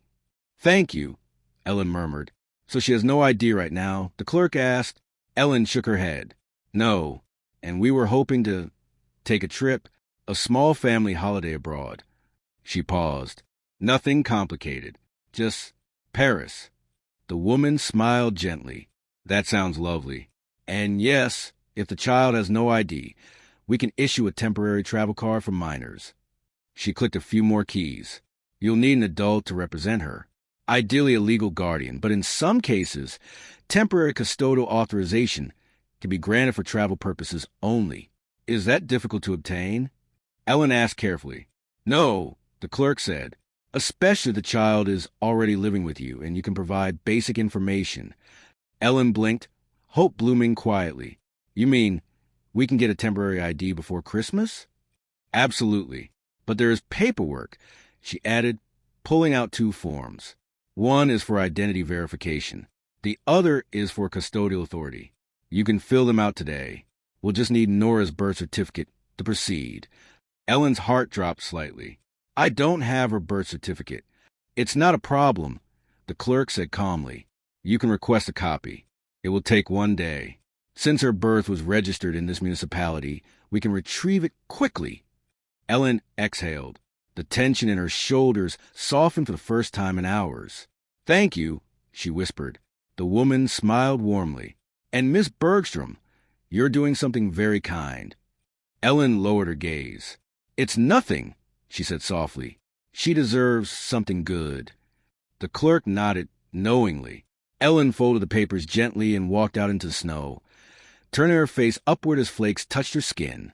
For the first time in years, she felt like she was walking towards something instead of running from something else. Meanwhile, back at home, Magnus closed the door behind Elin, let out a small breath, and turned to the children. "All right," he said, clapping his hand softly. "What should we do?" "Build a spaceship," Elias shouted. "Bake cookies," Nora whispered, almost at the same time.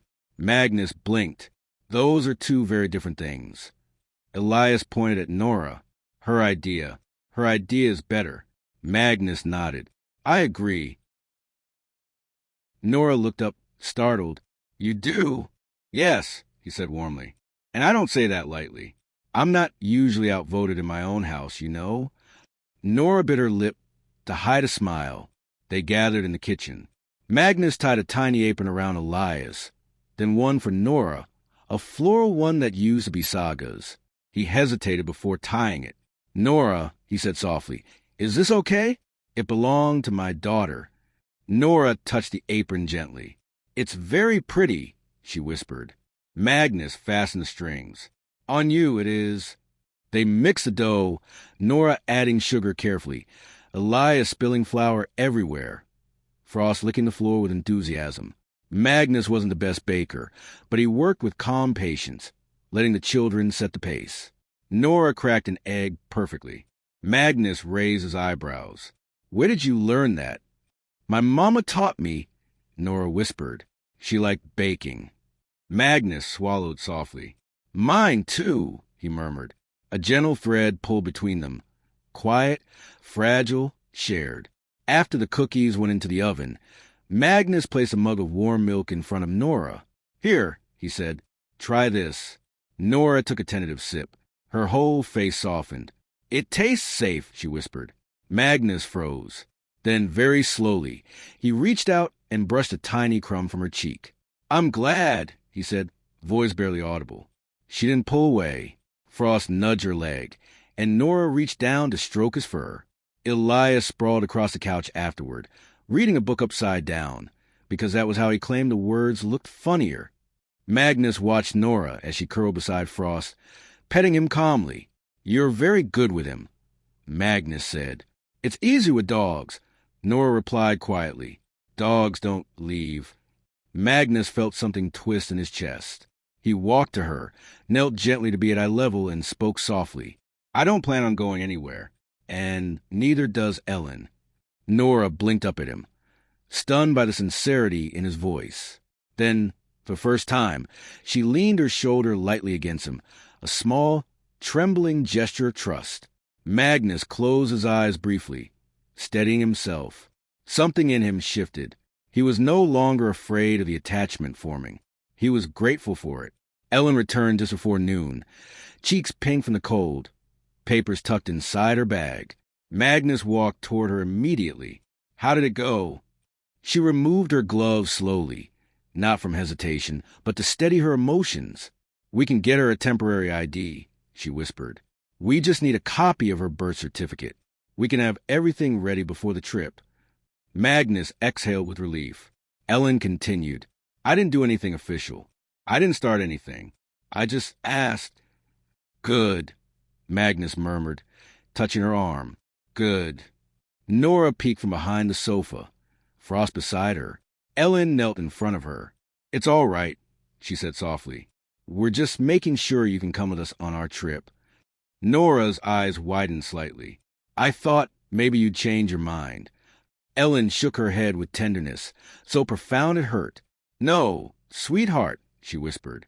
"We want you with us." Magnus added, voice steady. "You are part of this family's plans now." Nora's lips trembled. I don't know what to say." Elin wrapped her arms gently around her. "You don't have to say anything," she murmured. "Just be here." Nora leaned into her, just for a moment, long enough for warmth to flow between them like something sacred. Magnus rested a hand on her small back. "We'll take care of the rest," he said softly. Elin looked at him, eyes shining. "We can do this," she said. Magnus nodded. Together, outside, the snow fell steadier, thick and soft, as if the world was gently covering the past, making room for future. Chapter 28. The weight of forms and the lightness of home. The afternoon settled over Stockholm in a muted silver glow, the kind of winter light that softened edges and blurred colors into gentle grays and blues. Inside the Bergström home, the warmth felt almost unreal after the cold municipal halls Elin had walked through earlier. The contrast between the two worlds, sterile offices and this vibrant, lived-in house, was enough to make her pause at the door, hand resting on the handle before she opened it. She heard laughter immediately. Real laughter, the kind that rose from the belly, unrestrained and bright. It floated from the living room, where Magnus was lying on the floor, pretending to be knocked over by Frost, who was enthusiastically wagging his tail and attempting what looked like a clumsy but determined attack hug. Elias was in hysterics, rolling on the rug, while Nora, sweet, quiet Nora, sat on the sofa, her giggle soft but unmistakably present. Elin watched the scene quietly. She hadn't even stepped fully inside, and yet something inside her melted. Magnus noticed her first. "Oh, look who's back," he called, brushing dog fur from his sweater. "The citizen who braved the bureaucratic wilderness." Elin laughed under her breath, shutting the door behind her. "Oh, you have no idea." Elias ran to her, hugging her legs. Mama, Frost knocked Papa over." "Did he?" Elin asked, amused. "Or did Papa let him?" Magnus raised a hand in mock surrender. "I admit nothing." Frost barked proudly. Elin stepped into the room, removing her gloves. "How was everything here?" she asked. Magnus flashed a proud smile. "No casualties, no broken furniture, and only one frosting disaster." Nora whispered shyly, "He means the cookie, the one Elias dropped on Frost's head." "Frost ate it," Elias added. "Of course he did," Magnus sighed. Elin sat beside Nora, brushing a snowflake from her hair. "How are you feeling, sweetheart?" Nora tucked her legs under herself. "Good," she whispered. Then, after a moment, "Mr. Magnus, let me choose a shape for the cookies." Elin looked at Magnus, one eyebrow raised. "You did?" Magnus pretended to appear modest. "I delegated authority. It's what good leaders do." Elin laughed and leaned her head briefly on his shoulder. Nora watched the gesture with quiet fascination. It was comforting, soft, natural, like something families did. She felt a small warmth settle in her chest. Later that afternoon, Magnus took Elias outside to shovel a thin layer of snow from the driveway. Frost bounced around them like a furry meteor, digging holes where they had just cleared. Elias declared him useless but adorable, and Magnus fully agreed. Inside, Elin made tea while Nora sat at the kitchen table, swinging her legs gently.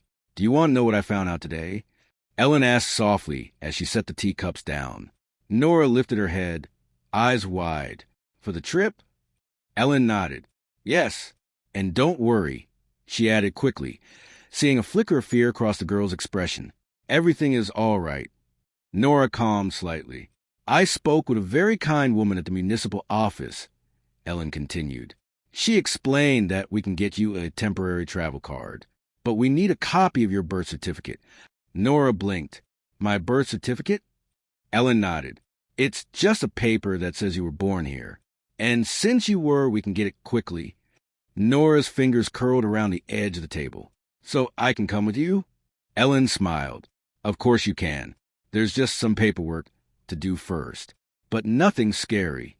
Nora looked down, visibly relieved. "I don't want to stay behind." "You won't," Elin said firmly.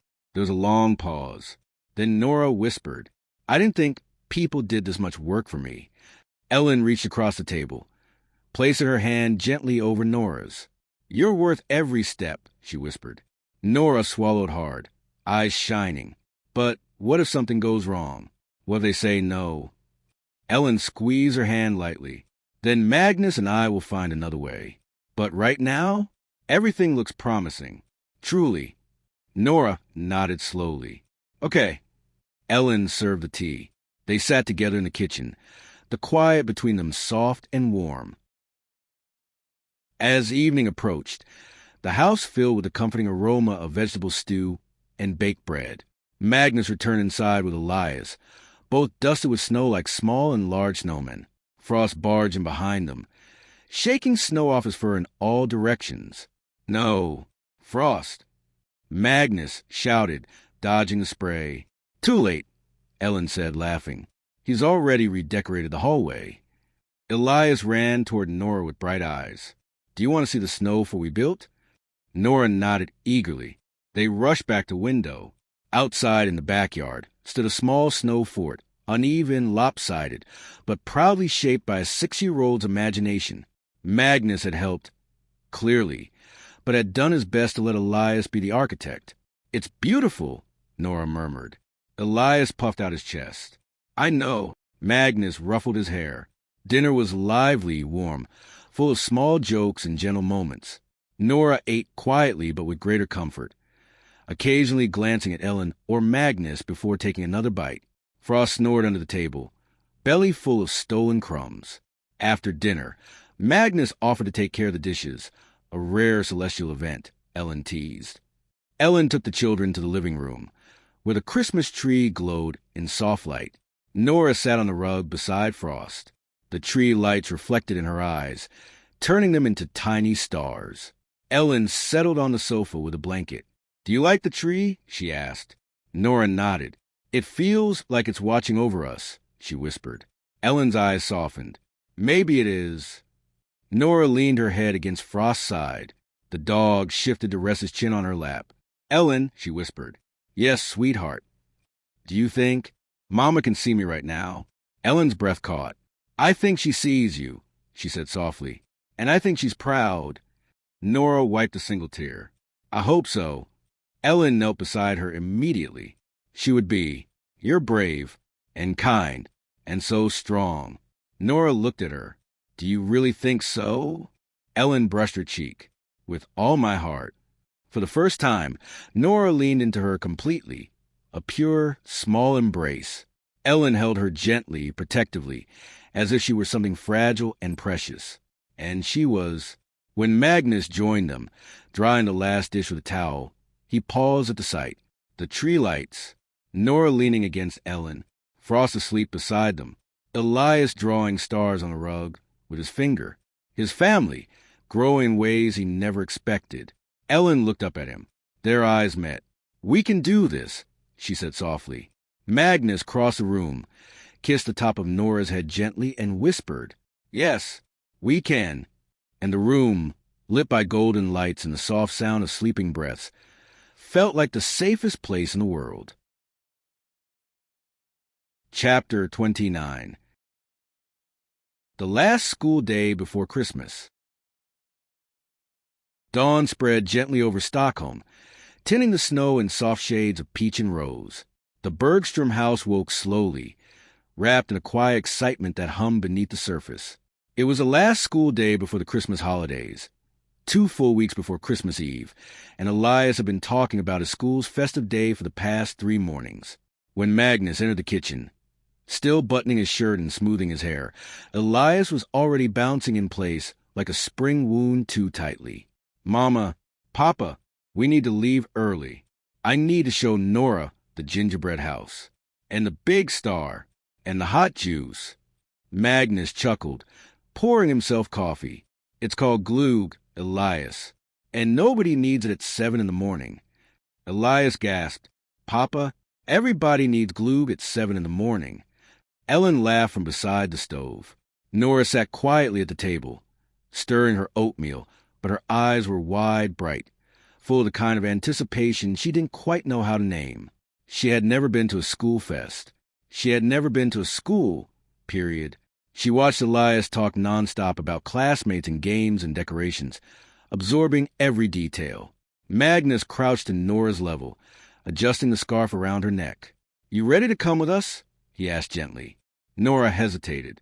"What if I don't know what to do?" Magnus smiled. "That's easy. Just stay close to Elias. He's the expert." "I'm the best expert," Elias declared, puffing out his chest like a tiny rooster. Nora giggled. Magnus brushed a strand of hair behind her ear. "You'll be fine." Elin kissed both children on the forehead and helped them into their coats.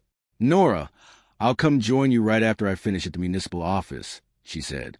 "Just a little paperwork." "Okay," Nora whispered. Frost barked twice, offended he couldn't come too. "You guard the house," Magnus told him. Frost sat immediately, tail wagging, guardian mode activated. The walk to school was magical. Lights glowed softly from windows. Snow crunched under boots. The sky was a pale winter blue streaked with faint gold. Elias held Nora's hand the entire way, proudly dragging her forward as if he were presenting a VIP guest. "That's my school," he shouted as the building came into view, red brick tall windows and a huge paper star taped against the main entrance. Children streamed inside, wearing festive sweaters, Santa hats, reindeer antlers. Parents chatted. Teachers stood by the doors, greeting everyone with warm smiles. Magnus felt Nora stiffen slightly. He slowed down. "You okay?" he murmured. Nora nodded, but her hand tightened around Elias's. Inside, the school buzzed with energy. Tables were decorated with pine branches and candles placed inside glass jars painted by the children. A fake fireplace glowed on a projector. A giant gingerbread house, slightly crooked but charming, sat on a table covered with powdered sugar. Nora stared at everything, overwhelmed by the colors, the sound, the warmth. Two children approached. "Elias, is she the friend you talked about? The one with the dog?" Elias nodded proudly. "Yep, this is Nora." The children smiled at her. "Hi, Nora." Nora blinked, uncertain at first, then whispered, "Hi." Magnus watched with quiet awe. She was shy, yes, hesitant, but she didn't shrink away. She let the children surround her, show her the decorations, drag her toward the gingerbread house. Magnus felt something heavy and soft press against his chest. She looked happy, truly, softly, innocently happy. A teacher approached Magnus. "Good morning, Mr. Bergström. Is this young lady new?" Magnus smiled warmly. "Just visiting today. She's with us for the holidays." The teacher nodded with understanding and kindness. "She's lovely. Elias has talked about her nonstop." Magnus laughed. "Yes, I can imagine." The teacher leaned in a little. "She'll fit right in, and she seems very sweet." Magnus followed Nora with his eyes, watching her touch the fake snowflakes hanging from the ceiling, listening to the children's explanations, letting Elias take her hand when she looked uncertain. Sweet, that wasn't the half of it. At the craft table, Nora sat carefully beside Elias. They were painting pine cones with silver paint, dipping them into soft glitter. Elias made a mess within seconds. Nora, surprisingly, painted with delicate precision. One of the teachers noticed. "Wow, Nora, that's beautiful." Nora flushed. "I used to paint with Mama," she said softly. The teacher's smile softened. "That's lovely. You have a real talent." Nora lowered her head, embarrassed but secretly glowing. Magnus stood nearby, arms crossed gently, watching every detail, every smile, every small step, every spark of confidence. He felt it more clearly than ever. This child was becoming part of their life. Not because they decided it, but because she fit perfectly. Near mid-morning, there was music, small wooden flutes, a triangle, a drum. Children gathered to sing carols in Swedish, their voices bright and slightly off-key. Nora stood beside Elias, clutching a little fake snowflake. She didn't know the words, but she hummed along. Magnus felt a tightness in his throat. Every part of him wanted to walk over, scoop her up, and tell her she was safe. Then he saw her smile, a real one, a soft one, and he let her be. Around 11, Magnus felt a familiar hand touch his shoulder. He turned. Elin stood there, cheeks flushed from the cold, snow in her hair, eyes bright from accomplishment and relief. "You made it," he whispered. "Of course," she smiled. "Paperwork done. I have everything we need." He leaned down, brushing a quick kiss on her temple. "Elin, you should see her." She followed his gaze. Nora stood with a group of children, letting them teach her a small choreography with hand gestures. She looked awkward but joyful. very joyful. Elin felt her heart melt completely. "Oh, Magnus," she whispered. "She looks like she belongs here." Magnus nodded. "She does." Elin slipped her arm into his. "Thank you for bringing her." Magnus swallowed. "Elin, I didn't bring her. She brought herself." They watched her in silence, letting the moment sink in. The sound of children, the soft glow of holiday lights, the warm hum of a place that welcomed her without hesitation. Then Nora spotted them and ran straight into Ellen's arms. "You came!" she gasped, breathless with excitement. "Of course I came," Ellen whispered, hugging her tightly. "I wouldn't miss this." Nora glowed, and for the first time, she felt like a child at school, a real child, celebrating winter, surrounded by laughter. At lunchtime, parents and children gathered in the small gymnasium for peppercaker, chocolate balls, fruit punch, and cinnamon buns.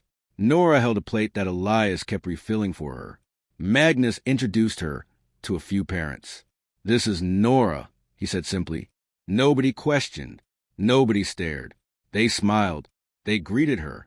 When a boy accidentally spilled juice on her mitten, he apologized shyly. Nora whispered, "It's okay," and smiled. A tiny, important gesture. When the school day ended, Magnus helped the children bundle up. Ellen put Frost's leash back in her bag. He had not come inside, but waited loyally in the yard with other family dogs. Nora hugged Elias's teacher goodbye when she was encouraged to.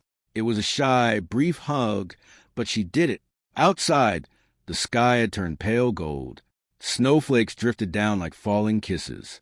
Ellen took Nora's hand. "Did you have a good time?" she asked. Nora nodded, her face glowing.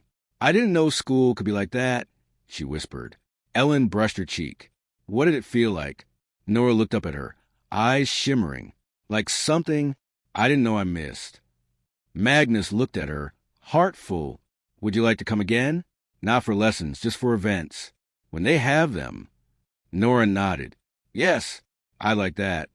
They started home, Frost prancing ahead, Elias running circles around them, too excited to walk normally. Nora walked between Ellen and Magnus, one hand in each of theirs, her new lilac coat glowing softly in the winter light, and she felt something unfamiliar but beautiful blooming in her chest. Belonging. It felt like a place of her own. Chapter 30. Papers, preparations, and first dreams of Paris. Morning sunlight spilled softly into the Bergström kitchen, warming the wooden floor and catching in tiny golden flecks on Nora's new lilac coat, which hung neatly by the door. Frost lay curled beneath the table, paws twitching as he dreamed. Elias hummed a Christmas tune while pushing a toy train over the kitchen tiles, letting it chub between table legs. Ellen stood at the counter preparing breakfast, and Nora watched her with gentle fascination, perched on the edge of a chair with her knees pulled up beneath her sweater. "You slept well?" Ellen asked, glancing over her shoulder. Nora nodded, shy but content. "It wasn't cold," she whispered. Ellen set a warm cup of tea in front of her. "I'm glad." Magnus entered moments later, adjusting his tie, smelling faintly of fresh cologne and winter air. He brushed a hand over Elias's hair, then ruffled Frost's ears, then turned toward Nora with a warm, steady smile. "Big day today," he said softly. Nora blinked. "What happens today?" Ellen dried her hands and sat beside her. "First step," she said. "We go pick up your birth certificate." Nora swallowed. "Does it hurt?" Magnus laughed softly. "No needles involved," he promised. "Just paper." Nora let out a breath, visibly relieved. Ellen squeezed her hand. "And after that, we submit the request for your temporary ID. Once that's done, we just wait for the card. And then, Paris," Nora whispered, as if afraid to say the word too loudly. Ellen's smile deepened. "And then Paris." Nora lowered her eyes, hiding a small, swelling smile she wasn't used to feeling. Ellen and Magnus left together mid-morning, walking to the quiet neighborhood with the snow beginning to fall in light, feathery flakes. Frost trotted beside them until the gate, then watched them leave with a soft whine. Clearly offended he had not been invited to the official mission. Inside the municipal building, the same clerk from the previous day recognized Ellen immediately. Miss Bergström, you're back. Yes, Elin said, smiling. You mentioned the certificate would be ready. Exactly. She handed Elin a sealed envelope. One certified copy of Nora Anderson's birth record. Born at Södermalm Hospital. All official. Elin held the envelope with both hands, an unexpected weight settling in her chest. A beginning, a possibility. A simple sheet of paper. That meant she was doing something right. Next, they approached the second desk to submit the temporary ID request. Magnus filled part of the form, Elin the rest. Their signatures side by side looked strange and yet natural. Two adults acting for a child who wasn't legally theirs, but emotionally already was. Processing time? Magnus asked. 3 to 5 days. The clerk replied. You'll have it well before the holidays. Elin let out a breath. Thank you. They stepped back into the cold air, snowflakes melting instantly on their coats. Magnus took her hand. You did good, he said. We did good, Elin corrected. Magnus kissed her forehead. Paris is becoming real. She closed her eyes, letting the truth of that settle. Paris, their first trip as something resembling a family, something beautiful, something fragile, something growing. Back home, the house was loud with children's voices. As soon as they entered, Elias came running. Mama, Papa, look what we did. Nora followed more slowly, holding a sheet of paper, a drawing. Elin knelt to look. It showed the four of them, Magnus, Elin, Elias, and Nora, standing beneath a huge Eiffel Tower, with Frost sitting proudly at their feet. Ellen's heart squeezed gently. Nora, she whispered, this is wonderful. Nora hesitated. Elias helped with the tower. Magnus inspected it with exaggerated seriousness. Excellent structural proportions, he said. Very advanced for young artists. Elias puffed out his chest. Nora bit back a smile. Elin pulled her close. You're talented, she said softly. You really are. Nora lowered her eyes. Mama taught me. Elin kissed the top of her head. She'd be proud. The afternoon unfolded like a warm ribbon of small, precious moments. Magnus printed out a packing list. Elias ran around the living room, pretending to fly an airplane. Frost stole one of Elias's socks, forcing a chase through the hallway. Nora sat beside Elin on the rug, carefully helping her fold clothes into a small suitcase. Elin, Nora whispered at one point. Yes, sweetheart. What do people do on planes? Elin smiled, loving the innocence of the question. Well, they sit mostly. Do they fall? Elin laughed softly. No, darling, it's very safe. Nora nodded, relieved. And will Frost? He'll stay with my parents, Elin said. They adore him. Nora hesitated. Will they like me? Elin cupped her cheek. They'll love you. Nora absorbed the words slowly, carefully, as if afraid they might vanish if she held them too tightly. Near evening, the house glowed with soft light. Elin prepared cinnamon buns in the kitchen. Nora stood beside her on a stool, rolling the dough with surprising skill. You're a natural, Elin said. Nora shrugged shyly. I used to help Mama sometimes. Elin didn't push. She never pushed, but she touched Nora's back gently. I'm glad you're helping me now. Nora still for a moment, then nodded. After sliding the tray into the oven, Nora hummed under her breath. Elin recognized the melody. Is that the song Elias taught you? Nora nodded. He said, it's about a snowflake looking for a home. Ellen's throat tightened. That sounds beautiful. Nora looked up at her. It sounds like me, she whispered. Elin wrapped her arms around her, a soft, slow hug that smelled of cinnamon and winter. Later, after dinner, Magnus stood by the laptop printing the booking confirmation. Elias Dance ran around the living room chanting, We're going to Paris. We're going to Paris. Nora stood near the tree, watching the printer spit out the final page. Her breath caught when she saw her name on the booking. Her name, printed, recognized, included. Elin, she whispered, tugging her sleeve. It says my name. Elin knelt, brushing Nora's cheek. Of course it says your name. You're coming with us. Nora stared at the paper, almost disbelieving. No one ever printed my name for something before. Magnus placed a gentle hand on her shoulder. Well, he said softly, get used to it. Nora looked up at them both, and she smiled, a warm, trembling smile that lit the room more than the Christmas tree behind her. For the first time, Paris wasn't a dream. It was real, a promise, a beginning. And Nora felt something blooming deep inside her chest, gentle, fragile, but real, a place of her own. Chapter 31. The paper that changed everything. The morning began with the soft hush of falling snow against the windows, the kind of gentle snowfall that made the world seem muted and peaceful, as though Stockholm itself were holding its breath. Frost slept curled tight at the foot of Nora's bed, his tail flicking every so often, while the faint scent of cinnamon from last night's baking still lingered in the hallway. Nora woke slowly, blinking at the faint glow of the Christmas lights Elin had left on her room. Tiny warm bulbs shaped like stars. She traced one with her fingertip, marveling at how something so small could make the whole room feel alive. Downstairs, she heard Elias's excited voice, then Magnus' calmer one, then Elin humming softly. She smiled. This house always woke gently, like a family stretching together. She climbed out of bed, Frost hopping down immediately to follow her, and tiptoed down the stairs. When she reached the bottom, she froze. Elin stood near the door, holding an envelope, official-looking, white and crisp, with a municipal seal in the top corner. Magnus saw Nora first. "Good morning," he said softly. Nora's eyes dropped to the envelope. "What is that?" Elin smiled gently. "This," she said, lifting it carefully, "is something important." Elias bounced beside her. "It's your ID. ID. The card. The card." "Elijah," Magnus corrected lightly.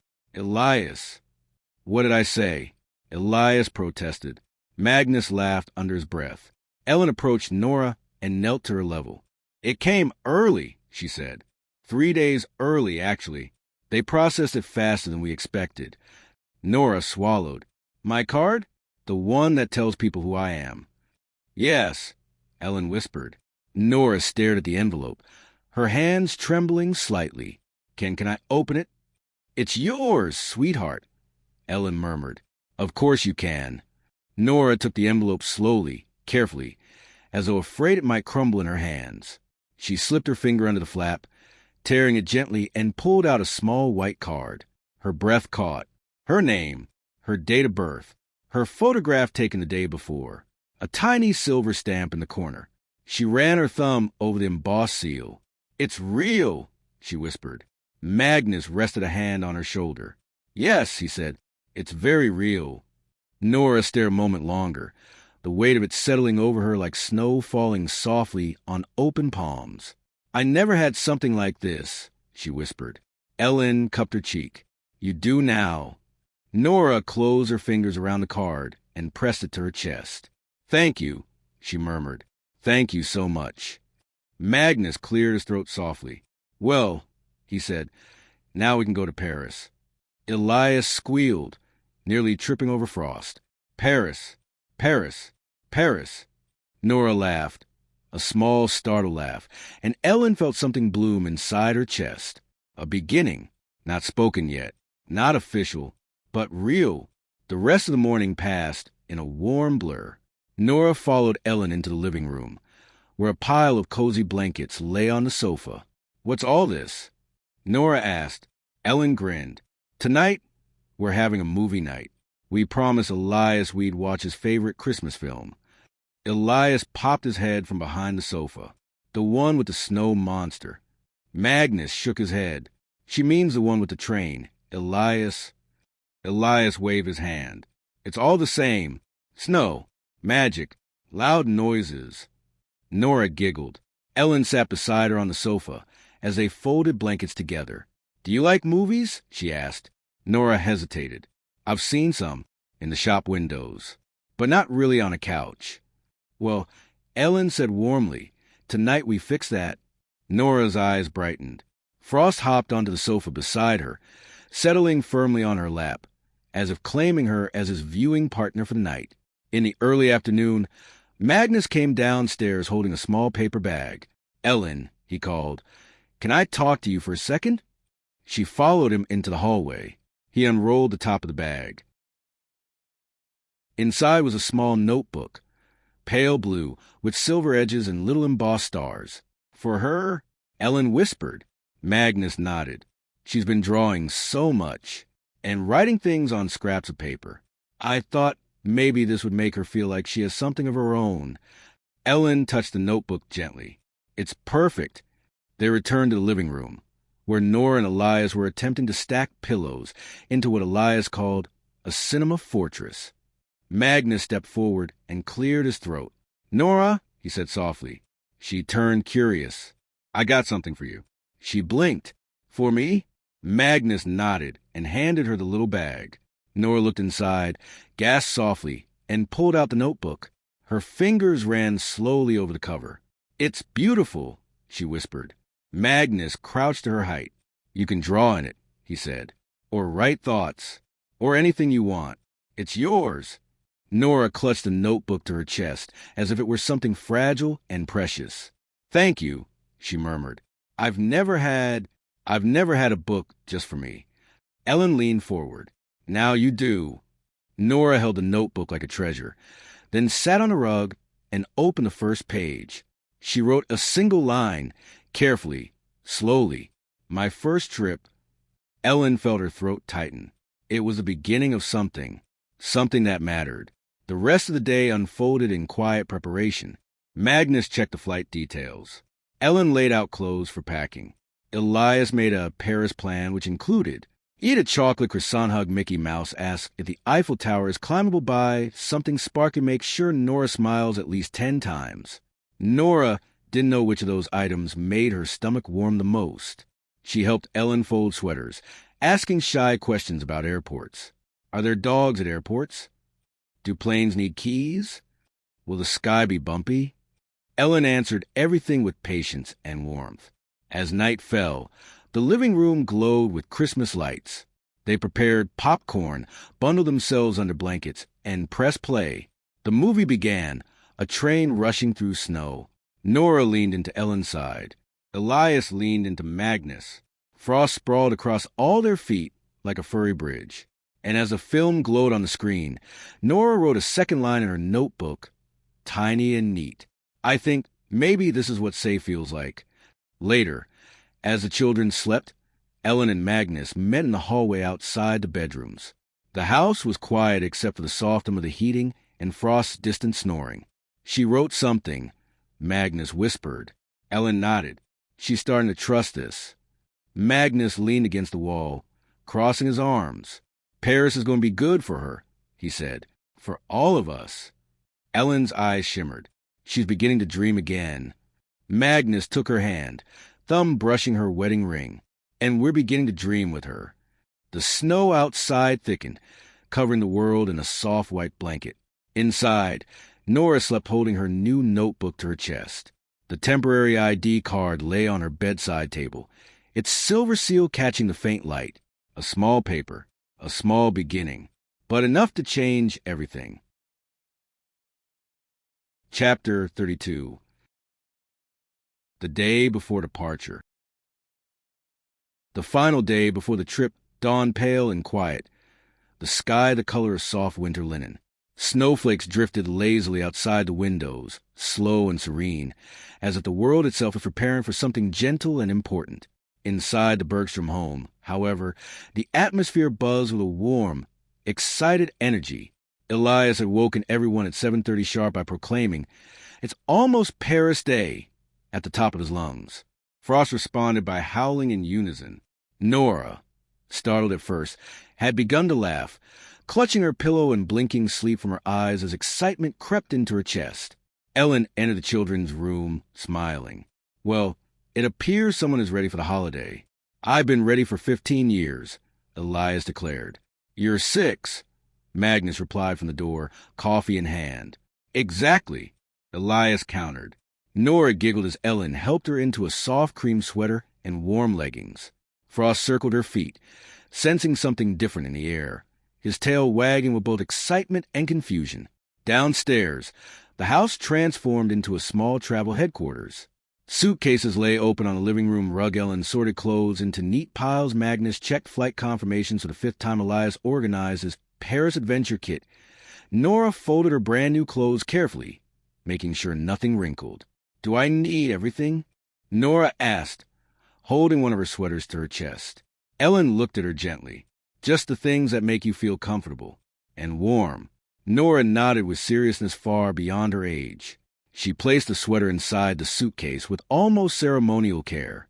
Magnus walked over with a small toiletry bag. "This is yours," he said to Nora. "Travel-sized." Nora opened it and gasped softly. Tiny shampoo, tiny soap, a comb, a toothbrush with light blue bristles. It's just for me?" Magnus nodded. "For you." Nora swallowed hard, hugging the small bag for a moment before placing it safely in her suitcase. Around mid-morning, the doorbell rang. Elin froze for half a second, then smiled warmly. "That must be my parents." Nora stiffened immediately. "You're your parents?" Elin brushed her shoulder gently. "Yes, they wanted to come see you before we leave." "But what if—" Nora hesitated, fingers curling nervously around her notebook. "What if they don't like me?" Elin knelt, cupping her face softly. "They will," she whispered. "They'll be gentle and kind, and they'll be happy to meet you." Nora nodded slowly, though uncertainty lingered in her eyes. Magnus placed a reassuring hand on her back. "We're right here," he said. Together, they walked the front door. Ellen's parents entered with a warm, familiar scent of ginger and pine following them. Her mother, Ingrid, a petite woman with soft silver hair and eyes gentle like winter dusk, immediately smiled at Nora. Her father, Henrik, tall, broad-shouldered, with a quiet calmness reminiscent of Magnus, gave a nod that was both respectful and kind. Ingrid approached first, her smile widening. "And you must be Nora," she said softly. Nora swallowed and nodded. Ingrid bent just slightly to match her height, not enough to overwhelm her, just enough to make the moment feel safe.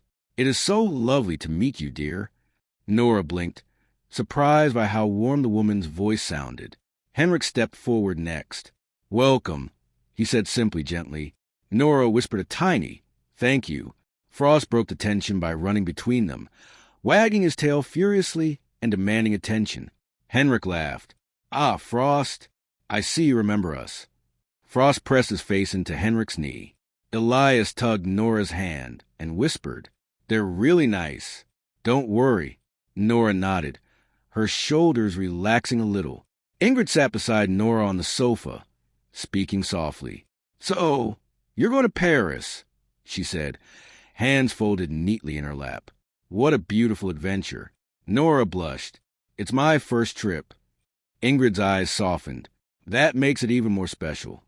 Henrik joined Magnus near the window. "You've done a good thing," he murmured. "She looks comfortable here." Magnus looked at Nora, who was shyly telling Ingrid about her lilac coat. "She's trying," he said, "every day." Henrik clasped his shoulder. "And so are you." Magnus' eyes warmed. "We're doing our best." After warm apple tea and homemade cinnamon cookies, Ingrid stood up. "Well," she said cheerfully, "why don't we bring Frost home with us now? He'll stay with us while you're away." Frost perked up at his name. Nora's eyes widened. "Frost is leaving?" "Just for a few days," Elin said, brushing her hair gently. "He'll stay with my parents. He'll be safe. Spoiled, actually." Ingrid laughed. "Oh, yes, very spoiled." Nora's lips trembled. Can I say goodbye to him?" Elin nodded. "Of course." Nora knelt on the rug, Frost pressing his forehead gently into her chest. She wrapped her arms around him tightly. "I'll miss you," she whispered. Frost licked her cheek once. "You'll see him again very soon," Ingrid reassured her. Nora nodded, wiping her eyes discreetly before rising to her feet. Henrik clipped Frost's leash gently. "We'll take good care of him." "I know," Nora whispered. The door closed softly behind them. The house felt quieter without Frost's jingling collar and soft whimpers.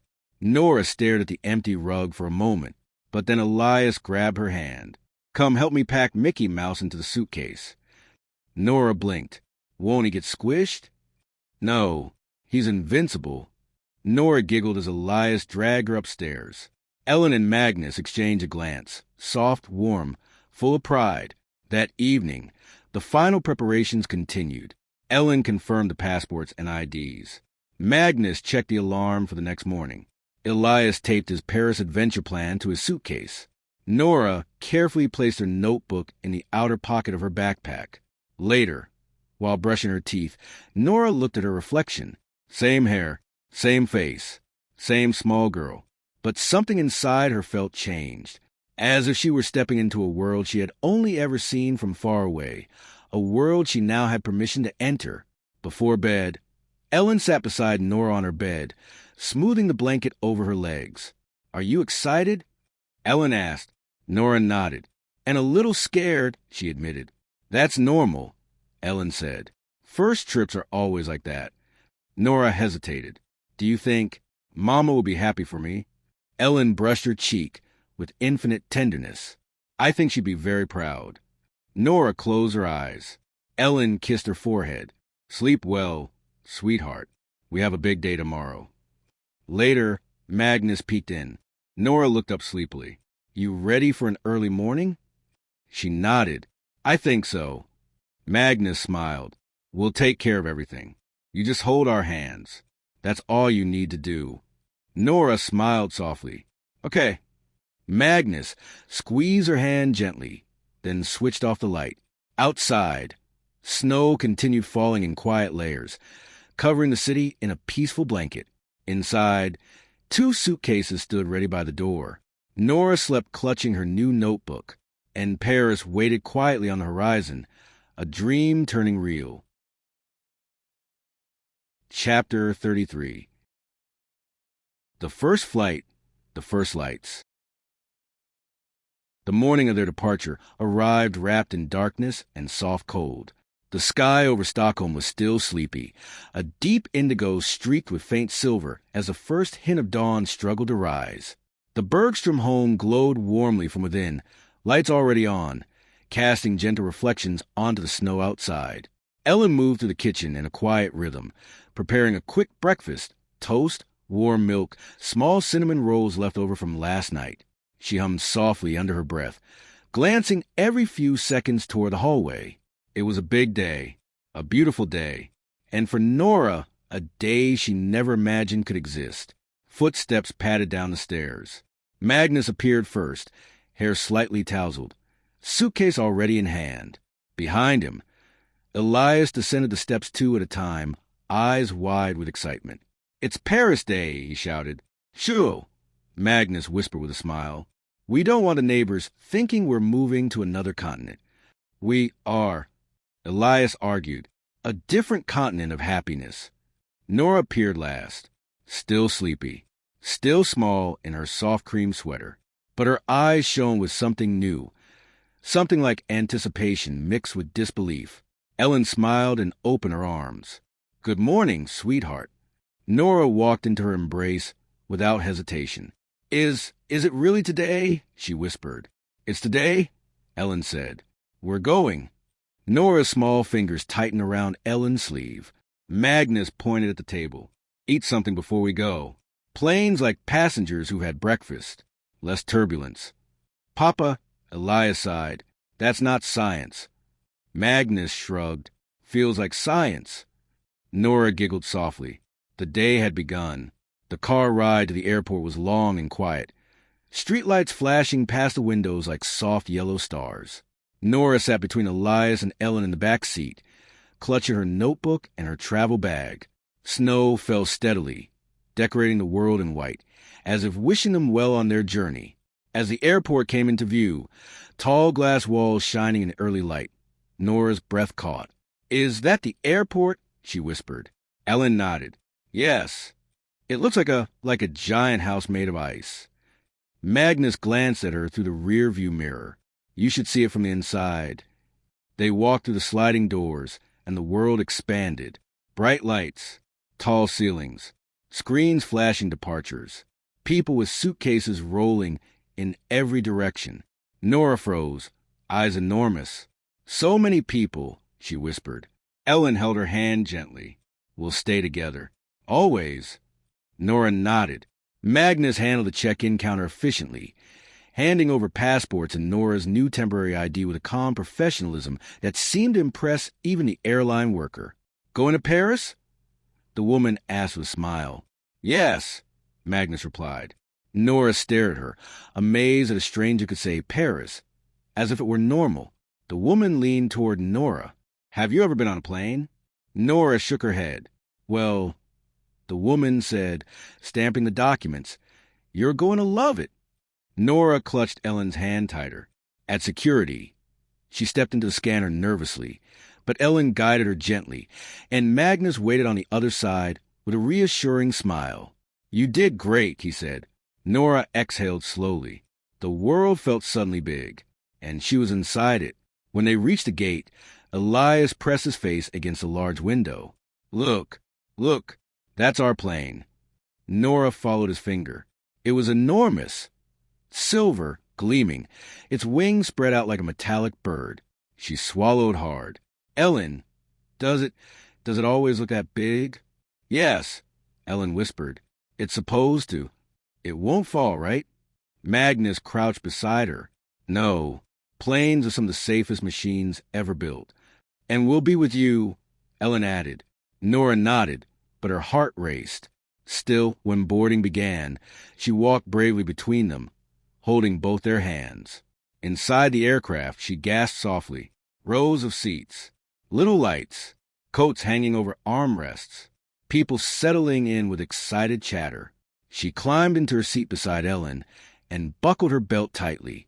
Elias sat on the other side of the aisle, kicking his legs. I love planes, he declared. They make everything look tiny. Nora pressed her face to the window. The world outside already seemed huge. Then the engines hummed, then roared. The plane trembled slightly. Nora tensed. Elin, I'm here, Elin whispered, placing her hand gently over hers. Magnus leaned across the aisle. You're safe. The plane moved faster. Faster. Faster. Nora closed her eyes. Then, suddenly, they lifted. Her stomach dipped. Her heart leapt. Elin, we're in the sky. Yes, Elin whispered. We're flying. Nora peeked out the window. The clouds were below them. The world was soft, endless, like cotton spread across a blue ocean. Her breath trembled. I've never seen anything like this. Magnus smiled. That's why we brought you. Nora leaned her head gently against Elin's shoulder, her hand still wrapped in Elin's fingers. And for the first time, the sky did not feel frightening. It felt like freedom. The flight passed in a soft blur. Elias insisted on showing Nora the safety card. Look. The picture people don't have faces. Magnus read a book, but looked up often to check on them. Elin offered Nora small sips of juice and pointed out the shapes of clouds. When the plane began to descend, Nora pressed her face to the window again. Are those lights? Yes, Elin smiled. Paris. When the wheels touched the ground, Elias clapped loudly. Half the plane joined him. Nora laughed for the first time since boarding. Did I fly well? She asked. Magnus nodded proudly. You flew perfectly. Outside the airport, a shuttle took them straight to Disney's Sequoia Lodge, a warm wooden lodge surrounded by pines, lights, and winter decorations. Nora gasped when she saw it. It looks like a Christmas forest, she whispered. Inside, the lobby glowed with golden lights. A massive stone fireplace crackled in the corner. A towering Christmas tree reached almost to the ceiling, covered in silver ornaments and small woodland creatures. Nora stood perfectly still, drinking in every detail. Elin placed a hand on her back. Welcome to our hotel, she whispered. Nora turned slowly in a circle, overwhelmed. It's beautiful. Magnus carried the suitcases toward the reception desk. Elias dragged Nora toward a wooden statue of Bambi in the lobby. Look, he's so cute. Nora touched the sculpture gently, smiling. She felt something shift inside her, something light, warm, unfamiliar. It wasn't disbelief. It wasn't fear. It was wonder. When they finally reached their room, cozy, warm, with a view toward the lake and faint lights of the Disneyland entrance. Nora walked to the window and pressed her hands to the glass. Is that the park? Yes, Elin said softly. We'll go tomorrow. Nora stared for a long moment. Then she whispered, It feels like a dream. Elin kissed the top of her head gently. It's real, sweetheart. Magnus set the suitcases down. And tomorrow, he said, smiling, the real magic begins. Nora looked at all three of them, Elin, Magnus, Elias, standing together in the warm light of their hotel room, and the feeling returning to her chest was unmistakable, a place of her own. Chapter 34. The First Day of Magic. The first morning at Disney Sequoia Lodge felt softer than any Nora had ever imagined. She woke slowly, wrapped in a warm quietness that didn't belong to the cold streets she once knew, but to a room filled with thick blankets, carved wooden furniture, and a faint scent of pine drifting from the hallway. For a moment she simply lay still, letting the feeling sink in, safety, warmth, and the faint hum of magic somewhere close. Elias was already awake, sitting cross-legged on his bed with a grin that filled his whole face. Nora, it's Disneyland Day, he whispered loudly, bouncing once on the mattress. Nora blinked, rubbed her eyes, then smiled as the memory returned. Yes, they were here, in this warm place, and today she would see the park again. Elin opened the connecting door with a gentle knock. Her hair was tied loosely back, cheeks still rosy from sleep. Good morning, sweetheart, she said softly to Nora. Ready for your first real adventure? Nora nodded, a shy but excited nod, and slipped out of bed. After they dressed, they made their way to the breakfast hall. The moment the doors opened, Nora's breath caught. The room was enormous, filled with warm light and holiday decorations. A tall Christmas tree sparkled in one corner, garland wrapped around the wooden beams overhead. And the air smelled of waffles, warm bread, berries, and coffee. Families spoke softly around them, all preparing for their own magical day. Nora stopped in front of the buffet, overwhelmed by the choices. Pancakes, pastries shaped like Mickey Mouse, bowls of fruit, warm croissants, yogurt, tiny muffins. Elin stood behind her, a steady hand on her shoulder. You can choose whatever you like, she whispered. It took a moment for Nora to believe she really could, but then she pointed to a small croissant. That one! Elin nodded with a smile. Elias, meanwhile, filled his plate with everything he could reach, earning a patient laugh from Magnus. They ate together at a wooden table near the decorated windows. Nora took her time with each bite, savoring the warm, buttery taste of the croissant. She had never eaten breakfast slowly before. She had never eaten breakfast without being cold. And she had never been surrounded by three people who cared whether she was happy. The knowledge of that, small and quiet, made her chest feel warm. After breakfast, they walked toward the entrance of Disneyland Park. The cold air pinched their cheeks lightly, and artificial snow drifted from the rooftops as they passed beneath the golden arch of Main Street, USA. When the full view opened in front of them, Nora stopped in place. The street glowed with warm lights, Christmas decorations dangling from balconies, soft music floating from speakers hidden behind garlands. Horse-drawn trolleys moved slowly past decorated shop windows, and everywhere she looked there were colors, laughter, and something Nora couldn't yet name. At the end of the street, rising above everything, was the pink castle. Elin, she whispered, barely breathing. Is that real? Elin squeezed her hand gently. It's real, sweetheart. All of it. Nora stared silently for a few seconds, the excitement and disbelief mixing inside her until she felt light. Elias grabbed her hand and began pulling her forward. We have to show her everything, he announced to Magnus and Elin, who exchanged a soft smile and followed. They began exploring slowly, letting Nora take everything in at her own pace. She looked at the pastry shop shaped like a little gingerbread house, the ornament shop with tiny castles hanging in the window, and the outfits displayed in the boutiques with sparkling dresses and soft winter coats. Each detail felt like a dream she was walking inside of. Elin guided them toward a gentle ride for the morning, the Storybook Land Canal boats. Nora stepped into the small boat cautiously, sitting close to Elin. As the boat drifted out into the open water, Tiny scenes began to appear: miniature houses, little palaces, glowing caves, all lit softly as though telling stories from faraway lands. Nora leaned forward, eyes wide. "It looks like tiny dreams," she whispered. Magnus nodded from behind her. "That's exactly what it is." The boat drifted quietly beneath a small arch bridge, lanterns glowing above them. Nora didn't speak for a long time. She only looked, absorbing everything, letting her heart settle into the magic. Later, they made their way into Fantasyland. Elias insisted they try Peter Pan's flight next. Nora hesitated when she saw the darker entrance and heard the soft rushing sounds inside, but Elin wrapped an arm around her. "It's gentle, and I'll be right beside you." Nora nodded and followed her in. The moment their little ship lifted from the ground and began to soar above London, Nora's breath caught.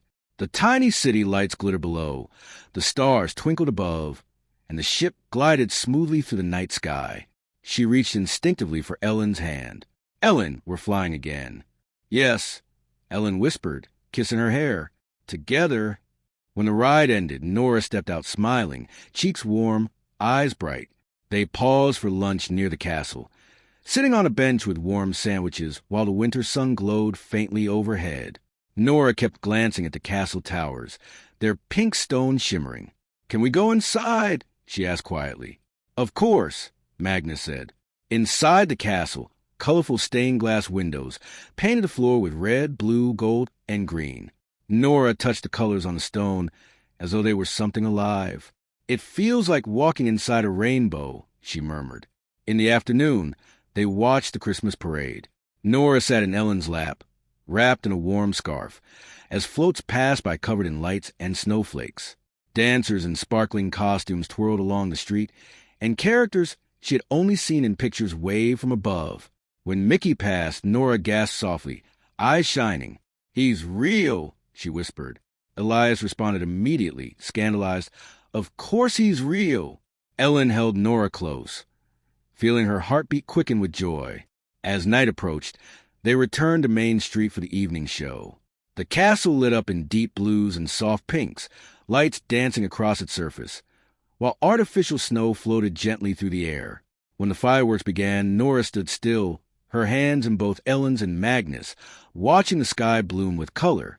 "Ellen," she whispered, voice trembling, "I didn't know the world could look like this." Magnus rested a warm hand on her shoulder. "I'm glad you're seeing it with us." Nora squeezed their hands tighter. A final burst of golden fireworks lit up the entire sky. Nora stared upward, feeling something she couldn't name, something soft and full and brand new. She leaned gently against Ellen and whispered, "It feels like this is my own story." Ellen wrapped her arms around her. "It is, sweetheart." Chapter 35. The Second Day of Magic. The morning light at Disney Sequoia Lodge filtered softly through the curtains, pale and gentle, inviting rather than urgent. Nora opened her eyes slowly, feeling the familiar warmth of the thick blankets around her, and for a moment she simply listened. Elias was murmuring something in his sleep, half dreaming. A distant knock of luggage wheels passed in the hallway. Soft music drifted from the lobby below. It was her third day in the most magical place she had ever seen, their last full day, and somehow she already felt it in her chest. She slipped out of bed quietly and walked to the window. The park in the distance still shimmered with early morning frost, its rooftops catching the winter light. She held the snowflake necklace gently between her fingers. The tiny charm warmed from sleep. It reminded her of yesterday, of joy she didn't know she could feel. Ellen appeared at the door with a warm smile and a soft knock. "Good morning, sweetheart. Did you sleep well?" Nora nodded, turning from the window. "Can we see the castle again today?" "Of course," Ellen said. "We can see anything you want today." Elias shot upright suddenly, hair in wild directions. "I want everything." Magnus, stretching his back, muttered, "In moderation," earning an eye roll and an unbothered grin from his son. They dressed warmly and headed downstairs. The breakfast hall felt familiar now. The smell of freshly baked bread, hot chocolate, warm pastries, and soft chatter from other families. Nora chose a pancake this time without hesitation, adding a little fruit on the side. Elias filled his plate, like someone preparing for a winter expedition. Magnus announced he was sticking with coffee, though Elin forced a croissant onto his plate with a smile. Nora looked around the table as they ate. Ellen's gentle smile, Magnus' calm eyes, Elias's endless energy. She didn't feel like a guest anymore. She felt part of their morning. When they stepped outside toward the park, it was colder than the day before. Nora's breath came out in thin silver clouds, which fascinated her so much she stopped to blow one after the other. Elias started blowing his own puffs of air to compete. Magnus shook his head, amused. Elin pulled their scarves tighter and kept them close. Inside the park, Christmas decorations glowed softly in the early light. A recorded choir hummed carols along Main Street. Shops were just opening. Warm light spilled onto the path.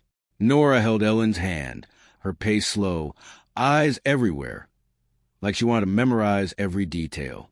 They began the morning in Adventureland, visiting the pirate ship again at Elias's request. Nora seemed braver today. She walked onto the deck with more confidence, touching the wooden railing, studying the ropes and lanterns. "It doesn't swing too much," she said calmly. "I know that now." Magnus smiled. "That's the spirit." Later, they visited a quieter attraction, the Aladdin walkthrough. Small glowing scenes told the story behind glass windows. Nora pressed her hands lightly to each display, fascinated by the shifting light and moving figures. "It feels like looking into different worlds," she whispered. Elin nodded. "Stories can do that." Around noon, they stopped near a stand selling warm pretzels and hot drinks. Nora held hers close, letting the steam warm her face. "Can we go back to the castle after?" she asked. Magnus nodded. "It's your day, Nora." They approached the castle slowly, letting Nora lead. She stepped inside again with the same awe as the first day, though now she moved with more confidence, letting her fingers trace the edges of the stained glass windows, admiring the soft colors that flooded the stone floor. It was here, near the largest window, that a small moment broke the rhythm of the morning. A sudden burst of noise echoed from outside, a loud bang. Not fireworks, not anything dangerous, just something dropped nearby by a staff member. But the sound jolted Nora. Her shoulders tensed instantly, breath catching, fingers clenching around her snowflake pendant. Her eyes widened with fear that came too quickly, too sharply. Elin noticed immediately. "Nora? Sweetheart, it's all right. It was just something falling outside." Nora's voice was tiny. It sounded like when she didn't finish. The memories pressed too closely. Magnus knelt beside her, keeping his voice low and steady. "Look at me. You're safe. Nothing can happen to you here. We're right here." Elias stood beside her silently, his small hand reaching for hers. "We're with you," he whispered. Nora breathed in slowly, then again letting the fear loosen its grip. Elin held her close until the trembling faded. "You're brave," Elin whispered. "So brave." Nora nodded, though her voice was unsteady. "I didn't want to be scared today." "It's all right to be scared," Magnus said softly. "What matters is that you're not alone in it." After a few minutes, Nora felt steady again. She held Ellen's hand with quiet determination. "I want to keep going," she said, and they did, together. The afternoon continued with softer moments. They visited the small boutiques near the castle. Elin helped Nora choose 2 gifts to bring home. A warm scarf for Oscar, gray like the fur frost, and a tiny sewing kit shaped like a golden thimble from Mr. Lindholm. "They'll love them," Elin said. Nora nodded, imagining their smiles. As the day moved toward its final hours, the park filled with a golden glow. Main Street came alive with lights, music, and warm colors. They stopped for hot chocolate and churros once again. Nora sat on a bench, watching families pass by, listening to laughter, carols, footsteps crunching on artificial snow. She leaned gently against Ellen's side. "Do we have to go home tomorrow?" she asked quietly. Elin wrapped an arm around her. "Yes, sweetheart, but home means Tacoma. Home means us." "Will everything be the same?" Nora asked. Magnus answered from her other side. "No," he said softly. "Some things will be different now. Better." As night fell, they returned to the castle one last time.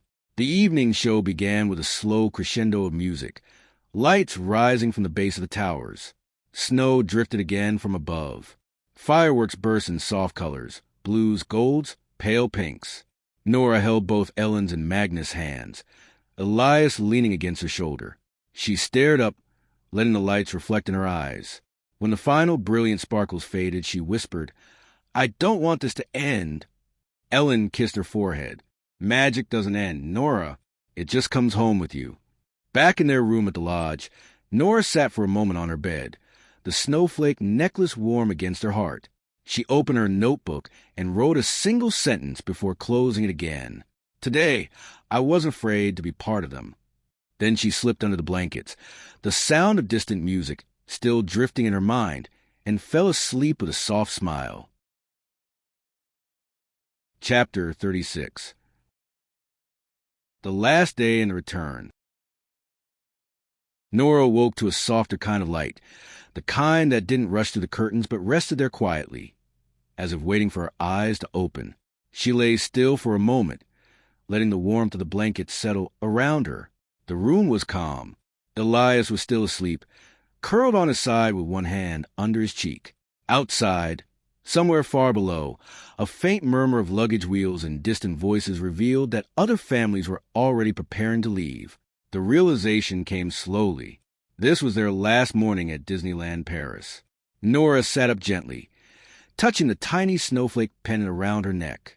It had become something she reached for without even noticing, something that made her feel anchored in a way she didn't fully understand. Elin knocked softly on the door and stepped inside with a small smile. "Good morning, sweetheart. Did you sleep well?" Nora nodded. "Is it the last day?" Elin sat beside her and brushed a strand of hair from her forehead. "Yes, we'll enjoy the morning here, have breakfast, take a short walk, and then we go home." "Home," Nora repeated slowly. The word felt different now. They dressed and made their way downstairs. The breakfast hall was quieter than usual, many tables already empty. The Christmas tree still shone brightly, but the soft lull of music felt more nostalgic today. Nora chose a small waffle with fruit, while Elias attacked a plate that looked big enough to feed 3 people. Magnus had his usual coffee, though he added a croissant without protest when Elin nudged him. Conversation flowed gently, lighter, calmer. Nora listened, feeling strangely grown, like she now understood something about this family that she hadn't seen clearly before. They joked about Elias's wild hair, about how Magnus snored. Elin claimed he did. Magnus denied it. And about the silly faces they had made in yesterday's photos. Nora laughed easily, feeling included in every exchange. After breakfast, they walked outside for one last stroll toward the entrance of the park. The morning was bright and crisp, the air sharp on their cheeks. Shops on Main Street were just opening, warm light spilling onto the pavement as staff set out displays of ornaments and treats. Nora watched everything with a quiet fascination, taking mental pictures she hoped she would never forget. Elin leaned toward her. "Anything you want to see one last time?" Nora thought for a moment, then pointed softly. The castle. They walked there together at an easy pace, Elias bouncing a little ahead, Magnus staying close behind. When the full view of the castle opened in front of them, the pale pink towers, the blue rooftops glittering in the cold sunlight, Nora smiled in a way that felt deeper than before. She walked up to the stone archway and placed her hand against its surface, as if trying to understand something about the place. "It looks different today," she whispered. Elin knelt beside her. "How?" "It feels like it's saying goodbye." Elin wrapped an arm gently around her shoulders. "Then say goodbye back." Nora touched the stone once more, closed her eyes, and nodded. They spent the next hour in the nearby shops picking out a few small keepsakes. Magnus bought Elias a miniature pirate ship model he had been begging for. Elin let Nora choose a tiny snow globe with the castle inside. Delicate, simple, perfect. "So you can shake a little magic back home whenever you need it," Elin said. Nora held it carefully, as if it might break under too much breath. Eventually it was time to return to the hotel to collect their luggage.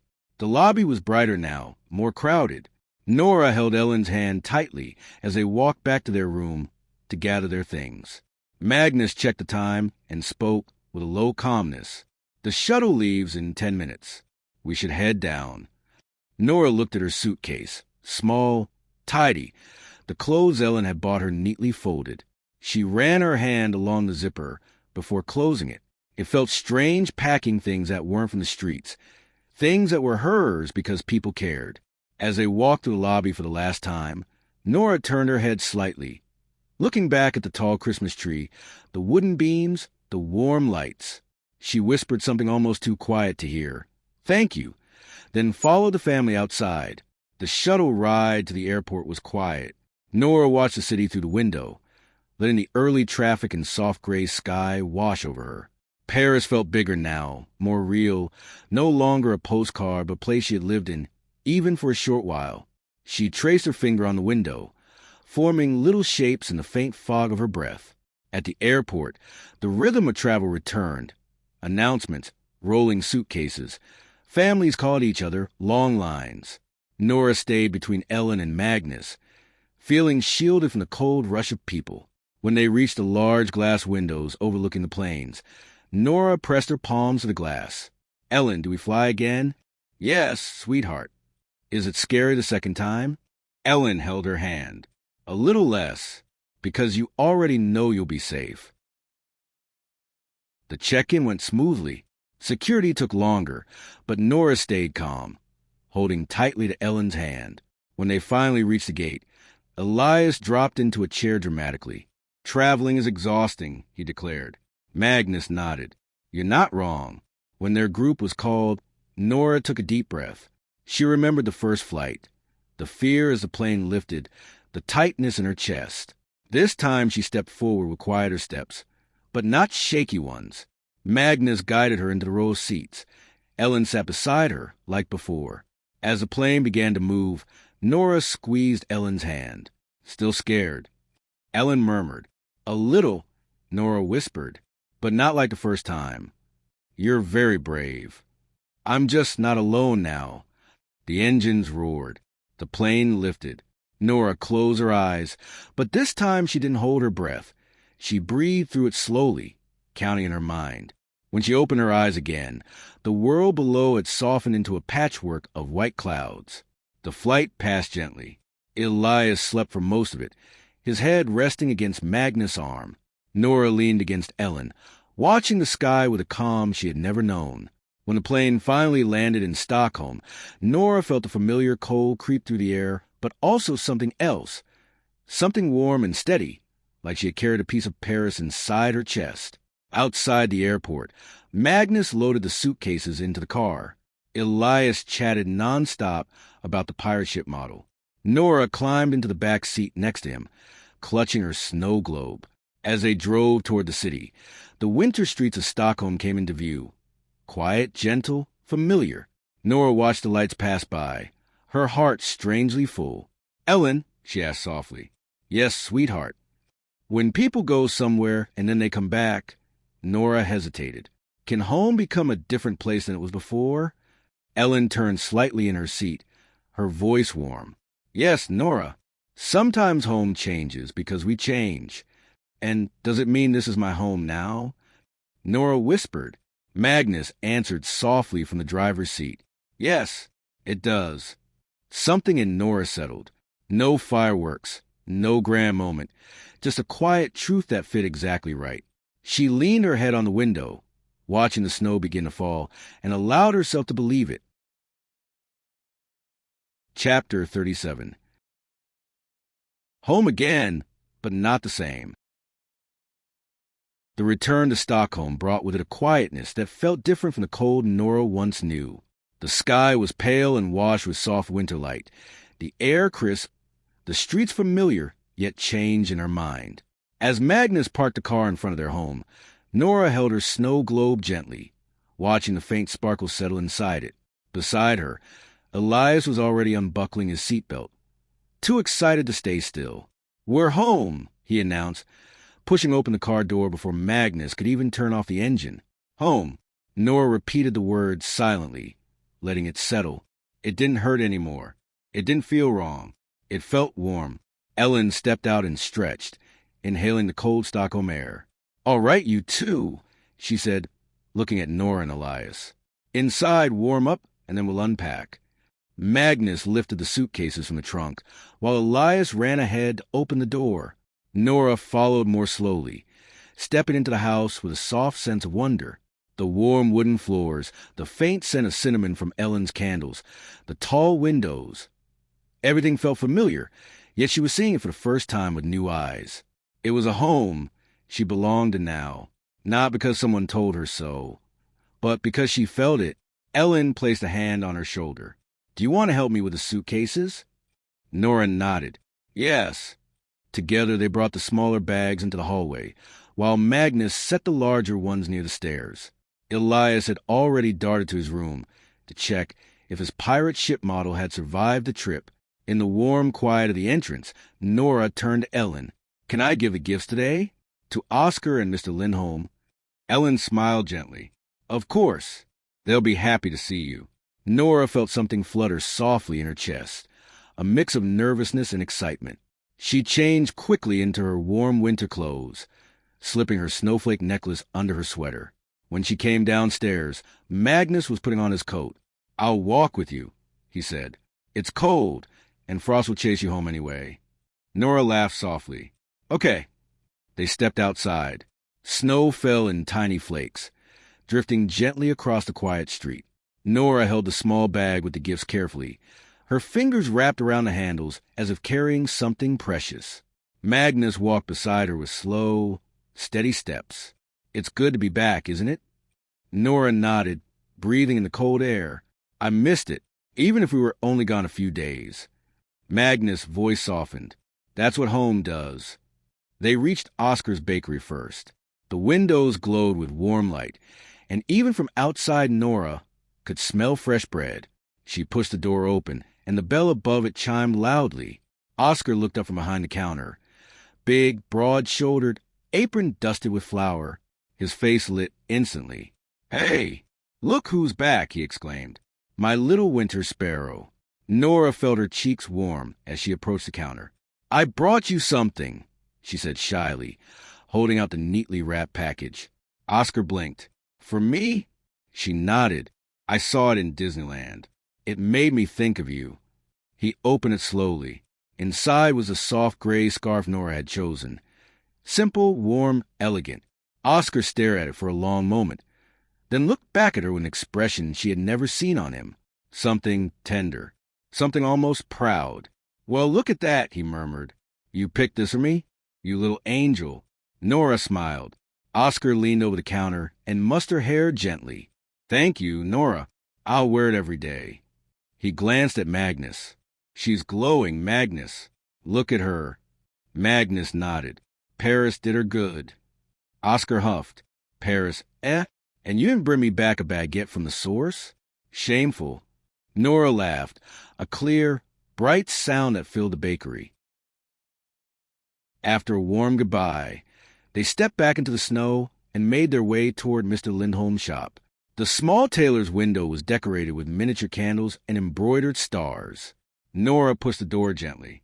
Mr. Lindholm, with his silver hair neatly combed and tiny glasses perched low on his nose, looked up from his sewing table. "Well, well," he said softly. "Nora, welcome home." Home. The word reached her differently each time. "I brought you something," she said, holding out the golden thimble-shaped sewing kit. Mr. Lindholm's eyes widened behind his glasses. "Oh, my." He turned it over in his palm, admiring the tiny details, the polished surface, the elegant clasp. "This," he whispered, voice thickening just slightly, "is the finest gift I've ever received." He placed a gentle hand on Nora's cheek. "Thank you, dear girl. Thank you." Nora felt her heart swell, not painfully, but softly, like something blooming inside her. As they stepped outside again, a familiar sound echoed from the alley, a small bark followed by excited scratching on the snow. "Frost." Nora called. The little gray dog appeared from behind a snow-dusted trash bin, tail wagging so hard his whole body shook. He bounded toward Nora, jumping up to lick her hands, her cheeks, her coat. Nora dropped to her knees, laughing as Frost showered her in affection. "You silly boy," she whispered. hugging him. I missed you too. Magnus chuckled. He's been waiting for you every morning. Nora looked up at him. Really? Magnus nodded. Every day. Nora pressed her forehead gently to Frost's. I'm not leaving again for a while, she whispered. The dog's tail wagged even faster, as if he understood. They stayed outside for a while longer before heading home. Frost followed them most of the way before darting off toward the park. When Nora stepped inside the warm house again, she felt something shift, gently, almost silently. Elin looked up from the living room, where she was sorting laundry. How did it go? Nora walked toward her slowly, then threw her arms around her waist. They were happy, she whispered. Elin hugged her back, stroking her hair. I'm sure they were. Nora pulled back slightly. It felt different, she said, seeing them, coming back. Elin cupped her face softly. Because you're different now. Nora nodded, leaning into her touch. The evening unfolded in quiet warmth. Magnus cooked dinner, a simple pasta dish, though he insisted he followed an authentic Italian recipe he found online. Elias helped Nora unpack the last souvenirs, arranging them carefully on the little dresser in her room. The snow globe she placed right beside her bed. Later, when the house had settled into its nighttime calm, Nora sat by the window, hugging her knees, watching the flurries drift under the streetlight. Elin joined her after a moment, sitting beside her without speaking. Nora turned her head slightly. Elin, yes, sweetheart. Do you think things will stay like this? Elin took her hand gently. I think things will get even better. Nora's voice trembled. I hope so. Elin leaned her head softly against hers. You're not alone anymore, Nora. You'll never be alone again. Nora looked back at the snow, at the falling white, at the warm glow of the home behind her, and for the first time, she believed it completely. Chapter 38. A week of quiet changes. The days that followed their return from Paris unfolded softly, like pages turning without noise. Stockholm was wrapped in winter, the streets dusted with fine layer of snow that creaked lightly under their boots, and inside the Bergström home, everything seemed warmer than before. Not because of the heating, but because Nora now moved through it without hesitation. She no longer paused at the doorway as she once did, no longer stood silently in corners, no longer flinched when someone raised their voice to call Elias from another room. Something inside her had settled. On Monday morning, Elin prepared hot chocolate for the children. Nora sat on one of the tall stools in the kitchen, feet swinging gently, watching the steam rise from her mug. Elias explained with wild hand gestures that the pirate ship he bought in Disneyland was obviously going to become the centerpiece of his entire room. Magnus, sipping coffee, muttered, as long as it doesn't take over the house, which made Nora giggle. Elin glanced at her, and in that small sound, a giggle light as falling snow, Elin saw it. Nora was blooming. During the week, Nora visited Oscar again on her own. She knocked on the bakery door early in the morning, the windows fogged from the heat inside. Oscar opened the door, scarf already around his neck, and grinned broadly. You're becoming my morning star, he said. He handed her a warm cinnamon roll for strength, he claimed. Nora sat on the little wooden bench outside the shop and ate it slowly while watching the street wake. Frost sometimes appeared and sat beside her, head resting against her knee, tail sweeping snow in lazy half-circles. Mr. Lindholm welcomed her twice that week as well. He had displayed the golden thimble on a shelf above his sewing machine and insisted on showing Nora how he used the tiny kit. You brought me luck, he told her. I've made no wrong stitch since. Nora felt proud, a clean, quiet pride she wasn't used to. At home, evenings were slower. Magnus cooked simple winter dishes, soups, potatoes with herbs, warm bread, and Elias insisted Nora help him build a small story world around his pirate ship. They arranged little figures, wooden blocks, and paper sails across the carpet. Nora didn't speak much during those moments, but she smiled, which was more than enough for Elias. One night, he looked at her as he placed a tiny wooden figure beside hers. You're really fun, you know, he said, as if stating an objective fact. Nora blinked. I am. Obviously. Elias shrugged. If you weren't, I wouldn't let you near my pirate ship." Nora laughed softly. To Elias, that was confirmation enough. Elin and Magnus watched all of it from a quiet distance. Nora setting the table, without being asked. Nora hanging her coat by the door. Her coat, not something borrowed. Nora running downstairs on her own when Elin called her. Nora sleeping through the night, without waking up crying. She was weaving herself into the house, thread by thread, without forcing anything, simply by existing. And the family, without noticing at first, had woven themselves around her. On Thursday night, after the children had gone to bed, Elin and Magnus sat together in the living room. The lamp cast a warm circle of light over the sofa. Magnus leaned back, arms folded loosely, watching the fire in the decorative electric stove. "She's changing," he murmured. Elin nodded. "Every day. And she's changing us." Elin smiled at that. "Yes," she said softly. "She is." Magnus hesitated for a moment before speaking again. "You've been thinking about it, haven't you?" Elin didn't pretend. "Yes, so have I." A quiet understanding settled between them.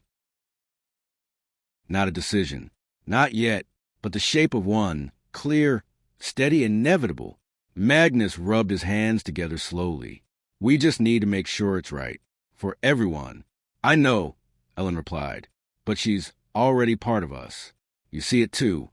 Magnus exhaled. "I do." They sat in silence for a few seconds before Elin placed a hand over his. "When the time is right," she whispered, "we'll ask her. Together." Magnus nodded, squeezing her fingers gently. Friday morning arrived with soft falling snow. Nora woke early, walked quietly downstairs, and found Elin preparing breakfast. She stood for a moment in the doorway, absorbing the homely sight. The warm light, the smell of bread toasting, the soft crackle of the radio. "Elin," she said softly. Elin turned. "Good morning, sweetheart."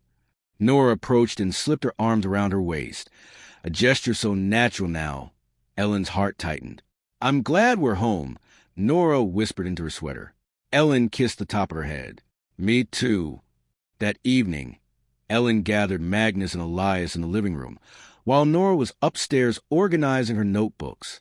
"We should ask her soon," she said quietly. "Before Christmas. Before she spends another holiday alone." Magnus nodded.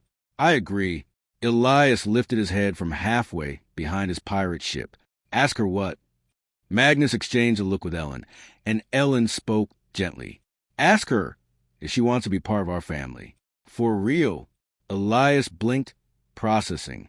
Then his face lit up instantly. "Yes, yes, yes, yes. Why haven't we asked her already? She's already my sister." Elin smiled, moved. "We just want to do it at the right time. Together." "Then let's do it," Elias insisted. "Tomorrow, or Sunday, or tonight." "Ilias," Magnus said, amused. "Calm down." But Elin saw it. The same truth she carried inside herself reflected now in her son's eyes. She wasn't imagining it. She wasn't rushing. She wasn't filling a void. Nora belonged with them. Upstairs, Nora sat on her bed, arranging her notebook, the snow globe, and the small gift bag she kept from Paris. She didn't hear what was being said downstairs, but she felt something in the air, a calmness, a warmth, a quiet shift. Her life was changing gently, not with loud gestures, but with steady ones. And she didn't feel afraid of it anymore. She slid under her blanket and closed her eyes, listening to the soft snow tapping against the window. The faint murmur of the family downstairs reached her like a lullaby, and for the first time in her life, the future did not feel empty. It felt close, warm, possible.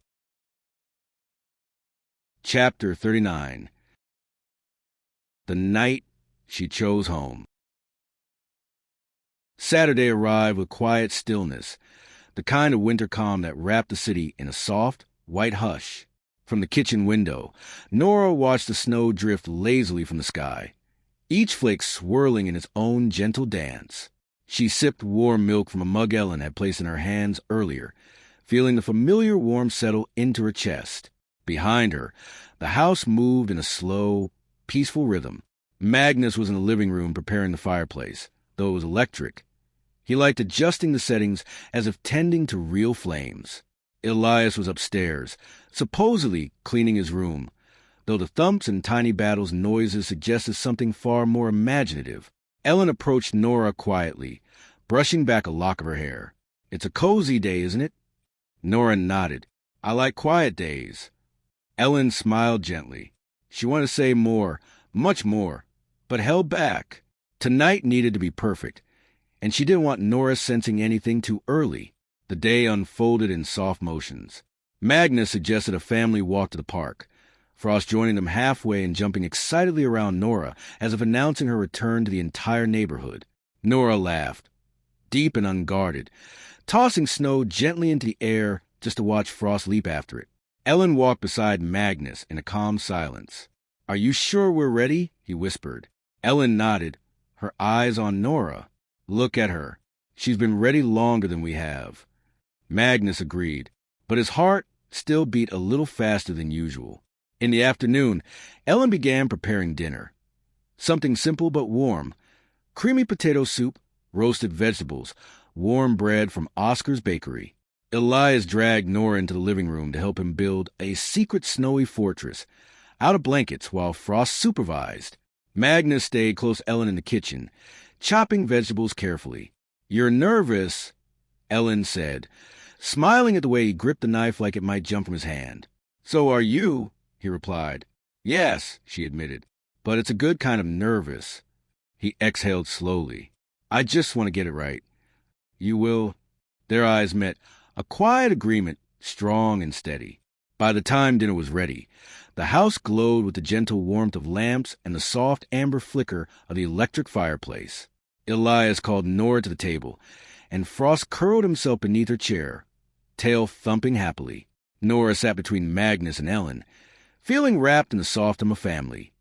The table set neatly, steam rising from the soup bowls, the clink of spoons against ceramic.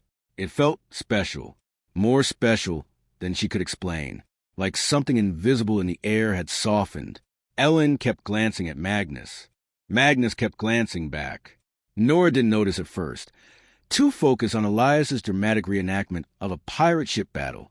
But halfway through the meal, she sensed it, the quiet shift, the gentle anticipation, the softness with weight behind it.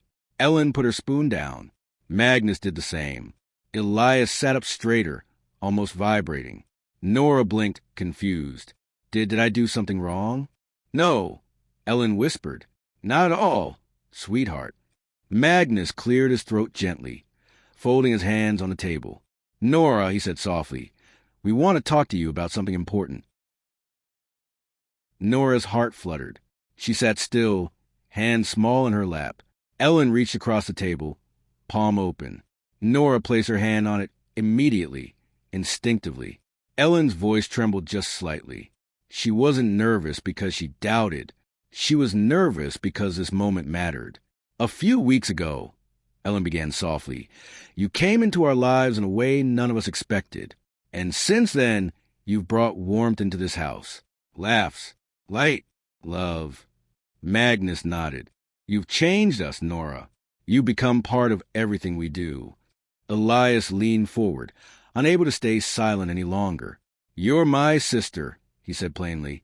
"Well, not with papers, but with everything that matters." Nora felt her breath hitch, a tiny, trembling sound. Elin continued slowly, carefully. "We've talked about it, all of us, and only if you want it, Nora, only if it's what your heart wants." She squeezed Nora's hand softly. "Would you like to become part of our family? For real, officially, as our daughter?"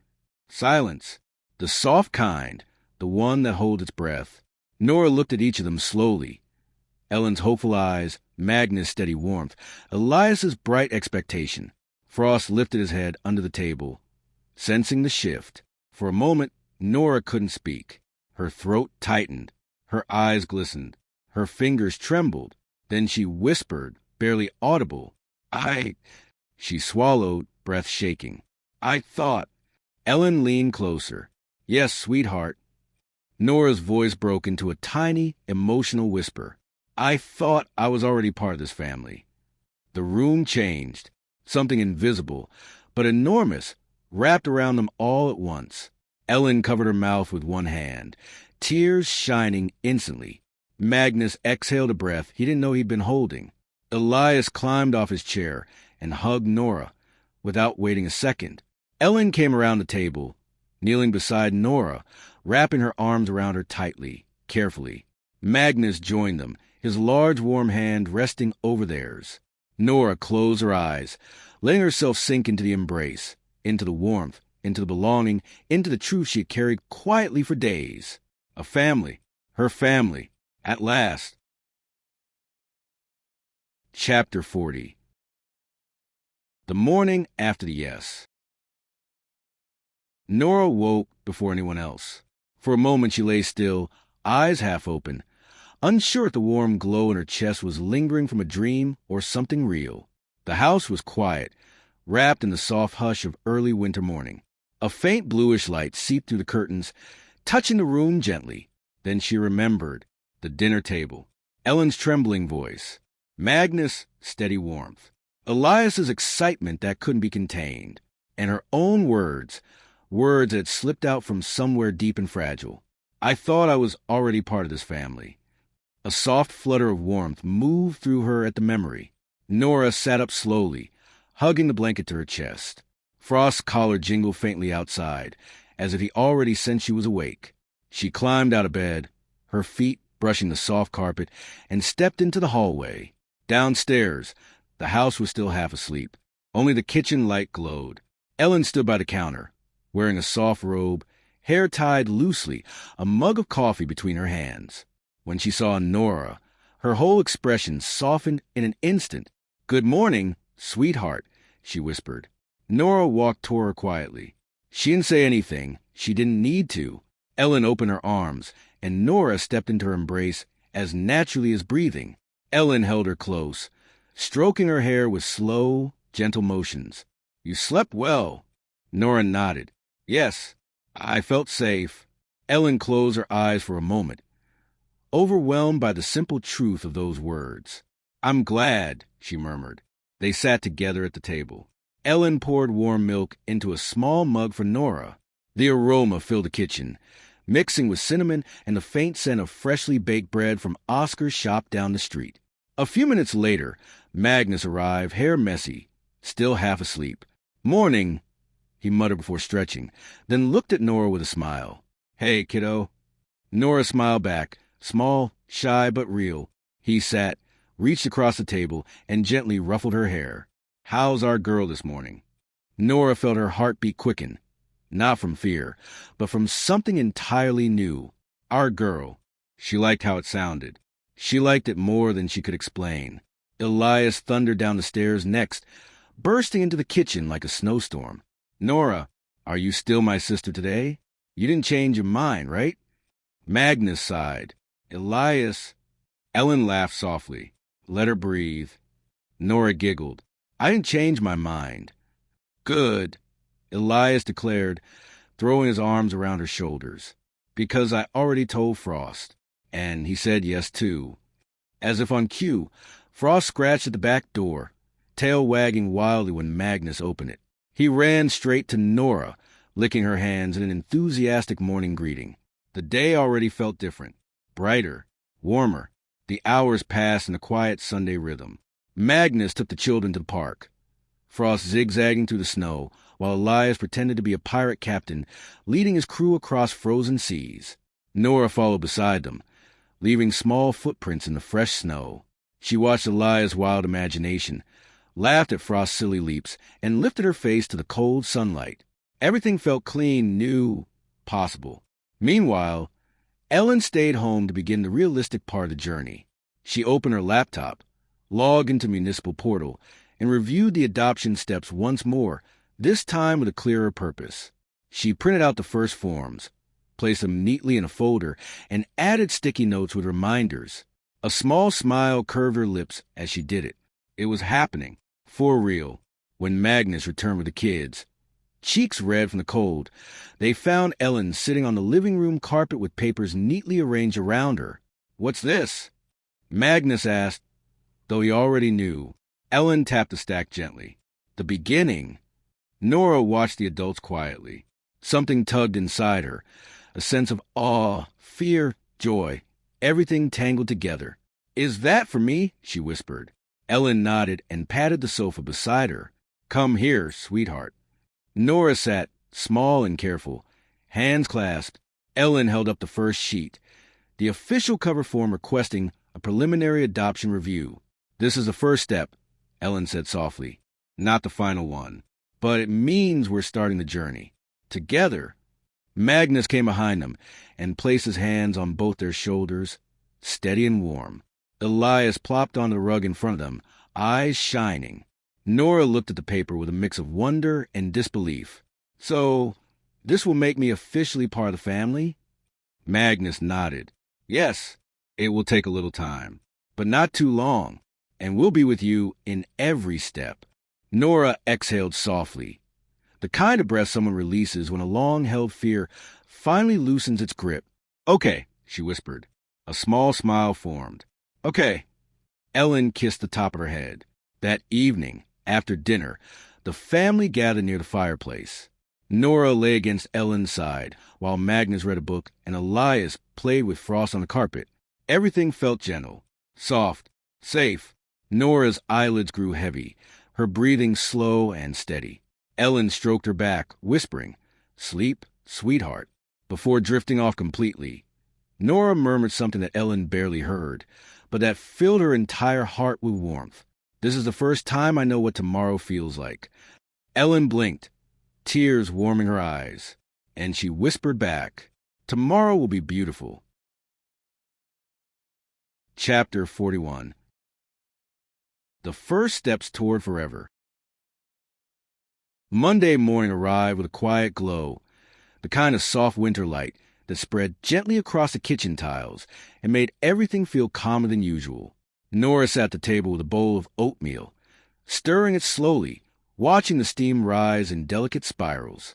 Elin stood near the counter, sorting through a folder filled with documents, the same folder they had prepared over the weekend. Magnus, dressed in a dark wool coat, checked his watch and exchanged a small, reassuring smile with his wife. "Ready?" he asked softly. Elin took a breath, closed the folder, and nodded. "Ready." Nora looked up.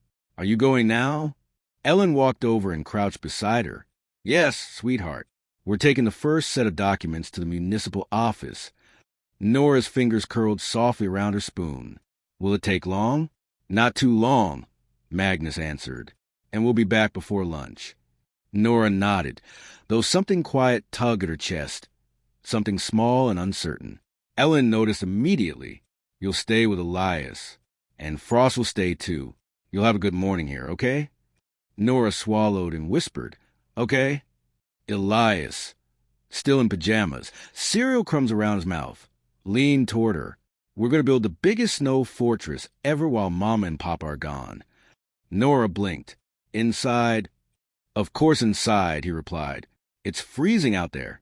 "I'm not insane." Magnus laughed under his breath. "He gets that from you," he murmured to Elin. Elin raised a brow at him. "Excuse me?" Magnus hurried toward the door. "Nothing." Elias giggled wildly. Nora smiled, the quiet kind but warm. Elin kissed Nora's forehead. "We'll be back soon." Magnus gave her shoulder a gentle squeeze. Then the door closed behind them. The house felt different once they left, not empty, not cold, but waiting. Nora watched the door for a few seconds before Frost patted over and nudged her hand with his cold nose. She stroked his fur, comforted by the familiar softness. Elias grabbed her wrist suddenly. "Come on, fortress time." Together they gathered blankets, pillows, cushions from the sofa, 2 chairs from the dining room, and Frost's dog bed. Elias worked with the confidence of an architect, stacking pillows like walls and draping blankets to form tunnels. "This is the throne room," he announced proudly. "You're the queen." Nora blinked. "I am." "Obviously," Elias said, rolling his eyes dramatically. "Why else would we build a fortress?" They played for nearly an hour. Frost guarding the main gate, Elias adding secret passages, Nora laughing more freely than she had in days. The fortress grew bigger, warmer, safer. And soon, her earlier worry faded beneath the fun. Around 11, the phone rang. Elias paused mid-construction. Should I answer? Nora shook her head. Maybe I should get Ellen's phone. Ellen had left it on the kitchen counter, just in case. Nora climbed over the fortress walls, picked it up carefully, and checked the screen. It says, Stockholm Family Social Unit. She read aloud. Elias froze. Is that important? Nora swallowed. Very. She pressed the green button with trembling fingers. Hello? A calm female voice replied. Good morning. May I speak with Elin Bergström? Nora's breath hitched. She's not here right now. She's at the municipality office. I'm Nora. There was a pause, not awkward, not cold, almost gentle. Oh, the woman said kindly. Hello, Nora. I'm calling from the Child Services Department regarding your adoption request. Could you let Elin know we'd like to schedule the first visit? Nora felt something warm fill her chest. Hope, fear, excitement tangled together. I will, she whispered. Thank you, dear. We can meet as early as tomorrow or Wednesday afternoon. Tell her she can call us back when she returns. I will, Nora repeated. After she hung up, she sat very still for a moment, phone in her lap. Elias stared at her with wide eyes. Was it scary? Nora shook her head slowly. No, just big. Elias nodded like he understood perfectly, even if he didn't. When Magnus and Elin returned shortly before lunch, Nora ran to them with Frost jumping behind her. She stopped just a step away, suddenly unsure. Elin crouched. What is it, sweetheart? Nora held out the phone with both hands. Someone called. A lady. She said she wants to meet you for the adoption. Elin froze, not in fear, but in sudden emotion. She took the phone gently. Oh, Nora! Thank you. Magnus placed his hand on Nora's back. You did great. Nora lifted her gaze. Is it good news? Elin brushed a strand of hair from her face. It's very good news. The family sat together at the table to eat.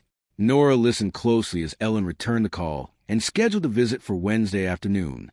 Beside her, Magnus spread butter on warm bread and slid the plate toward Nora before she even asked. Elias fed Frost tiny crumbs. Everything felt natural, as if the world were already adjusting to what they were becoming. After lunch, Elin and Magnus discussed what the home visit would require. A clean house, basic safety, a calm atmosphere. Nora listened quietly, absorbing every word, feeling both nervous and excited. When the phone call was done, Elin placed the device down and looked at her with soft, warm eyes. This is the beginning, sweetheart. Nora nodded slowly.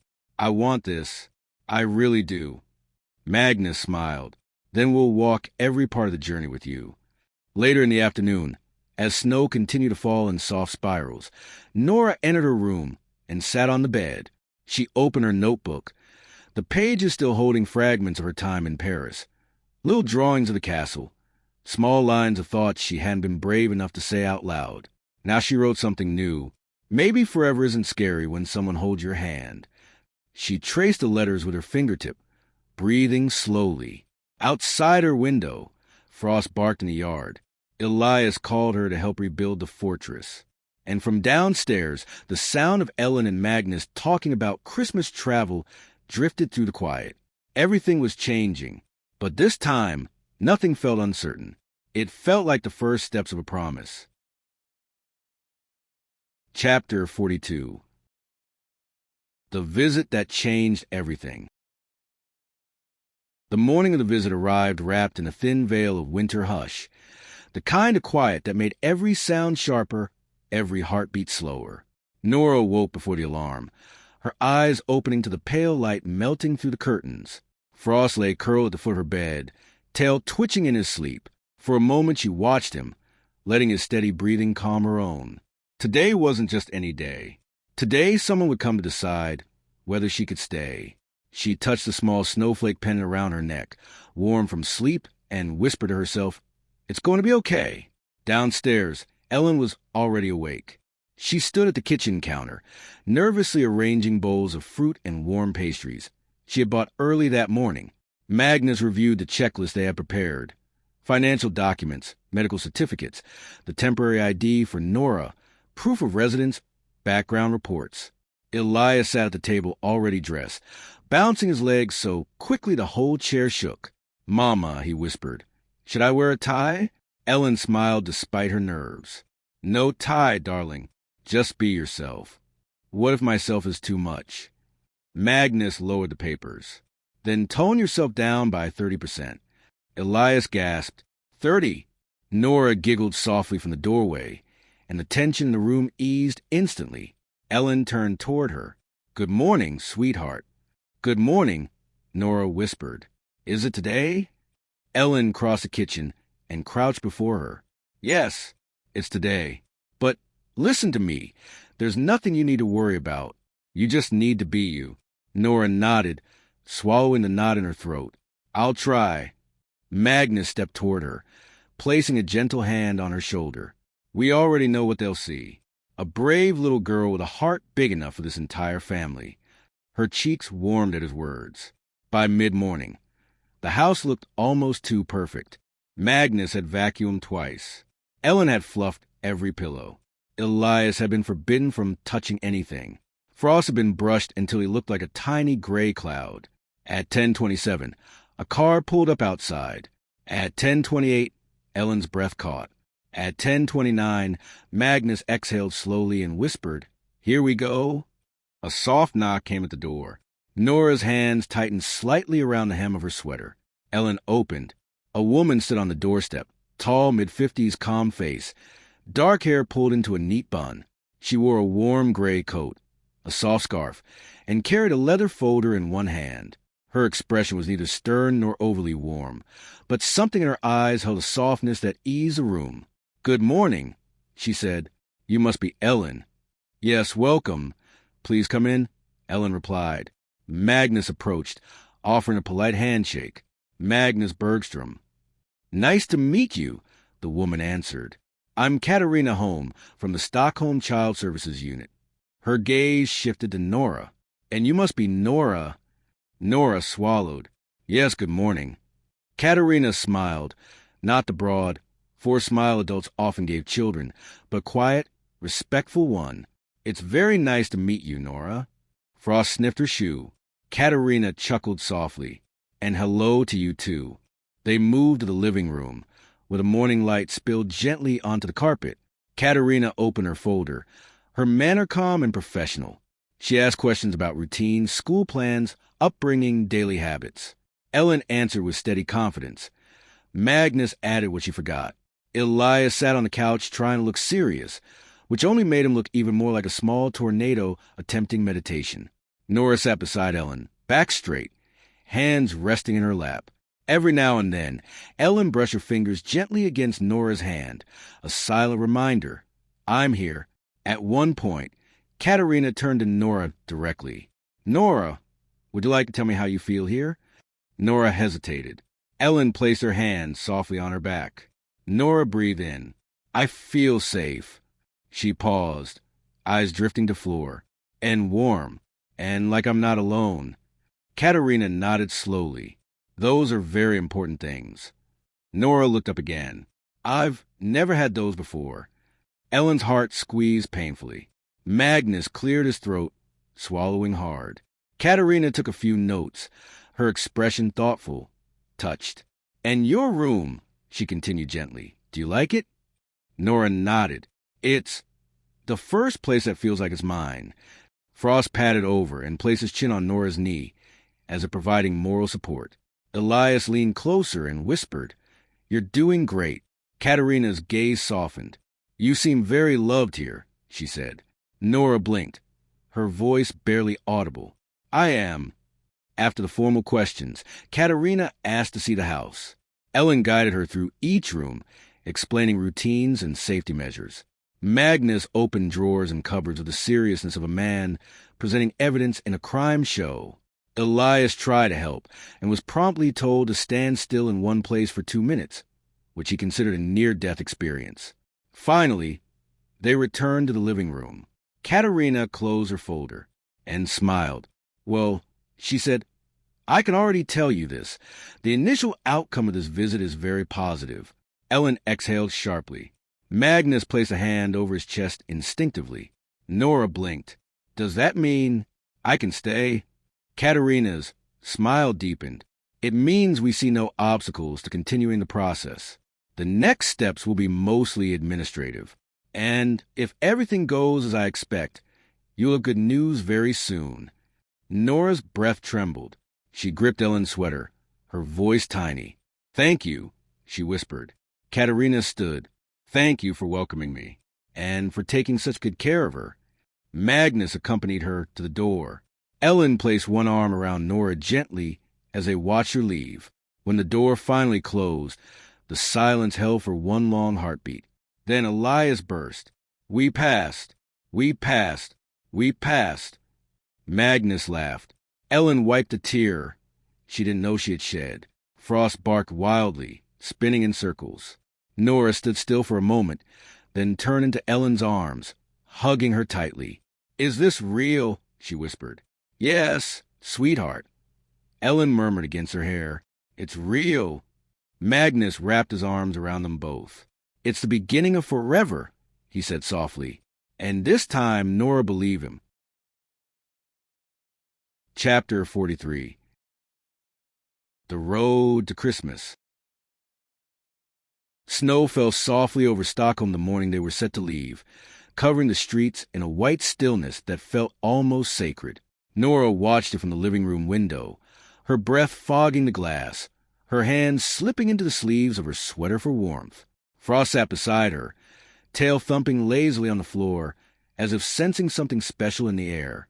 Behind her, the house buzzed with gentle chaos, the good kind. Elin moved through the hallway gathering scarves, gloves, and small wrapped boxes. Magnus carried suitcases to the door. Elias ran back and forth with the energy of a small comet, making sure his dinosaur figurine, his superhero cape, and a pack of gingerbread cookies all made it into his bag.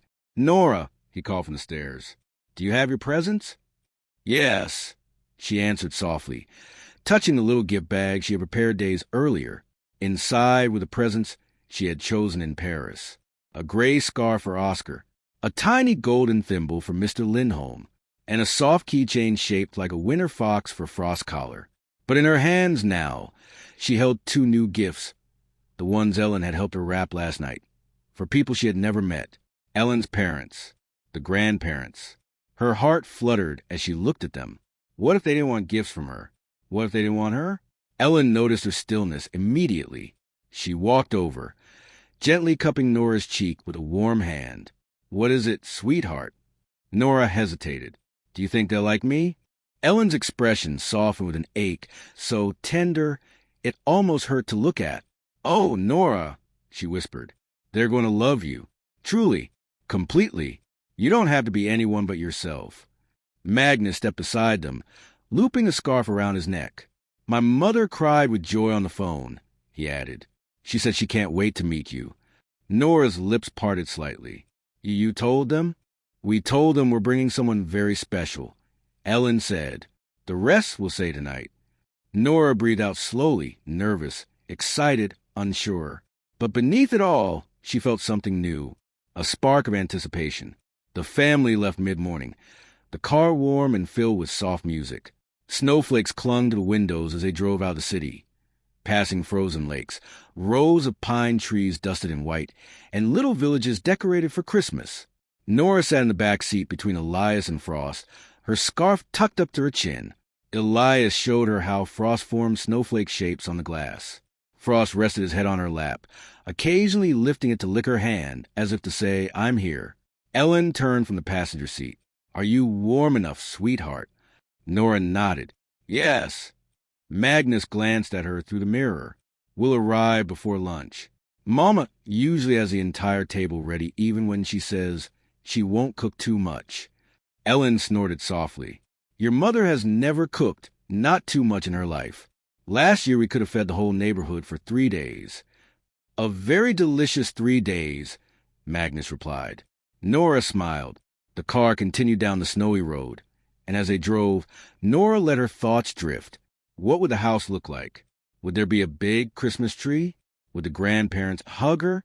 Would they think she didn't belong? She pressed her fingers to the snowflake necklace, tracing the familiar shape. Elin chose me. Magnus chose me. Elias chose me. Maybe their parents would too. They arrived just as the sky began to glow with that particular winter light, pale, gold, and soft as a whisper. The house stood at the end of a long driveway lined with lanterns buried in snow. It was large, welcoming, its windows glowing warm against the cold landscape. Nora's breath hitched. "Is that the house?" she whispered. "Yes," Elin replied kindly. "My childhood home." "And they're inside?" Nora asked, voice trembling. "Waiting for you," Magnus said. Elias grabbed Nora's hand, squeezing it with the blunt confidence only a child could have. "Come on. Grandma's hugs are the best." Nora swallowed, nodding. They climbed the steps together. Magnus holding Frost's leash, Elias nearly vibrating with excitement. Elin lifted her hand to knock, but the door swung open first.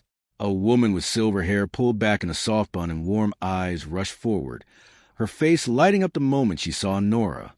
"Oh, Herregud," she whispered, pressing a hand to her heart. "Look at her. Elin, Magnus, she's beautiful." Nora froze. The woman stepped closer, slowly, gently, kneeling just a little to meet her height. "You must be Nora," she said, voice warm like fresh bread. "I've heard so many lovely things about you."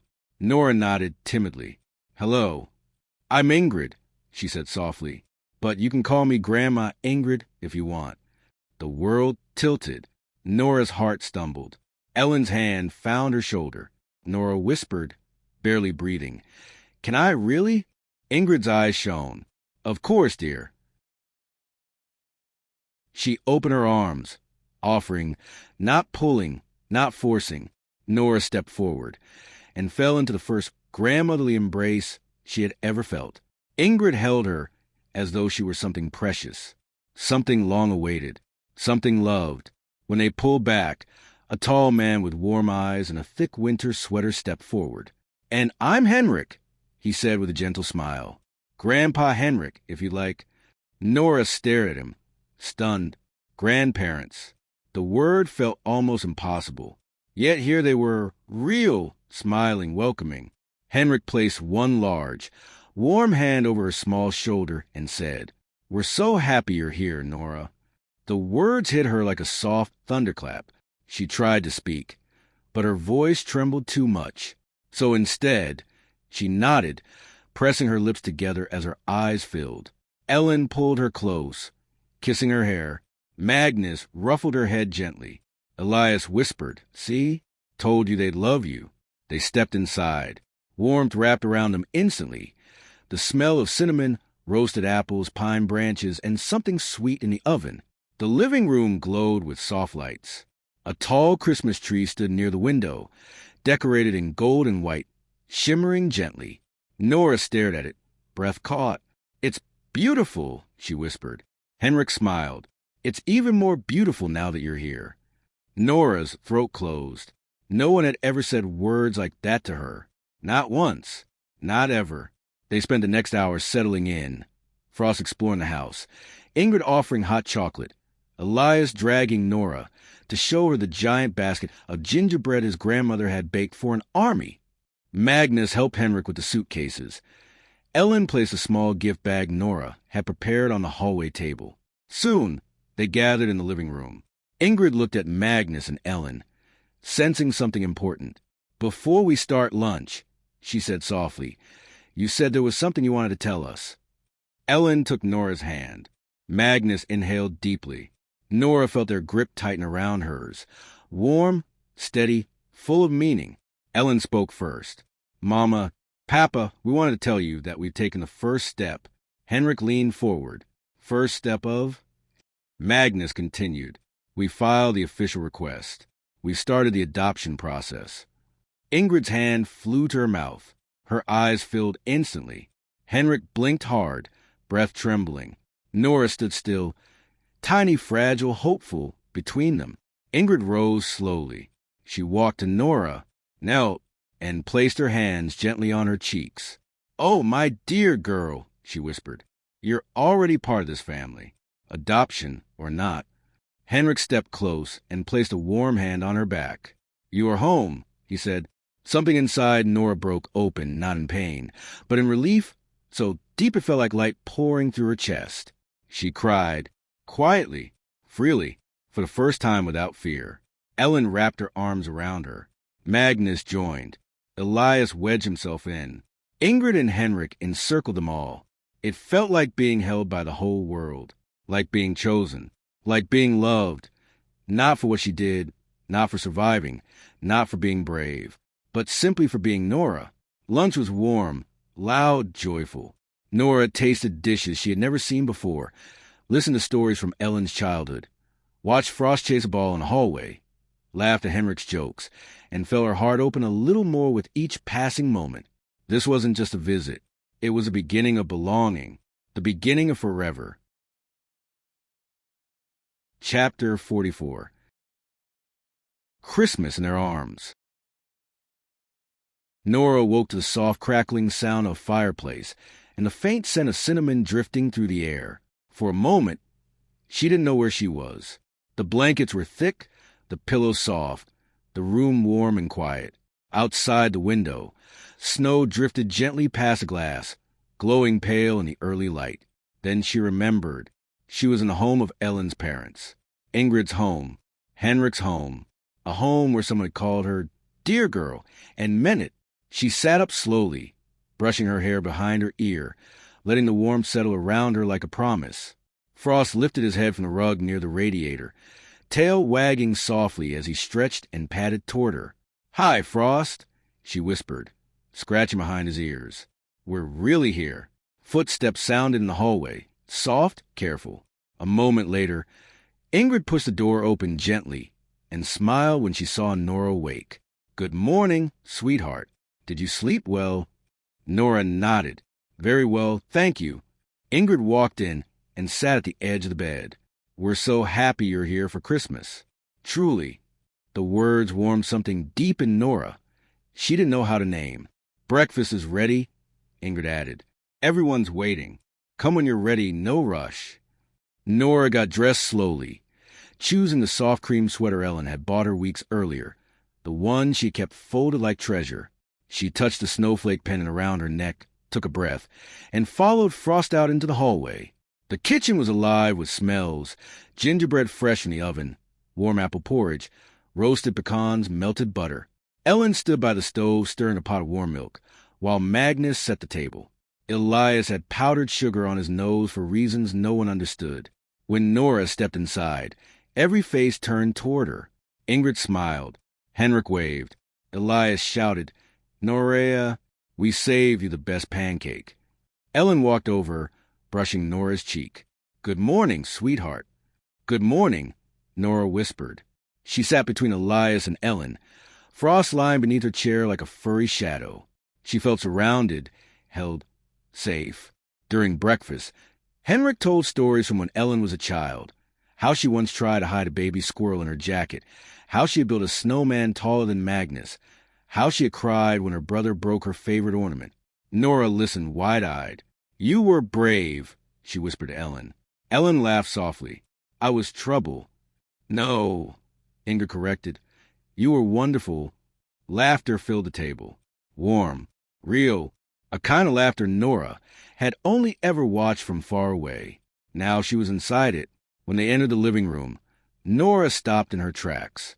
The Christmas tree was already standing near the window, tall, glowing, beautifully decorated in warm gold and soft white. Tiny lights shimmered between the branches like stars caught in a forest. It looked perfect, almost magical. Nora stared at it, breathless. "It's beautiful." Ingrid smiled and touched her shoulder gently.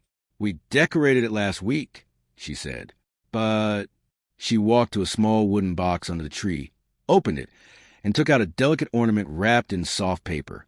"This," Ingrid whispered, "is yours." Nora blinked. "And mine?" "Yes, dear. Every year, on the evening before Christmas Eve, we add one last ornament. A special one for the newest part of our family."